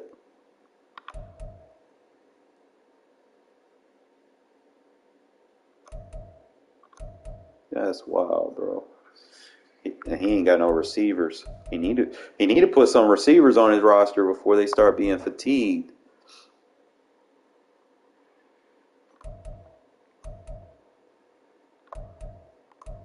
I need to look at my roster and see what I need. Because if we continue this for another year, this fiasco, I'd rather start a new league, to be honest, because shit like this, like, look at this shit, man. This is what I had to play against. It's not me versus him. It's me versus all these fucking abilities. Micah Parsons, Pat Mahomes. Look at his team, bro. what do you expect me to do with fucking Aiden? Chris, look how stacked he is. He got his fucking corner at 94 overall. He's got two corners, 94 overall. That's wild. Yeah, you can't even say I'm a bad player if I give up, if I had a bad game against him. The only thing that I gave up was field position. You take that field position, like he doesn't even have a 70. There you go. He doesn't get to 70s until he's at the bottom. I've been saying we should start over. You know why I say we should start over? People wouldn't have fucking rosters like this, number one, because of the salary cap. Once Pat fucking flipped the salary cap shit off, it fucked everything up. Now these people got these God Squad fucking teams and doing stupid trades. Because you can go in here, bro, and look at the fucking salary cap. This shit's off. It does no good to turn this shit back on. It's like once you flip the switch one time, you kill the league. I mean, it's a fiasco at this point, but like, look at this shit. You turn the salaries off, there's no penalties. It's just like sign whoever the fuck you want. I was able to re-sign Jacobs with ease. There was no argument. He's like, yeah, just give me that. I'm good. There was no franchise side to it. It was just like I could sign him for whatever the fuck he wanted to make him happy, and he was going to accept it. Whereas if you turn the cap on, then it's different. You got those negotiations. It becomes a process, and then teams flip year to year. It's not like teams get better. You might have one team do real good one year, but their salaries coincide with their performance. And at some point there's going to be a discrepancy, and they're going to be like, man, I don't want to play here. I want to get the bag. They might not re-sign. And then we had the stupid shit with the Bears. User trading with Pat after he said no fucking trades. He traded with the fucking Bears.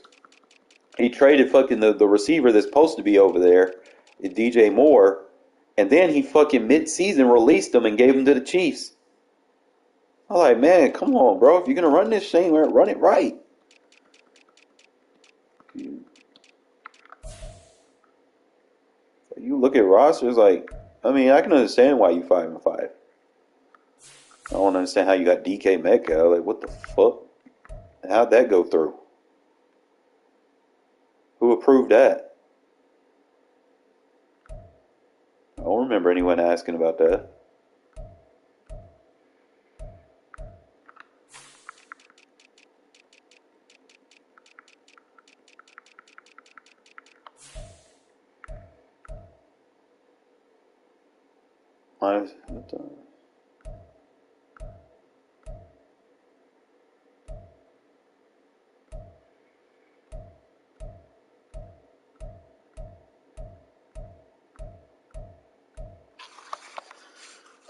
See, I don't even be in franchise like this. Y'all doing things, man. Like, come on, man.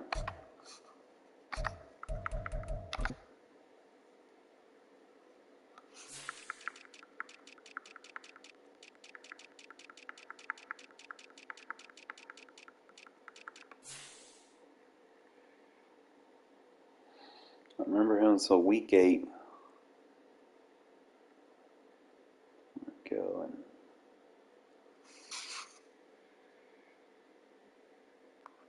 why are you trading Jefferson?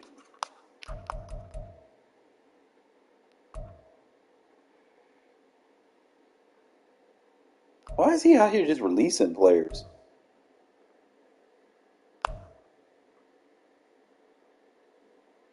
Why was he edited?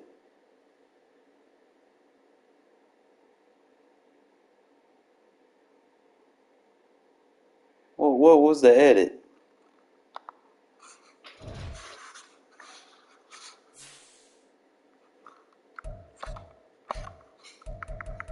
I gotta go and do some investigation. Yeah.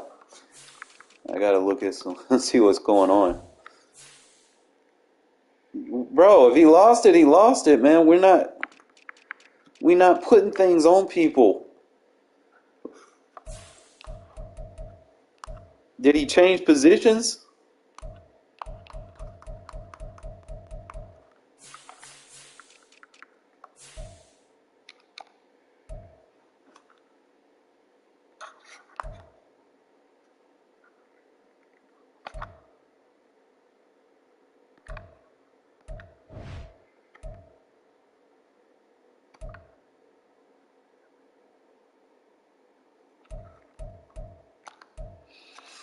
I mean, like I said, if he plays bad one year, bro, and he loses it, that's on him.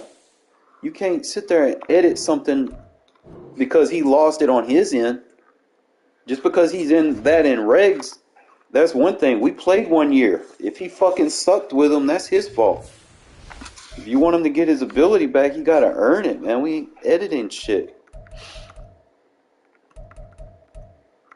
Like I said, I don't be in the CFL like that. Like, I trust that y'all gonna make the right decisions on things. Like, I understand it's a fucking fiasco fest right now because of the trading from year 1 got out of hand, and then we didn't have a fucking free agency period because of it. You know, like, and then we go back and you think about free agency. You remember Chris Jones was a fucking free agent. Snead, the cornerback on the Chiefs, was a free agent. We didn't get to fucking sign him because of, but guess who did? The fucking Chiefs user. He got to sign his guys. That's bullshit. They were fucking free agents. And no one got to participate in free agency. Because we turned the salary cap off. And I mean, if he had it off, man, I'm going to trust that you take that shit off, man. Because, see, when you said it, here's the thing, bro. I'm going to tell you why we don't, why we don't edit abilities is because of this one thing I'm about to show you right now. For every action, there is an equal but opposite reaction. So if you edit an ability, let's say he lost his ability and then somebody else who balled out had a good year last year, earned an ability, right, because of it. So at the end of the year, abilities are going to change based off performance. So you go into our settings, it should be 50, right? No, you ain't doing all that on me. You want to go outside? Come on.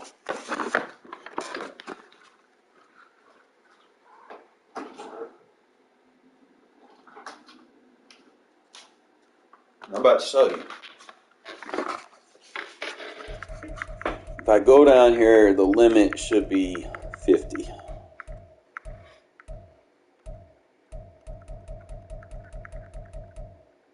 Everything should be on slowest so people ain't jacking their guys up.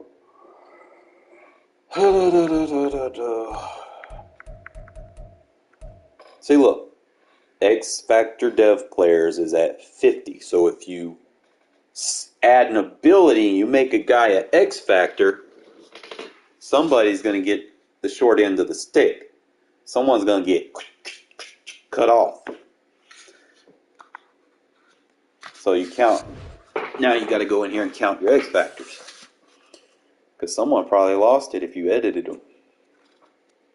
So someone that probably earned their X Factor probably lost it. So let's see. And sometimes they're random, like they'll switch it. Let's see. How do I look at this? So you can go in here and count them. 1, 2, 3, 4, 5, 6, 7, 8, 9, 10, 11, 12, 13, 14, 15, 16, 17, 18, 20, 21, 22, 23, 24, 25, 26, 27, 28, 29, 30, 31, 32, 33, 34. Yep. Who the fuck is that? 35, 36, 37, 38, 39, 40, 41, 42, 43, 44, 45, 47, 48, 49, 50. All right, so now we got 52. That's an issue. We have it on 50. So how now there's going to be an issue that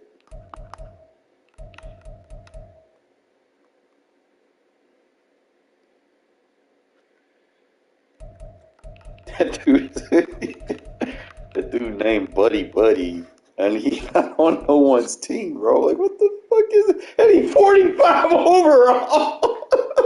What the fuck really going on?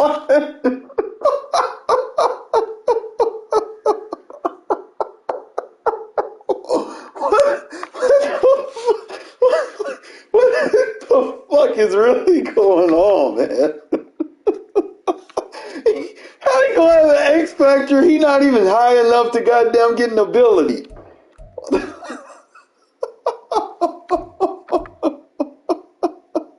Why does he look like Stephon Diggs though? Like dead ass. He dead ass do look like him.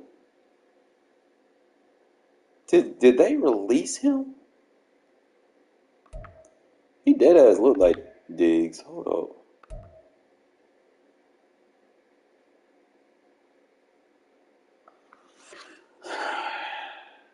Something feels off. Because he's got good, like, there's good stats there.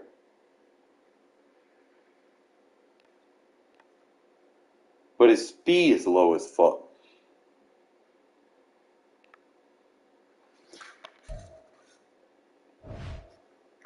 And I don't see Diggs on here. Diggs is right here. He don't look like Diggs. You know what? Hey, we not doing this, bro. We not doing this shit. That is not Stephon Diggs. Someone low-key switching players around. Like, come on, man. And then you adding X factors. The dude. Come on, man. I gotta call Pat, bro. This wildin'.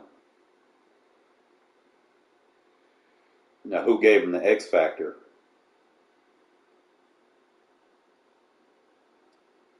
Yeah, but we just too much shit going on, man.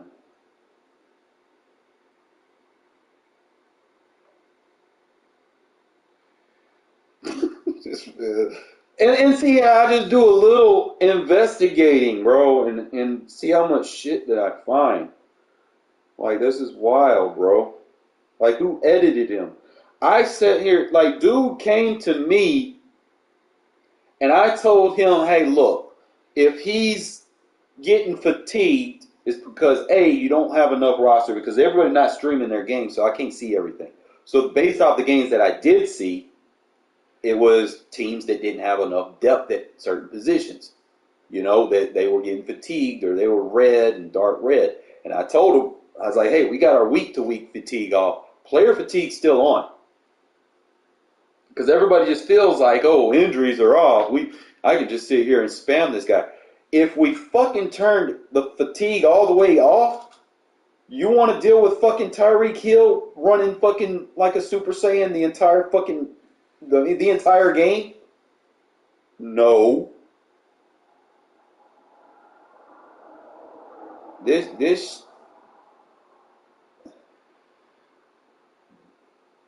I understand, Brody. Like, this league need to be redone. Like, there's too much shit going on. at the end of the day, I'm gonna finish it off, but this the shit that I'm talking about. And I know it's 12:22, man. I don't even know if Pat gonna pick up, bro. I should be asleep, but I took a nap.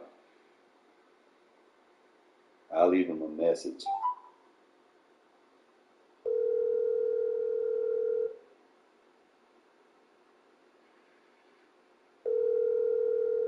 You're gonna have to give him the original digs back, because there's supposed to be only 50 X Factors. So he's the original digs. He needs to go back on the Bills. This guy needs to go back into free agency, whatever the fuck his name was, because that is not Stephon Diggs. I don't know who the fuck that is. Please leave your message for 26750600164. Alright, yo, Pat. We gotta talk, my guy, because we have an issue. Remember how we said there's only 50 X Factors in the league? Well, we got 52 now. There's been edits going on, and I'm sitting there looking at the X Factors, and then I see someone named Buddy Buddy.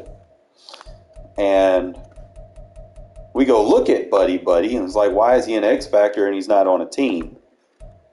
First of all, he looks like fucking Stephon Diggs. So I go digging more into it. I go look at his stats. It's like someone lowered his speed and stuff.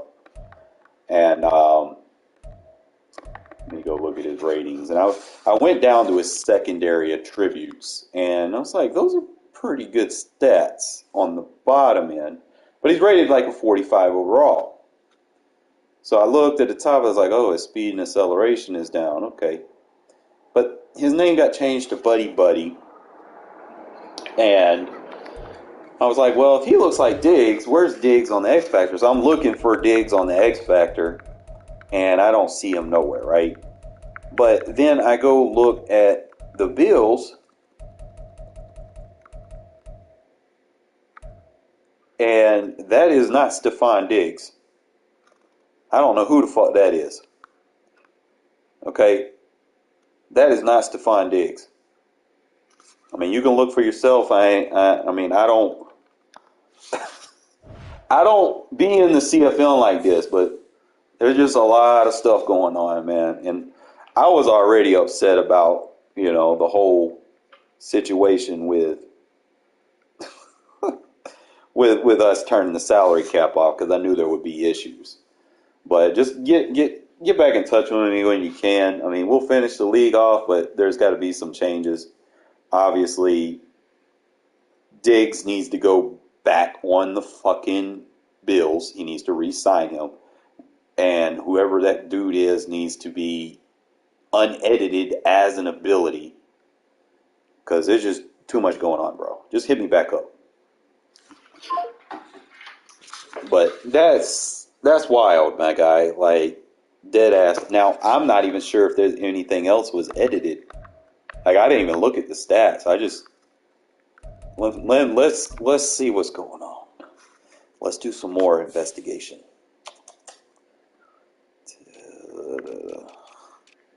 Player edits. Now, if I see anybody, Packers, bro, you're the fucking head commissioner and you're doing this shit, bro. Come on, man, bro. Oh my God, we found the culprit. The damn head commissioner out here doing this stupid shit.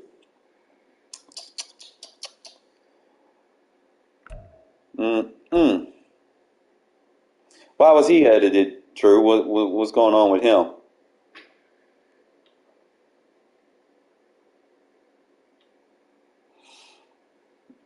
I'm seriously considering starting my own CFM.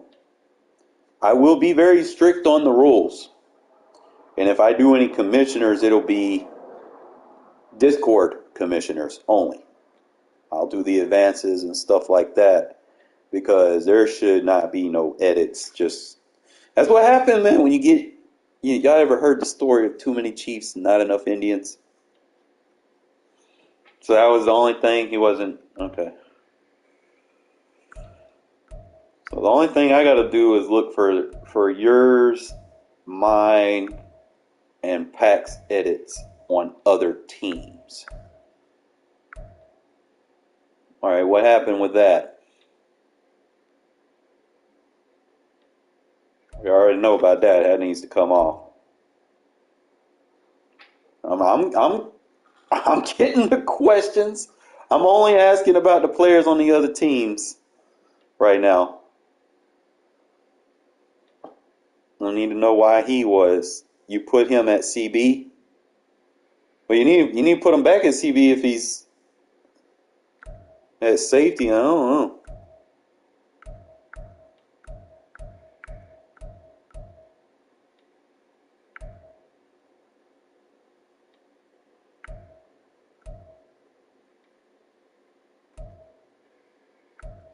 He earned his ability. That's the only thing I changed on that when he got his superstar.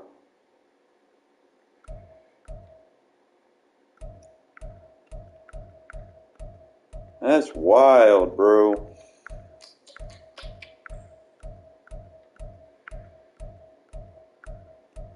Damn, Drew doing a lot of editing. What he got going on? This is week 3, so I don't even think that you were even whatchamacallit. Yeah, there's a lot going on, Dallas. There's a lot going on that we just did some investigation on. People complaining, and all right, so I'll start with what I know, and then we'll just kind of culminate things together, okay? And I'll go through it. So let's start from here.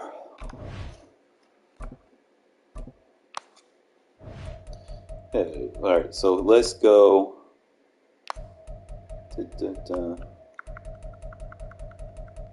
Everybody wanted injuries off. I didn't let it happen, bro. This Packers did this shit. It's not my CFL. I'm just a co-commissioner. But, you know, I be at work. I be assuming that everything's going to be fine and dandy. I guess not. But you're right. I think there should only be one commissioner.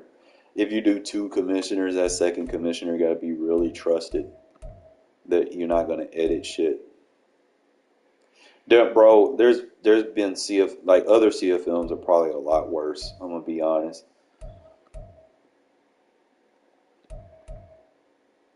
Like, I'll probably do my own CFL at the end of the year. I've been saying that, and these people, they worried more about, I want to do a rebuild. I want to get my team. I worked hard for my team. Come on, man. Y'all want to really continue this fiasco with the salary cap off? Like, this shit's just out of hand at this point. I mean, I'm going to finish this year. It's supposed to be, yeah. I'm going to finish the year out because we got money tied to it, but we definitely, at the end of this season, the talks for restarting this shit needs to definitely come into question. People did pay money to be in here. See, injuries are off. I know. See, that's all right. So let's just culminate everything together. Injuries are off. That's where we're going. We're going to start with this whole fiasco with injuries being off. Okay, year 1 was stupid. People made dumb trades. Okay, you had fucking Bucks trading Mike Williams to the Bills. You know, it was ridiculous. They had like people making God squads. League 1. You were like first 2-3 weeks, people were trading for X Factors, you know, and it was just wild. People were stacking the tops of their offenses. Like, True, you know, come on, man. You had the fucking Bills with Mike Evans, and then we had to reset that at the beginning of this year. Like, all the stupid trades, we tried to fix it so that we could get people to join, right? Well, in spite of that, we didn't have a fucking free agency period because of it. Apparently, the only person that had free agency was the Chiefs user, because Chris Jones and Snead were supposed to be free agents, which I would have assumed would have been on everybody's fucking wish list, right? You know, I was thinking about signing both of them. I know damn sure I was. But, you know, I come home from that day of work assuming that, hey, we're going to have a slow process free agency. It got advanced to fucking preseason. During that time I was at work. You know, you're advancing, what, 5-6 weeks in less than a day? And I come home and Chris Jones, all the Chiefs players were signed to the Chiefs. I'm like, oh. And I was like, fuck it. You know, I'm just gonna rock with my undrafted free agents, and I'm gonna make that my free agency. So I end up signing some guys because like I said, I didn't have a free agency. So I told everybody, you know, because of that, I wanted free agency to be fair. I was like, okay, you can only sign undrafted free agents. You know, I went by the rule, right? So you go look at my roster, I'll show you my undrafted guys.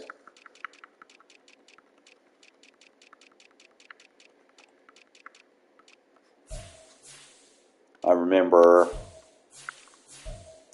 I signed 3 running backs, undrafted free agent, undrafted free agent, undrafted. I signed 3 of them. I was like, okay, I need depth elsewhere. I didn't have a fullback. I signed 2 receivers. That was a guy. That was a guy. I signed 2 tight ends.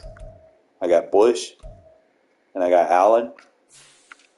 I don't think I got anyone on the line. I think I got this guy from the practice squad, and he was technically a free agent.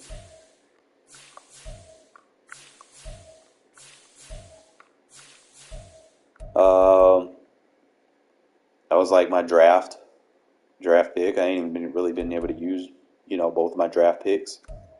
That was a guy I seen in free agency. That was the only person that I grabbed in free agency, bro.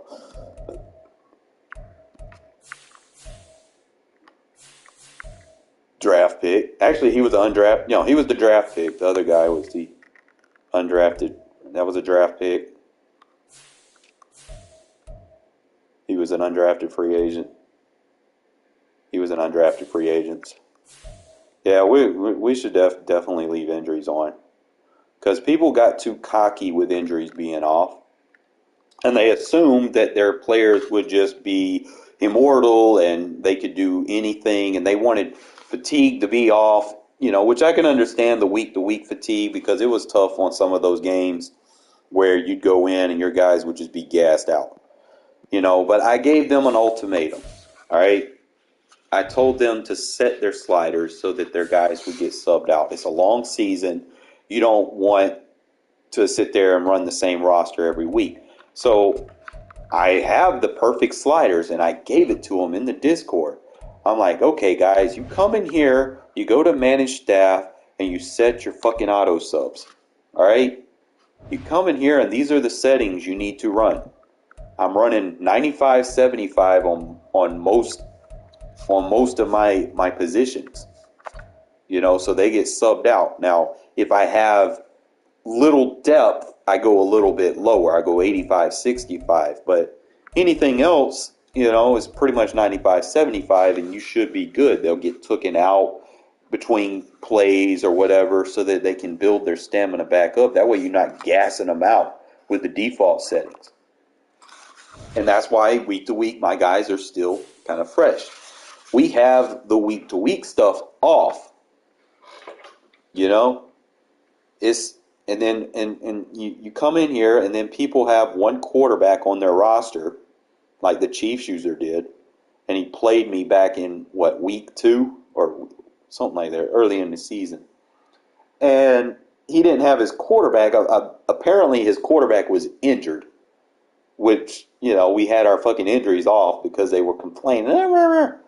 But he only had one quarterback because he thought Pat Mahomes was just God, that he wasn't going to get hurt. I mean, I get it. Injuries were off. How did he get hurt? I don't fucking know. But anyway, he got hurt, and I guess the CPU signed him some guys because he wasn't watching his roster because he's in like 5 CFMs. And, he got hurt during our game or whatever, before he played, I guess, practice mode. I don't know. But that's good. That's what happens. Like, I watched a couple of games, where, players had the fatigue on them, and I told them, man, just bench him for a few weeks, because if he gets like that, you're not going to be able to use him. But sitting there editing players and trying to do it under the radar,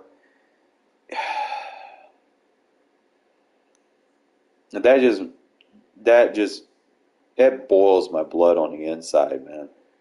It's like people doing stuff without telling people. And then I go look at the X factors, and it tells all. Buddy is the X factor. He needs to have his fucking name back. You need when it needs to be brought up in the Discord that I had to come in here and do some investigating. Like, I don't do no cheating shit, bro. That shit's wild, bro. Like, come in here. You come in here and you do some, like, you just go look at something. Like, and this is here's the thing, fellas.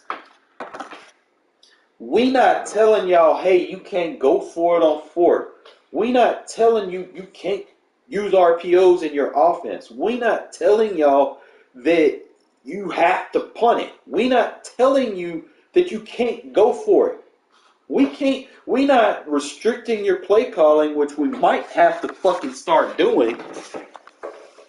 Because apparently people like to sit there and spam one play out their fucking ass. But, like I said, this is an experimental thing. I wanted it to be calm. But there's some things that just going to have to be looked into. It don't matter now, bro. Like, dude got someone on his team that shouldn't be on his team. The free agent need to be on his team. And he needs to be brought back as Devon Diggs. The guy that is on his team now should not be an X factor. Like, he needs the guy. Like, if you go in here, let me see.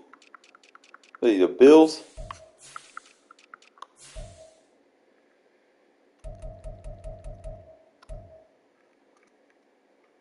That is not Stephon Diggs. I don't know who the fuck that is. Because how does he have a future starter, day one starter tag, and he's 30 years, he was edited to 30 years old. He wouldn't have a future starter, day one starter tag. So you just took a young receiver that you probably could have developed. So now I got to find someone that is 6 foot, 191 pounds. I got to find out who that is. Because he needs to go back to whoever the fuck he is.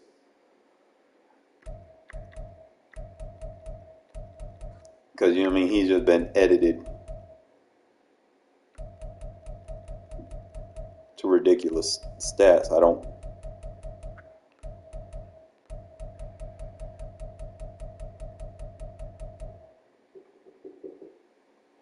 That is not him. He needs to have the original Diggs back on his team. I don't know who this fucking dude is. I'm not sure. Yeah, but if he remember, we're year 2, true. If he lost it year 1, he lost it. If you want to earn it, you got to ball out with him. You can't be like, oh, he was an X factor last year. Let me make him an X factor again. You can't do stuff like that, man. Because we're at a 50 cap on X factors. So when we start editing, it becomes a situation where it's an imbalance. It becomes an imbalance. So if we're at 50 X factors and we got someone named Buddy Buddy sitting in free agency with an X factor, people swapping players because they don't want their guy to get fatigued, so they're swapping them for a free agent. And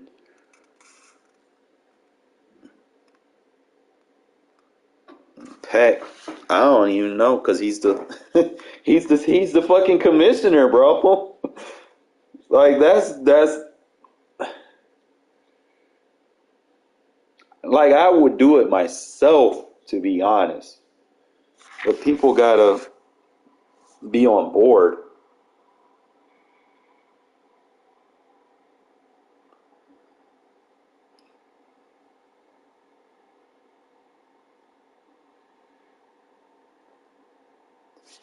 All you got to do is bench him for, or set your sliders. Because I haven't had any of my players be tired.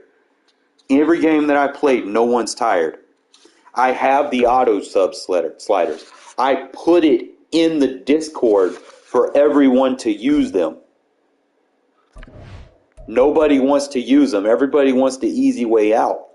All you got to do is come here, coaching sliders, set it 95, 75, and if you're low on a position where you don't have a lot of depth, you might need to set it a little bit lower. Like with my defensive ends, I only have 3. I went 85, 65.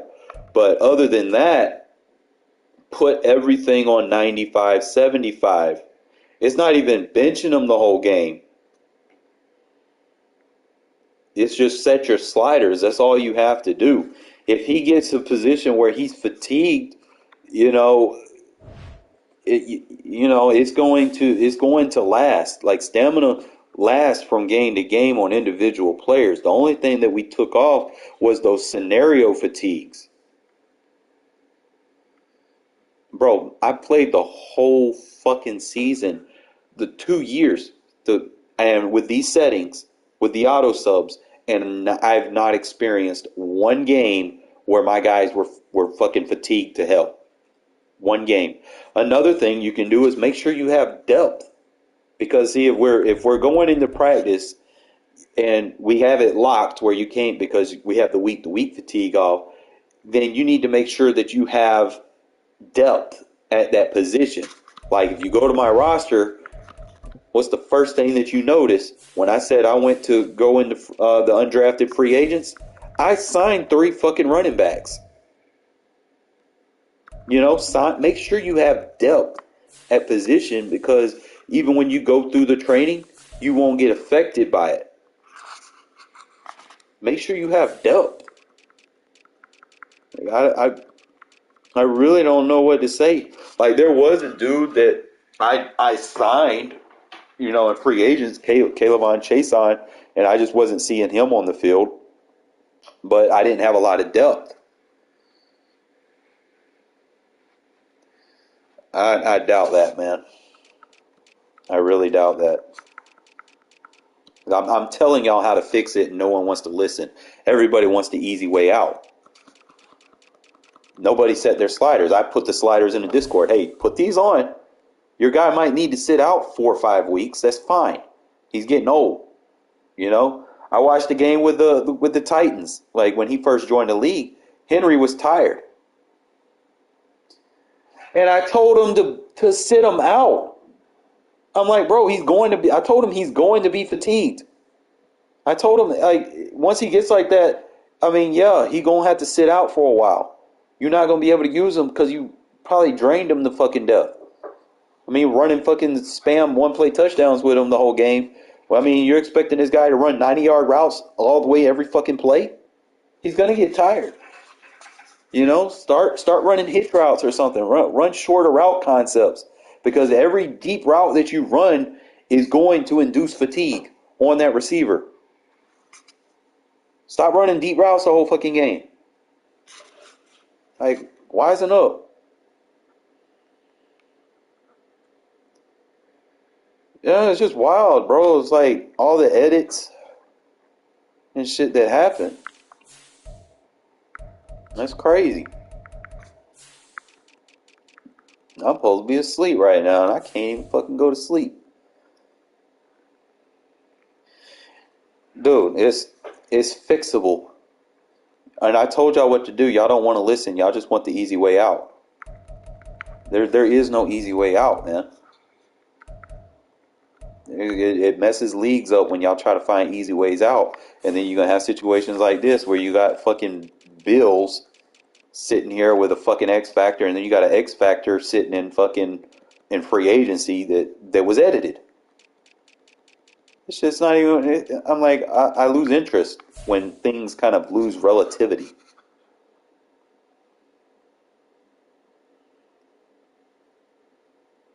You know? Like, look at this shit. That's not Stephon Diggs, man. Like,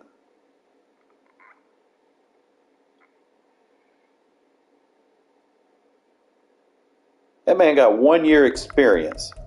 He done took a rookie. Because ain't no way in hell a rookie gonna be 30.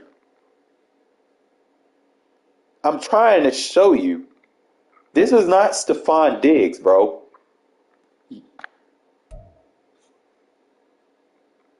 Does that fucking look like Stephon Diggs to you?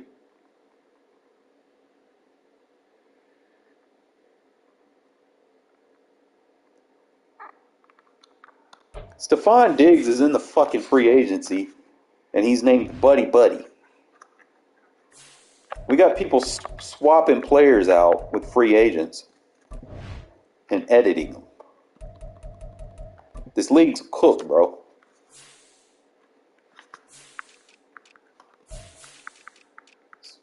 When y'all bring up that fantasy shit and that childish shit, I mean, nothing again. I mean, I understand.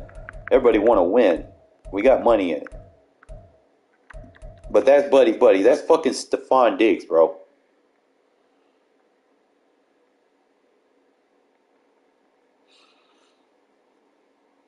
You see what now? You see where I'm getting? I told him to bench him. Just sit him out, bro. He's 30 years old. It doesn't. He keeps his X factor. Now you add another X factor. We have a 50 X factor cap. So now there's going to be people getting their X factors clipped, like fucking bird wings, just getting left and right. Because see, the game recognizes that we have 50 X factors that as our set total, and when we edit fucking X factors,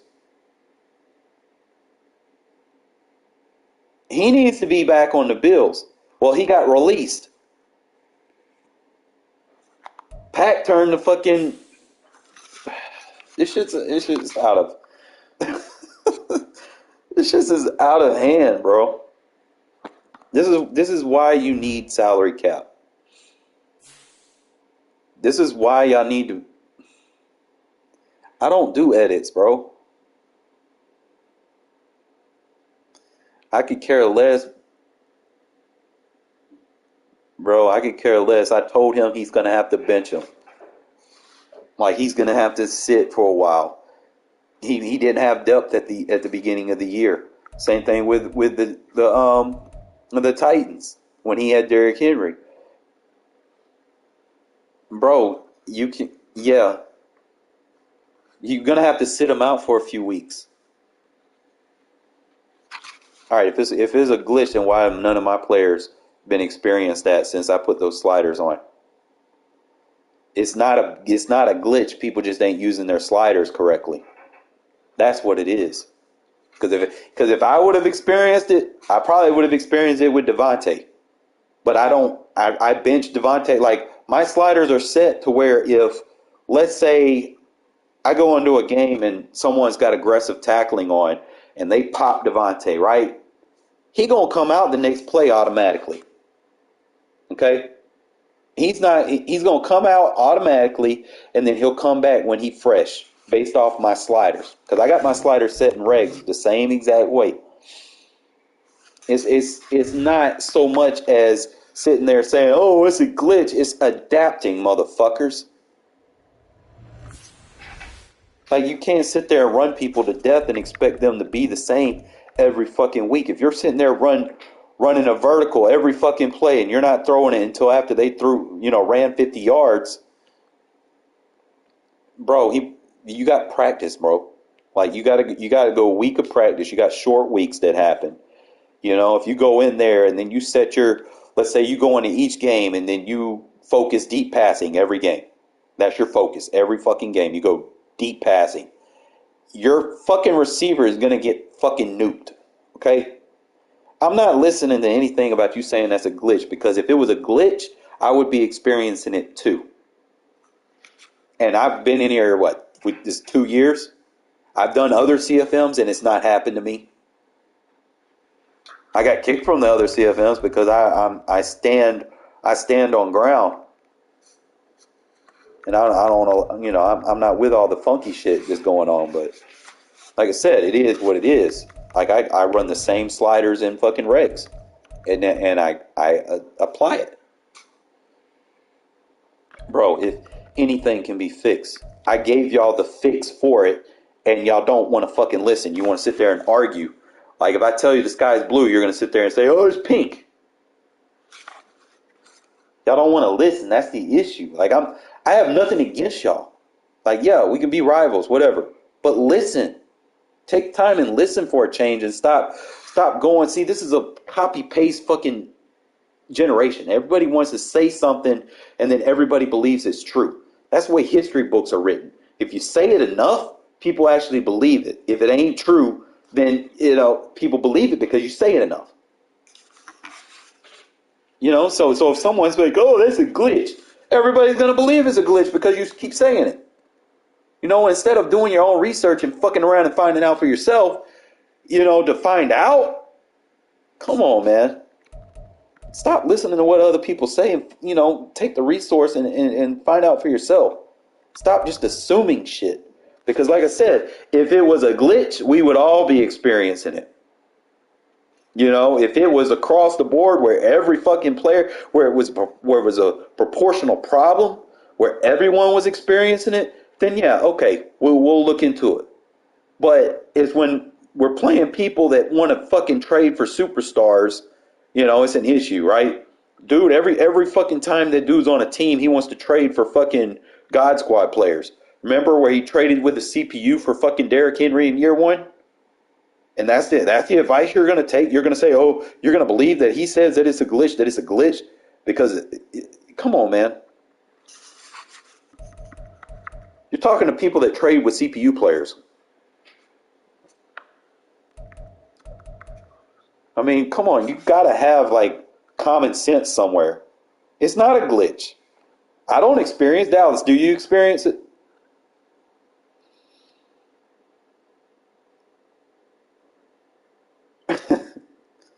I understand, Carlos, but it's just wild that people sit there and they try to force feed you bullshit and try to make you believe, oh, it's a glitch. How come I don't experience it?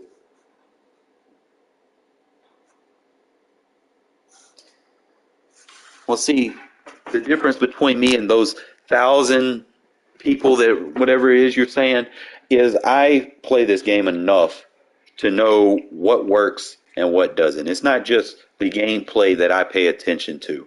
It's the settings. Everything has an in and an out.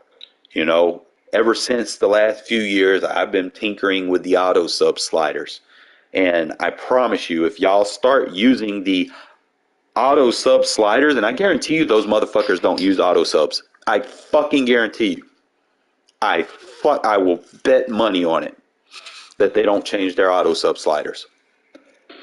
I'm willing to bet. You watch my game. I stream all my shit. You watch my games. Am I dude tired? No. Why are they not tired? I set my sliders. I guarantee if y'all do that shit and listen to someone that's trying to help you instead of sitting there just trying to culminate that, oh, it's a glitch, it's a glitch, it's a glitch, listen to me, it's a glitch. All these thousands of people are saying it's a glitch, it's a glitch. Y'all don't fucking listen. I mean, it's different people, Icy. I'm not going to accept bullshit, bro.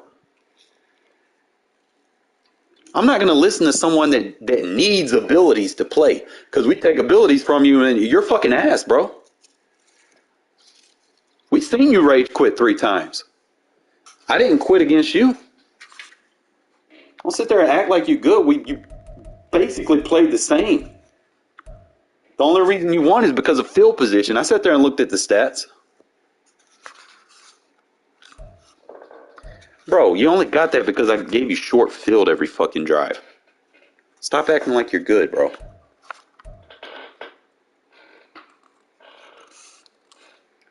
Don't make me embarrass you right now. Don't make me pull the stats up.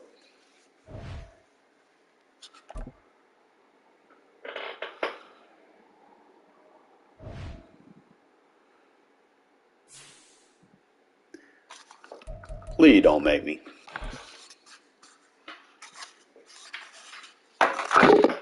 I could drop the mic to that. I could care less about the score. I gave you short field. You didn't have 300 passing. You didn't even have 50 rushing. You ain't beat me in first downs. You ain't beat me in total yards. Yeah, I lost. I'll admit I lost because I gave you short field. Stop acting like you good, man.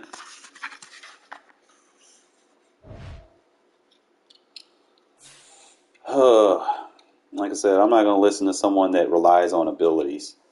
Like, it is what it is. I mean, come on, like, stuff that went year one that wasn't approved. Like, we were really just trying to see, where things were going to go. No, I'm about to look. I'm not going to listen to someone that has to have Michael Parsons, Pat Mahomes, Chris Jones. Like, look at this dude's roster, guys. This is what he has to have to be able to play. He can't beat anybody straight up.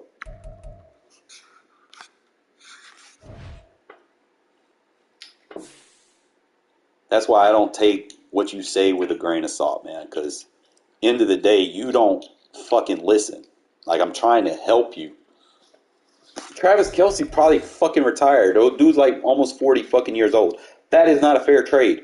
You were going to have to compensate him draft picks and everything to get a younger player. Trading him straight up, I get it, 99, but you're trading an old guy for a young guy. That's where it's not balanced. Exactly, Carlos. It's unrealistic. I'm not going to listen. Dude, you're making trades that weren't even approved. That's why we had to make a fucking committee in the first place, because you were doing stupid shit like that, getting over on people. The fucking Dallas Cowboys or Bills, or whatever the fuck he is now, he's not a good player. You see what he's fucking doing with fucking Buddy and Stephon Diggs. Like, come on, man. He's trying to get over, trying to get free shit. That's just what I'm seeing, Dude, he got an edited player, bro, and what was his record? If I could find it.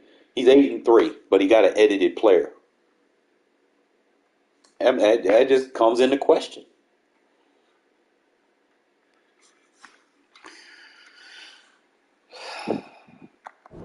He got an edited player, bro.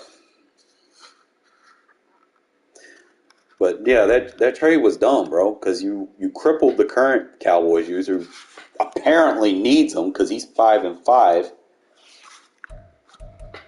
It just kind of,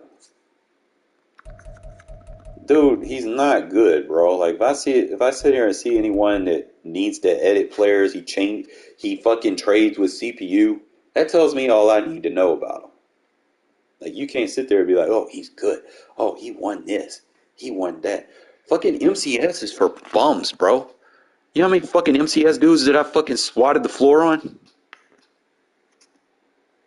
They rely on fucking abilities, bro. Like, they can't play straight up and legit. When I ran into fucking Henry and Regs and beat him 27-0. Like, come on, man. Stop defending like, oh, MCS players are this, that, and they're great. I'm just saying, just in general, bro, you owe that Cowboys team draft compensation for trading the old guy to a young. Yeah, I beat him in a regs game. I don't know if he was labbing or what the fuck he was doing, but he sure wasn't nice. Without abilities, bro, dude wasn't nothing.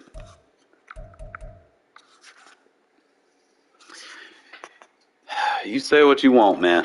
People play regs, whether you want to believe it or not.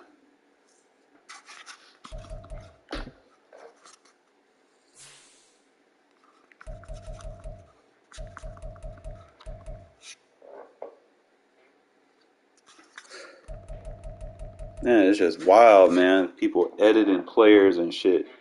And then you defending it at that. Like, bro, like, come on, man.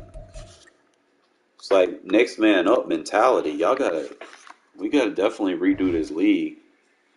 I mean, I'm gonna finish it off, but I'll have a talk with Pat, bro. Like, consider either A, we keep everybody's money where it's at and then just restart it. Or we can B, finish this off and restart it on the new one. They're not identical. We're not doing the player edits, bro. Like that's bad, okay? Like the player edit, like it. I knew after last year when he flipped the salary cap switch, like he went against what he was telling me. Like me and him were on the same page. Okay, let's play this shit like regs, no trade. Let's just play with our team. Let's go ball out. Let's have fun. And then I do some research and I do some backbone research and fucking Pack trades with the Bears. You know, keep in mind the Bears already traded for who that receiver was that you got on your team now. I don't even know his fucking name. DJ Moore, right? Remember, beginning of the year, before Madden came out, DJ Moore got traded to the Bears for draft compensation and shit. All right? So he was supposed to be on the Bears. Well, somehow, I'm guessing Packers and Bears at that time, they traded. You know? I didn't know anything of it because, you know, Packers was streaming his games, and he didn't even have him as a starter. He was like the bottom dude on his fucking roster. So you didn't really know. You know, so me and him get to talking one day. You know, he's asking me questions. Remember, I showed you the DMs and stuff about him asking how to play run defense and stuff. Like, there's other stuff. We get to talking, you know. Remember, it was that first loss that he took last year. And I go looking at his roster and I see DJ Moore. I was like, bro, how you not starting this man? I'm trying to figure out how the fuck he got on because it was like well into week 2. This was, I want to say mid-season or something like that. And I was like, bro, like, why are you not using him if you got him? And, you know, I guess Pat gets in his feelings when he loses. You know, that's one thing I noticed about him. I didn't say anything. We'll get into that. I'm just saying, anyway, he traded for him and stuff. And then I'm trying to figure out how he was able to do certain trades were getting done during that time frame that otherwise wouldn't be possible, assuming the salary cap was on. You know, because you're thinking about it, it's like, how are these trades going through? I go look, and the motherfucker turned the salary cap switch off. I was like, okay, man, we need to restart this. And I said it right then. Yeah, like there needs to be something enforced on the trades. Like, I'm trying to be strict on it this year, but you got to think about everyone in general. Like the number one thing is we don't want people to tank. Like some people get the trade idea and they start tanking. Exactly, Carlos. Like it's not a smart trade because of the age difference. You know, and that's where I kind of, you know, put my foot down on it. You know, it's like, okay, you're trading a guy that's 24 for a guy that's, Jesus, I don't even know how old that dude is.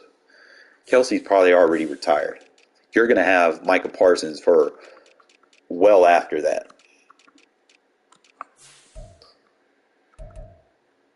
Like, he's probably going to retire at the end of the year, bro. Dude's already regressing. He's done lost 4 speed.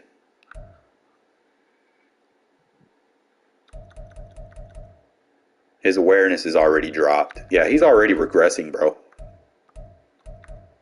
His catching is dropped. So it doesn't matter. It's not a fair trade because of the age regression. Anything after 30, we have age regression on. You know, so it's not a fair trade because of that.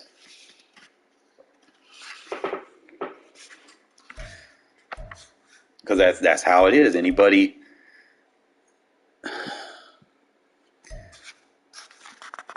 I want you to listen to what you be saying sometimes. Like, you can't make a fair argument. Like, I'm just saying, just in general, the fact that you can't even play without abilities, and you want to sit there and say some stuff like that, but you can't play without abilities. Remember, I got you on film rage quitting 3 times in a row. Don't sit there and act like you're better. You rage quit against Aiden O'Connell 3 times in a row. Don't forget.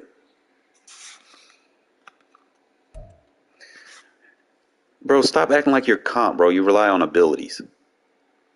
Anyways, the point of what we're even talking about at the moment is people editing shit that shouldn't be edited. Bro, if my QB's out, what do I do? Hey, fam. Chat, what do I do if my QB's out? Next man up, right? Y'all remember when I put fucking Jared 59 overall Stidham in? I got tired of fucking Carr. If a man don't work, next man up. I don't sit there and bitch and complain. I play. He'll be like, I ain't got no abilities. I can't play. I'm going to pull the plug. I don't do no stupid shit like that, man. Next man up. Deal with it.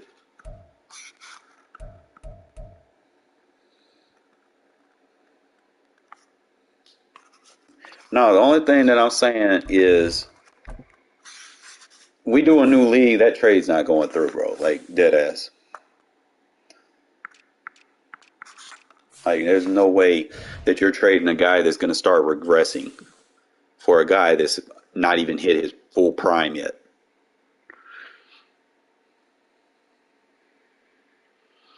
But it is what it is at the end of the day. I'm just a little baffled that we come to do some investigation and find out the whole fucking time it was Pac that made the edit.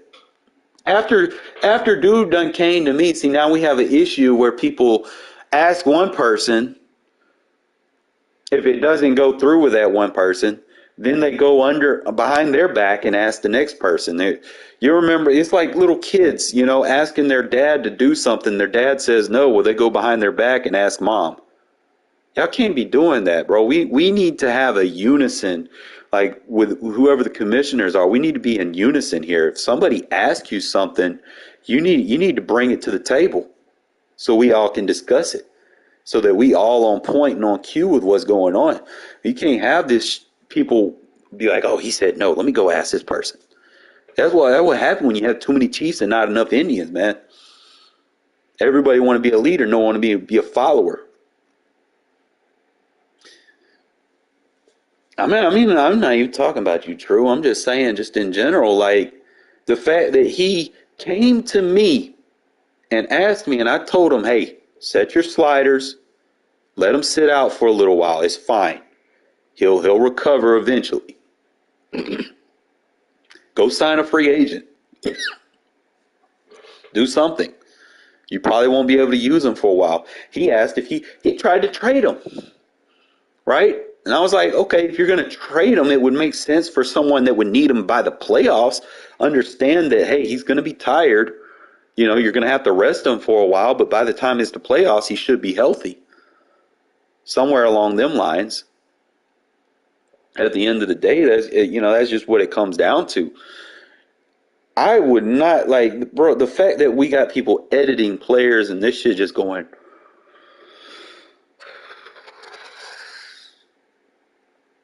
it's just one thing leads to the next.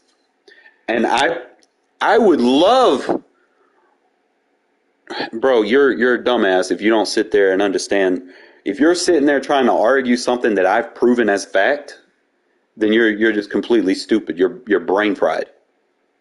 Like I don't understand why you're still trying to argue that when I've sat there and told you fix your sliders, it won't happen to you.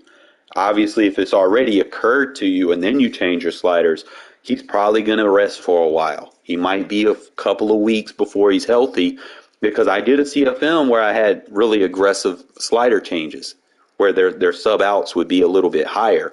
And, I've had guys sit out for 8 weeks before I was able to use them again, because of that. But they came back. They were healthy. Bro, I prove every point that I make. I don't sit there and just be talking out my ass. Like, you're sitting there still trying to argue that shit is just bewildering. Like, why? When I sat there and showed everybody, hey, set your sliders. If they're already fatigued, it's already hit you, fine. He's going to sit out for a few weeks. I shouldn't have to keep repeating this to you, man.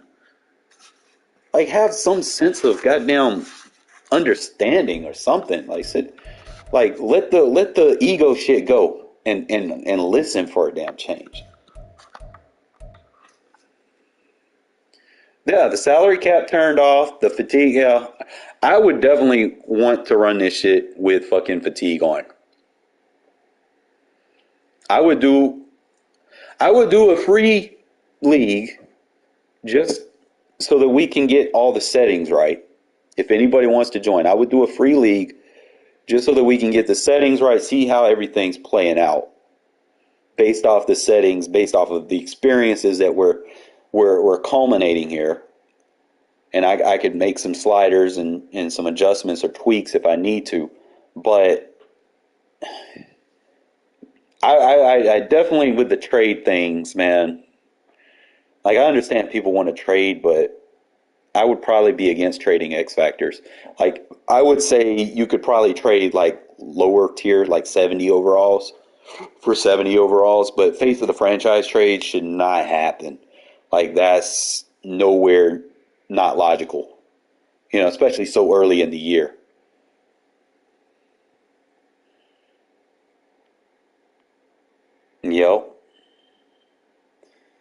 They're like I said, year one, the salary cap, the trades, like, we had stupid trades that we had issues with fatigue across the board, where obviously everyone didn't set their sliders. So when you had the week to week fatigue scenarios pop up, people didn't, have depth charts set up for it. They didn't have no depth at their positions. So when they went into the games, they were gassed out, and then they're sitting there trying to run offenses where everybody's running 40-yard, 50-yard verticals, and it was just making it worse for them and making it harder for them to recover. Then they would have a short week at that.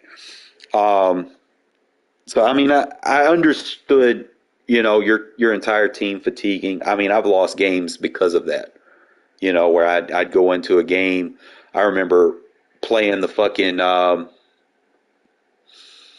the Colts in the first half. I couldn't do nothing because my team was tired. But, at halftime, they recovered because of my sliders, which was good. And I was able to ball out and beat them. But at the end of the day, if you don't set your sliders, your guys ain't going to recover. Like, I've got that on film, where my guys came back halftime fresh. I mean, there's other things that I would consider, like with the home field momentum, that possibly could be turned off, because I feel like it dictates too much. I mean, some teams have a better home field advantage than other teams.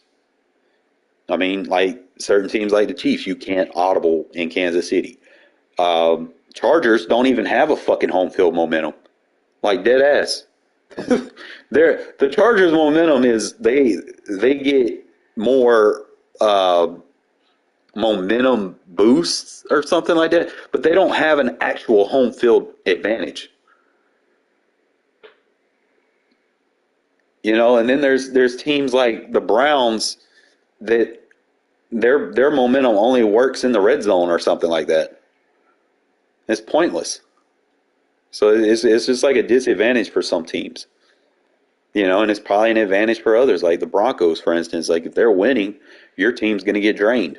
You're going to get fatigued if you play at mile high, which I understand realistically, yeah, that happens. But if you're going to be doing that with having the scenario fatigues on, it's going to probably be a factor in your guys getting tired. You go to mile high play this week and you end up, playing under performance, under par or whatever, and you're losing. Obviously, you're going to get that stamina drain playing at mile high.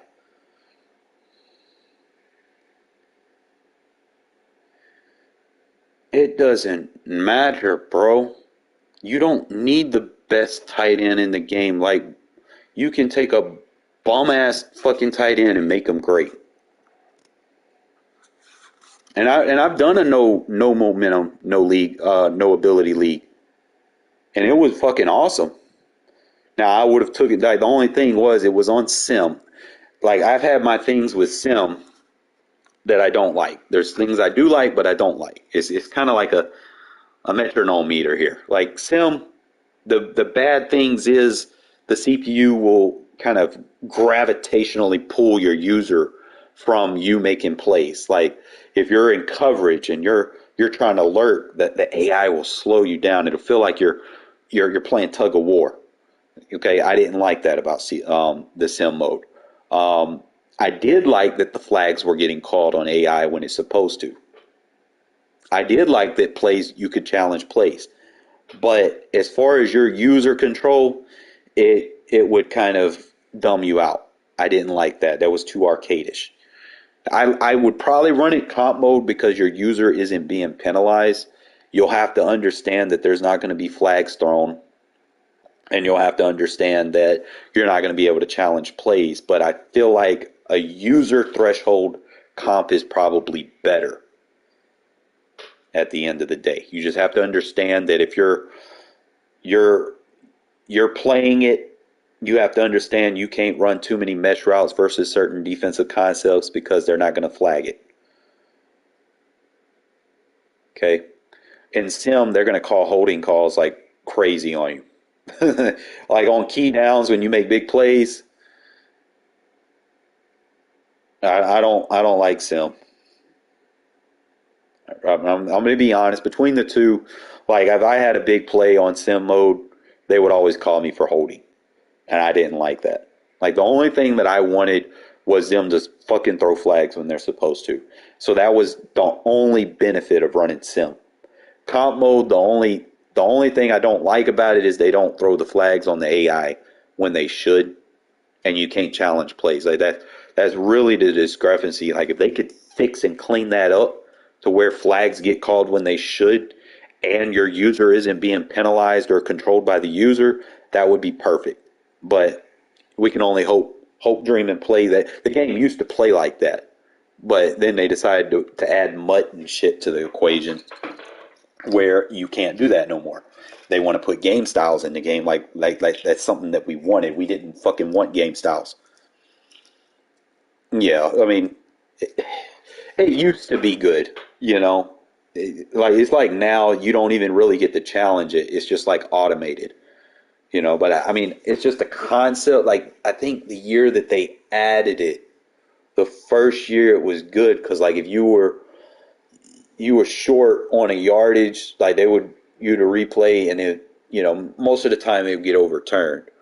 But you used to be able to challenge anything. You could challenge the catch and all that shit, but now you can't. It's just automated. Like they don't even give you an option on what you want to challenge. It's just a challenge, and they always challenge the spot of the ball. They don't challenge anything else. So that's that. No, but like I said, if I do a new league, it'll probably be like that with comp. I'm trying to think. Because this thing's wild, bro. The edits just kind of just took my head out of it for real. Like, I'm going to play my games, but still. That just kind of makes you.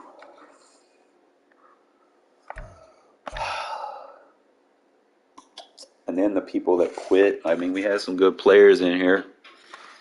People that quit. Now we got CPU players. Now people don't want to play the CPU. And then we're going right back to what we did last year. Fucking people handing out free wins again. It's gonna be the same shit. Rinse, recycle, repeat. If you don't nip it in the bud from the start, it's gonna keep growing.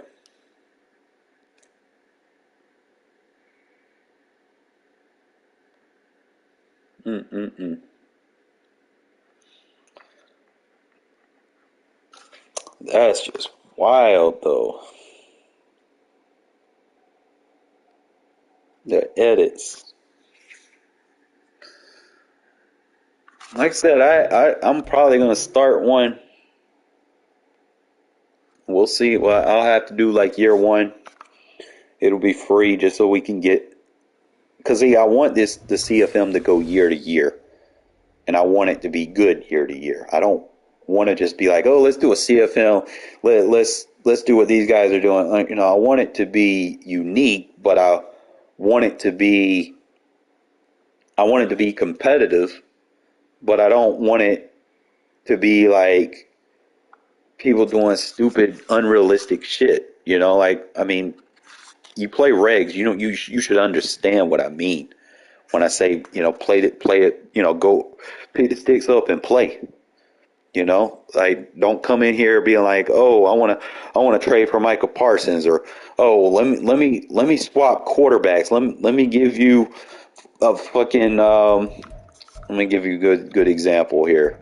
Like stupid shit. Let me see.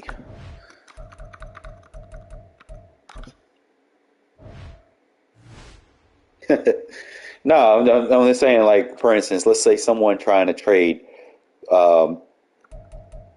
fuck. Let's say someone trying to trade Josh Allen for what's that dude's name? Jalen Hurts. Stupid trades like that where you're trading face of the franchise. Like, that would be my number one rule. Like, if I made any rules that were just really stern and strict, you're not trading X factors. That would be number one.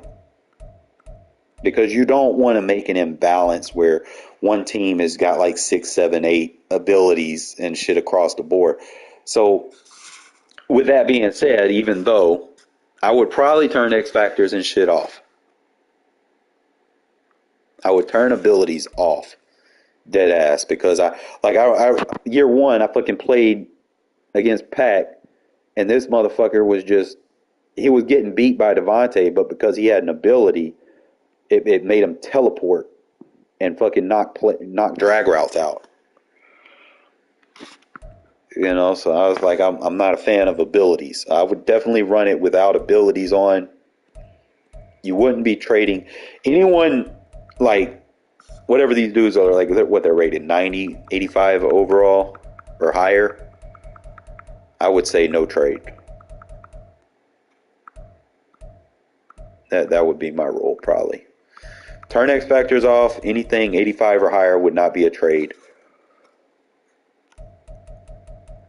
Yeah, because I mean, they do dictate a lot. See, the thing is, I can run without abilities. I don't need Devontae. At the end of the day, straight up, if he's 1-on-1, I'm still gonna be me. Like, I don't need him to have an ability for him to get open. I can throw it to him while he's double covered and still make a user catch. Like, comp league should be more built upon you displaying stick skills, not you relying on abilities.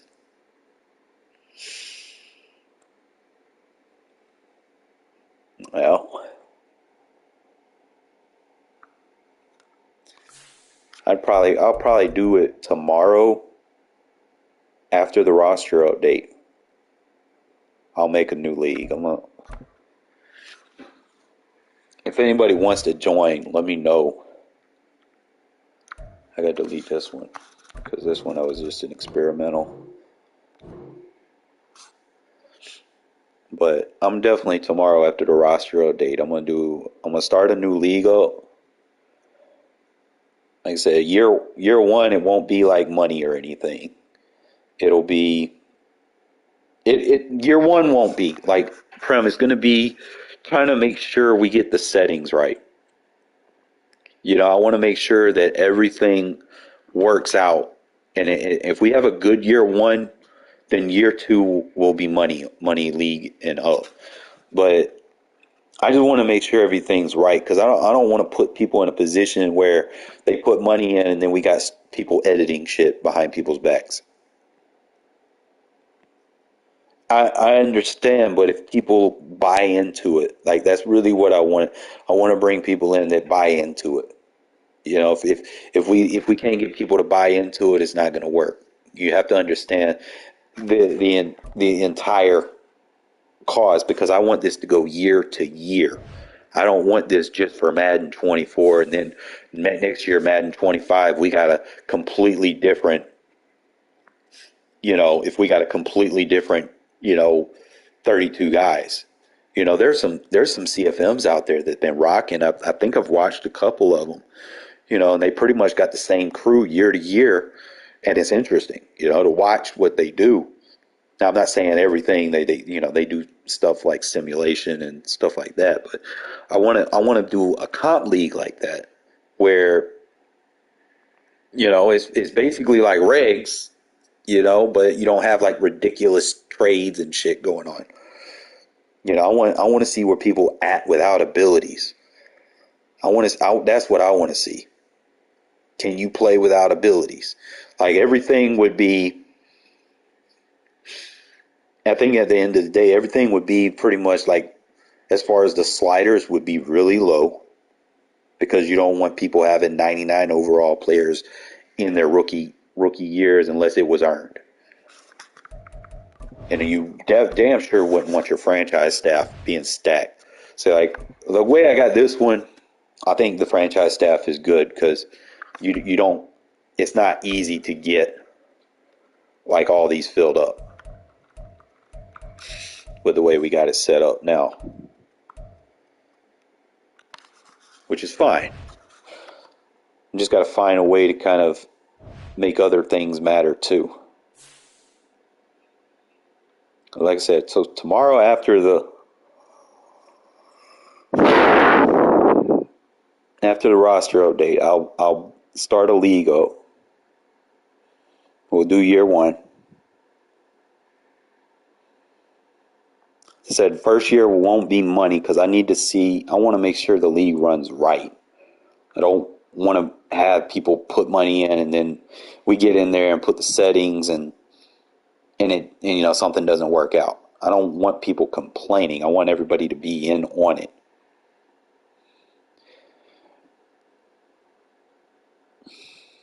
I understand. Bro, you have to understand, I want it to be all comp players. Like, that would be perfect. I'm just saying, you're going to have to take a year to kind of make sure the games week to week, are running the way you want them to.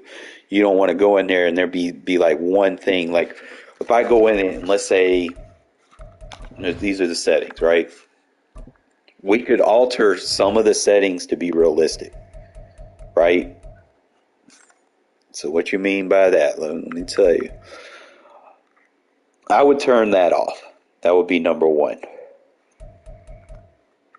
I'm not gonna stress y'all on play calls. Y'all can call whatever the fuck y'all want because that's what they do in the NFL.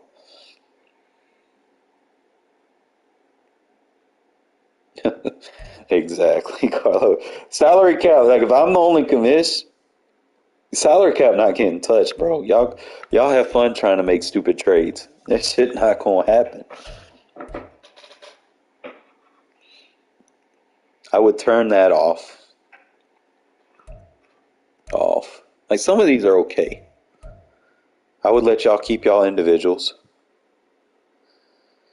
I know. Fucking Pack turned this shit off so he could trade, and then he didn't let nobody know because it was year one. Nobody was saying anything about trades. We figured everybody would just come in, we would just play, and the fucking chat going off about, oh, can I change you this for that? And I was like, bruh. That's why we restarted the first league we did, because people were doing stupid trades. And then we go year two, and then they start the shit back.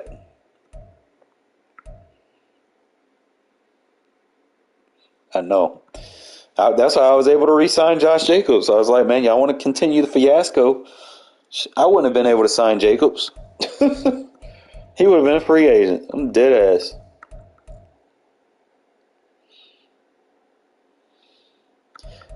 Abilities would be off. Like, that would be without a doubt. That would be off. Injuries would be on. People got to understand that depth is a part of the game. I think we had year one, remember fucking McCaffrey? Dude was just running all over people because he didn't have no injuries on. You know? He exploited it and got him MVP because of that. Think I'm lying?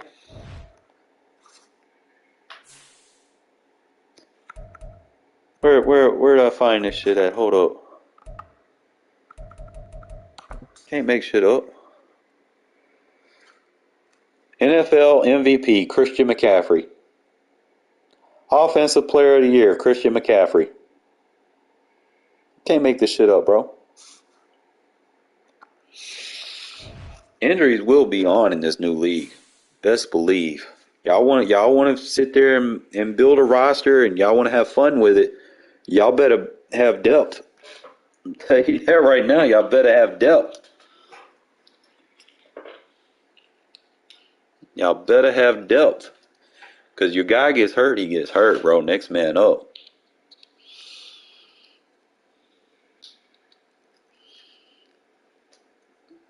Now, Icy, you don't want to be in on that? With injuries on? Why people back out when we say injuries on, man? Oh, man. Come on, Prim. You balling out with Sam Howell. You can surely come in there and ball out with any player.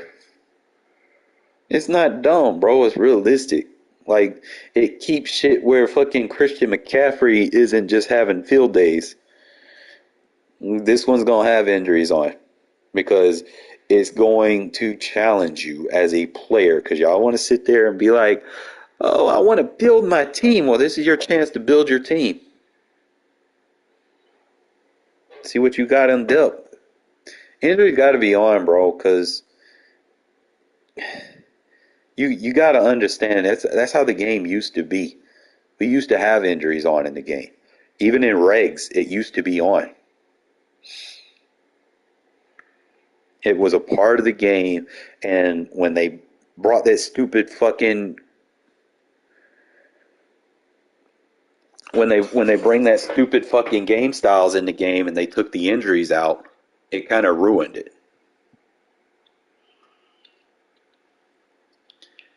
I'm not saying that everyone's going to get hurt because you can edit the sliders on the injuries. It's not, I mean, I'd say injuries would be on, but we could edit the sliders to where they won't be as common. It would only affect people that sit there and try to overdo it. Like people that just become persistent, like I'm going to sit there and I'm just going to run every fucking play, every fucking down the entire fucking year. Those type of people could get penalized with it. I'm not saying like we could edit these. Let me find the slider for it. Because you can edit the shit. 5 is, hold up, I'm gonna show you. 5 is too low. You need to have it higher than that. Hold up. I gotta find it.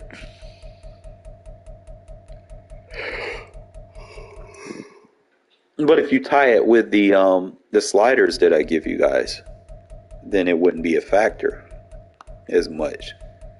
It would only hit people that are at a certain age. So apparently those are XP sliders. I'm in the wrong. Hold on, let me show you.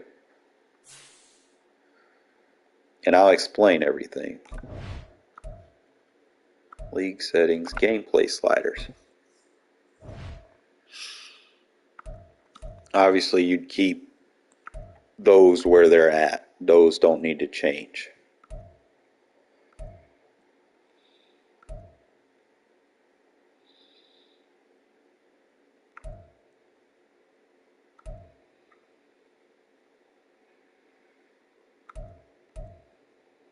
You don't want to edit that shit. Alright, so it doesn't say. Alright, so this would be interesting. I would definitely change this. Where fast players would be fast. Okay? Like I would change this the speed threshold. I got you. I would definitely change the speed threshold, and I would probably slightly tune the fatigue to where it's not as much, but not much. Okay?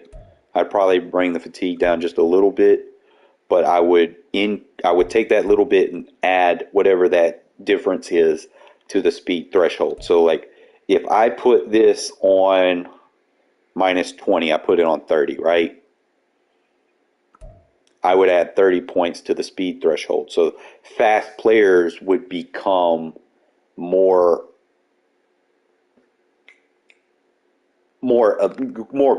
frequent to gravitate attention. More, hey, that guy's fast. I need to make sure that I have something covering him, I would definitely do something like that.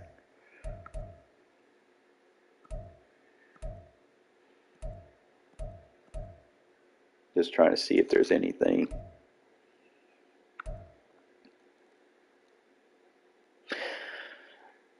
They need to call that shit more. But if you put it on comp, they're not even going to call it at all. I feel like that's the only thing they call is roughing the passer. But that's pretty much the only thing I would do is edit the sliders for the injuries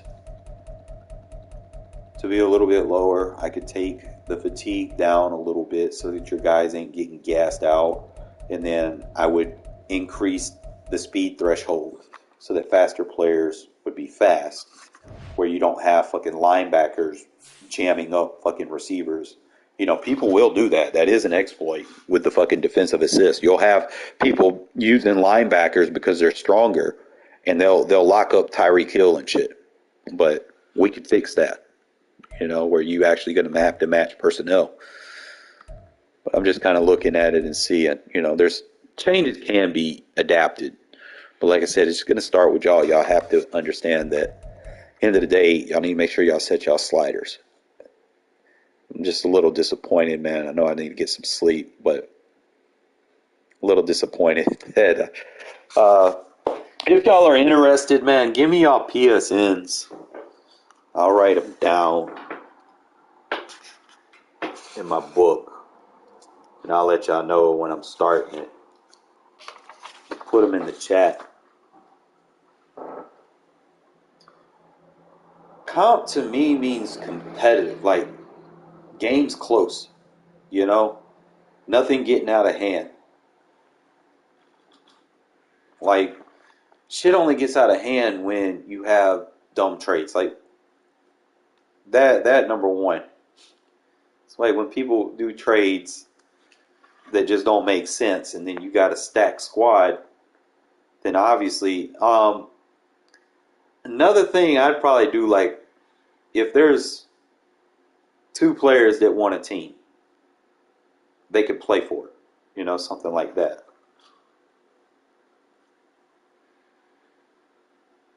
I mean, we could do the first come, first serve, but I mean, I would want people that want their team in it, because people that usually play with their team usually play a lot better. Just give me 1 sec. I got to get into the chat so I can write y'all stuff down, and I'll let y'all know. Got you. Hold on.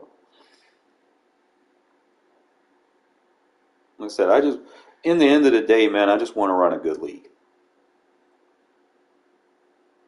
I mean, you could talk your shit and stuff, but at the end of the day, you have to understand who I am as a person. So you can understand where I'm coming from when I say certain things.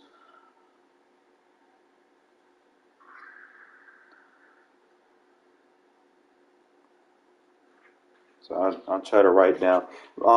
If y'all can, I'm putting it in my little notebook. If y'all can, just put what team y'all want. in there, and I'll see if I can get y'all.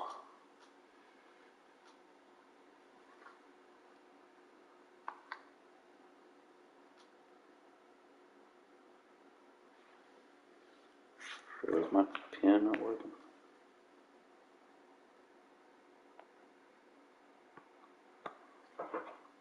Your reg record ain't gonna mean much in here, man. I'm just gonna tell you right now. Because there's people with good regs records that just fucking suck. You'd be surprised.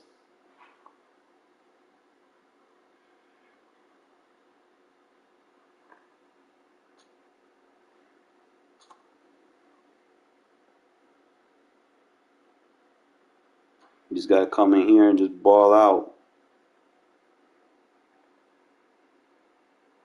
Now obviously you gotta get a Discord started up.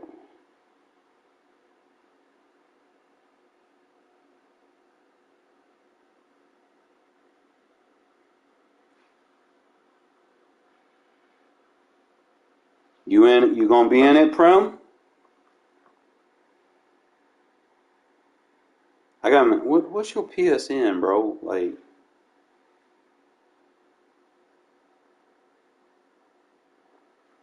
because I got some people with good head-to-head records.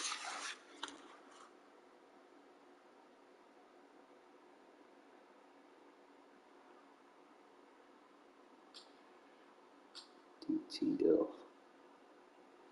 Oh, you want the Eagles? You want them? I got you.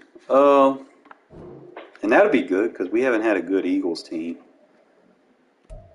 I'm just trying to see.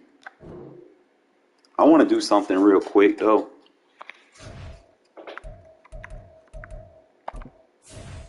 I'm not starting it today. I'm gonna do it tomorrow. I'm gonna use real life rosters.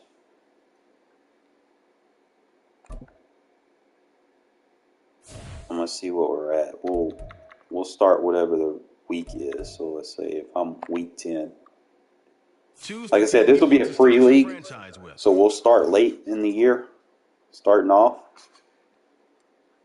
just to see how everything looks, because I want to make sure we have all the players in the game. Use the options on the left to edit Still league got Josh settings or McDaniels. change your role. I need to fix that.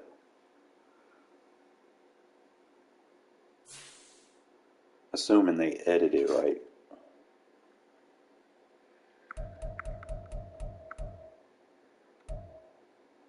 Okay, so what I got to do is I got to redo this. I got to set the settings, because if I don't, the CPU will start signing players. Hold up.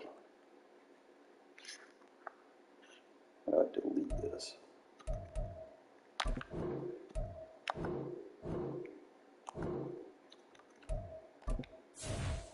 So I got to go real life. Then I got to set the settings. Go week 10. Choose the team you want to start your franchise with. I pick this. Continue ahead to begin your franchise. And I set Use the options on the left to edit league settings or change your role to a player or owner. 1 sec.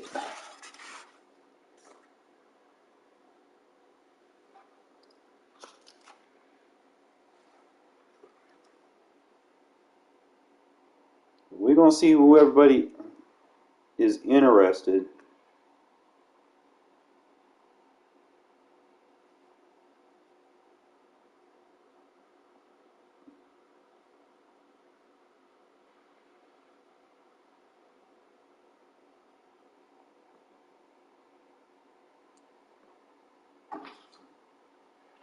And then we'll go from there. But I'm just trying to see if the rosters will play right if I start it this way.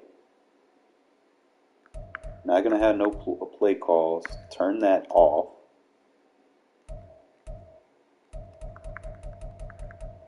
Auto progress, that's off. That should be off. Auto progress is off. Those all individual. I will have the trade deadline off, this will be disabled. Like if you're late in the year and you want to trade, you can still trade. But again, the thing is, the way I would do it is anything under 80 overall you can trade. I don't want like face of the franchise trades. You know, they just kind of flip a team completely. It's like, you know, you start stacking one team and then the other teams just kind of level off to the fucking deep end of the pool. And then if we get into a situation where you've got people that want to try to trade with CPU as soon as they join, you put that on hard. They try to sneak one. Salary cap on. Determine how much motivation affects player signing. Raising the impact makes it easier to sign interested players. Ooh. Yeah. let's really juice this up. You better really. You're going to have to spend money to sign your guys. Alright, so I got to turn that off until I start it. Relocation, that's off. It should be on coach only. Where's the... Make sure I get... This is my walkthrough. So before I do it tomorrow, I know exactly what I need to do. Weekly trades. Contract. Trade deadline. Salary cap 1. Practice injury.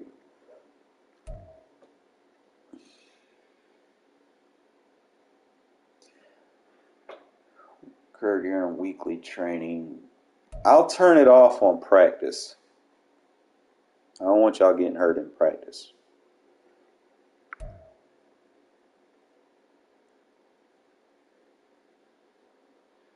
If you get hurt, that's based off of you in game. Progressive fatigue. That would be off.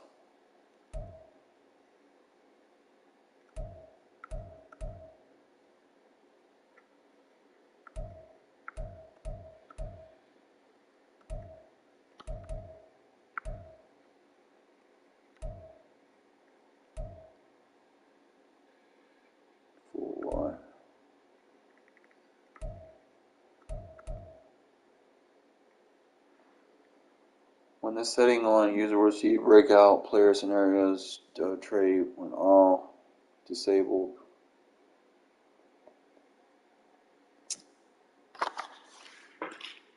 This is the question. Because you don't want everybody just getting dev trait increases.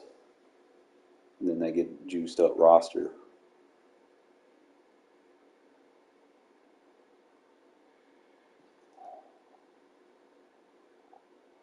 I don't know. Because you'll have some people try to exploit things. Or people that just might just spam one player every fucking week to get it. I mean, I get it if you want your guy, but you're going to risk him getting hurt. So I could leave it on and you risk getting hurt, I guess. Development trait. Regression. That's why players lose abilities. That would be off.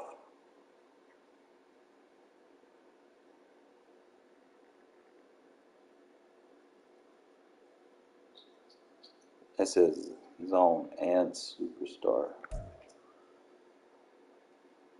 Ability edit. If we decide to turn them on.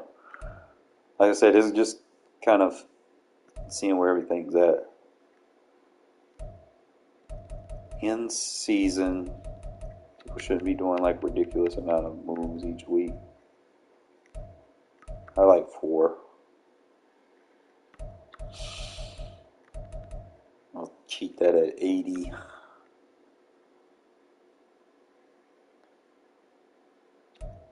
I feel you, bro. Like with the abilities off, man, it is really that's where you find out who your comp is.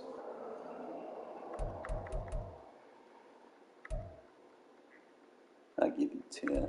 That way you can't just roster down. That should be fair. Sign free agents. Turn that off. All right, so that should be what it should be. Hopefully they don't sign my guys. I don't know. Maybe they do.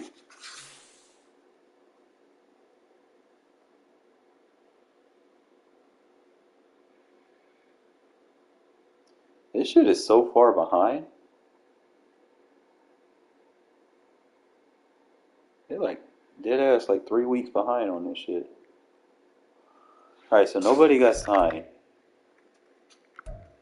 Let me check the roster.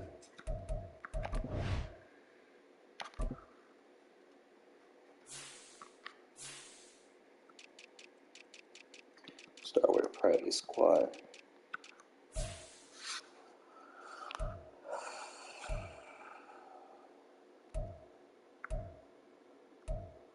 So he got signed to the team.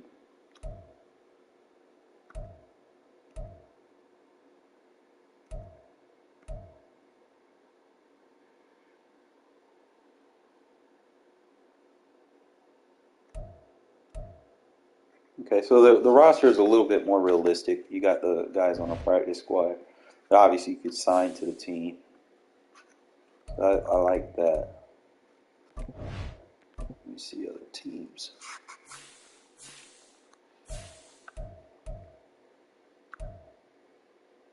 Yeah, because that gives you some gems to work with. Whereas if you just come in with a 53, you're going to have a random ass practice squad.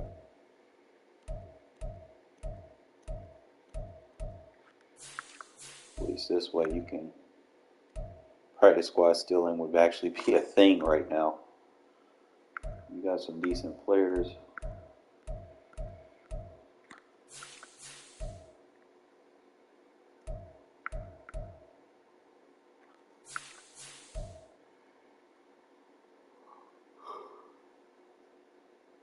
No, Denzel Mills.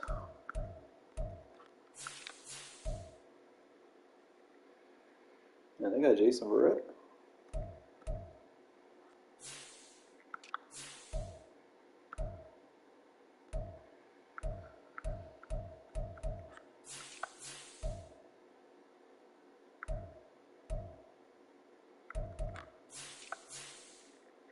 Yeah, but it would be something along the lines of that, you know. Hey, it's the guy that got fucking they lied on about the rape. So, fucked up, but it is what it is. Remember they took him out of the game and everything. Man, that man's still in the league. Lord.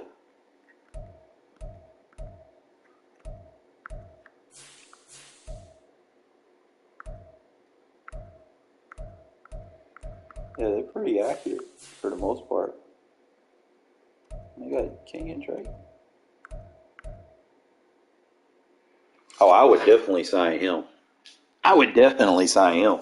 He was balling out for me in the new league. Like, he's actually low-key good. And he young. Damn, they got Alex Leatherwood.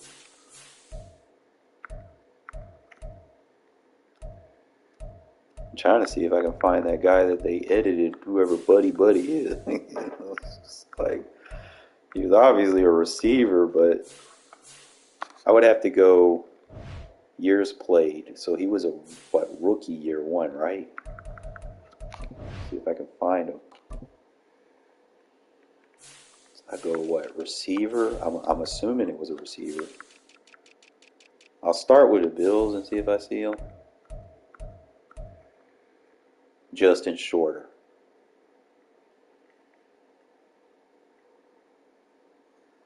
That's who the dude is, Justin Shorter.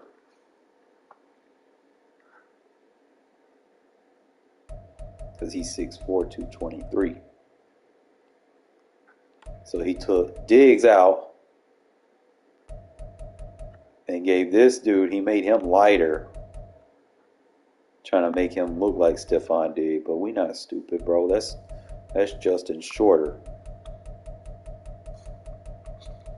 But it is what it is, fellas. Like I said, man, hopefully get y'all on board. Hopefully we can get it filled. I'll have to make it tomorrow or something, see where we go from there. But I'm a little disappointed, man. Like, you get in there and then you start seeing people editing shit. And it just kind of just breaks your heart a little bit. But I want something that we could do year to year, be competitive, and you know, it's a situation where anyone can win a Super Bowl at any given moment, any given year. I don't want it to be like, oh man, let me trade for this guy. Let me get jacked up. Let me make the best MUT team possible. And then, no, come on, man. Play with what you got, man. If you can win a Super Bowl with a default roster, man, you a good one. That's just the way I see it. But I will see y'all fellas tomorrow. Appreciate y'all tuning in. Sorry y'all had to see the fiasco that was going on. I'm sorry I had to see the fucking fiasco. But now I know. You know, sometimes you gotta set your foot down and be like, hey, we can't be allowed this shit, man. It's just like it was the bowling ball effect, bro. Like just rolling downhill. Once you flip one thing, the next thing goes. Once the next thing goes, people start doing more and more and more. And next thing you know, you just got a whole fucking y'all know the snowball effect, man. Once that thing goes down the hill, it becomes an avalanche. You know, so it all started with the salary cap and the stupid trades year one. And who would have thought? Just get worse from there. Appreciate y'all tuning in, man. Hopefully we get this situation resolved and we'll go from there. I do appreciate you joining the stream, True. So now you know. So if nobody want to listen to me, I mean, I've got it on film. You know, no, it's a long stream, but you know, I'll see y'all tomorrow.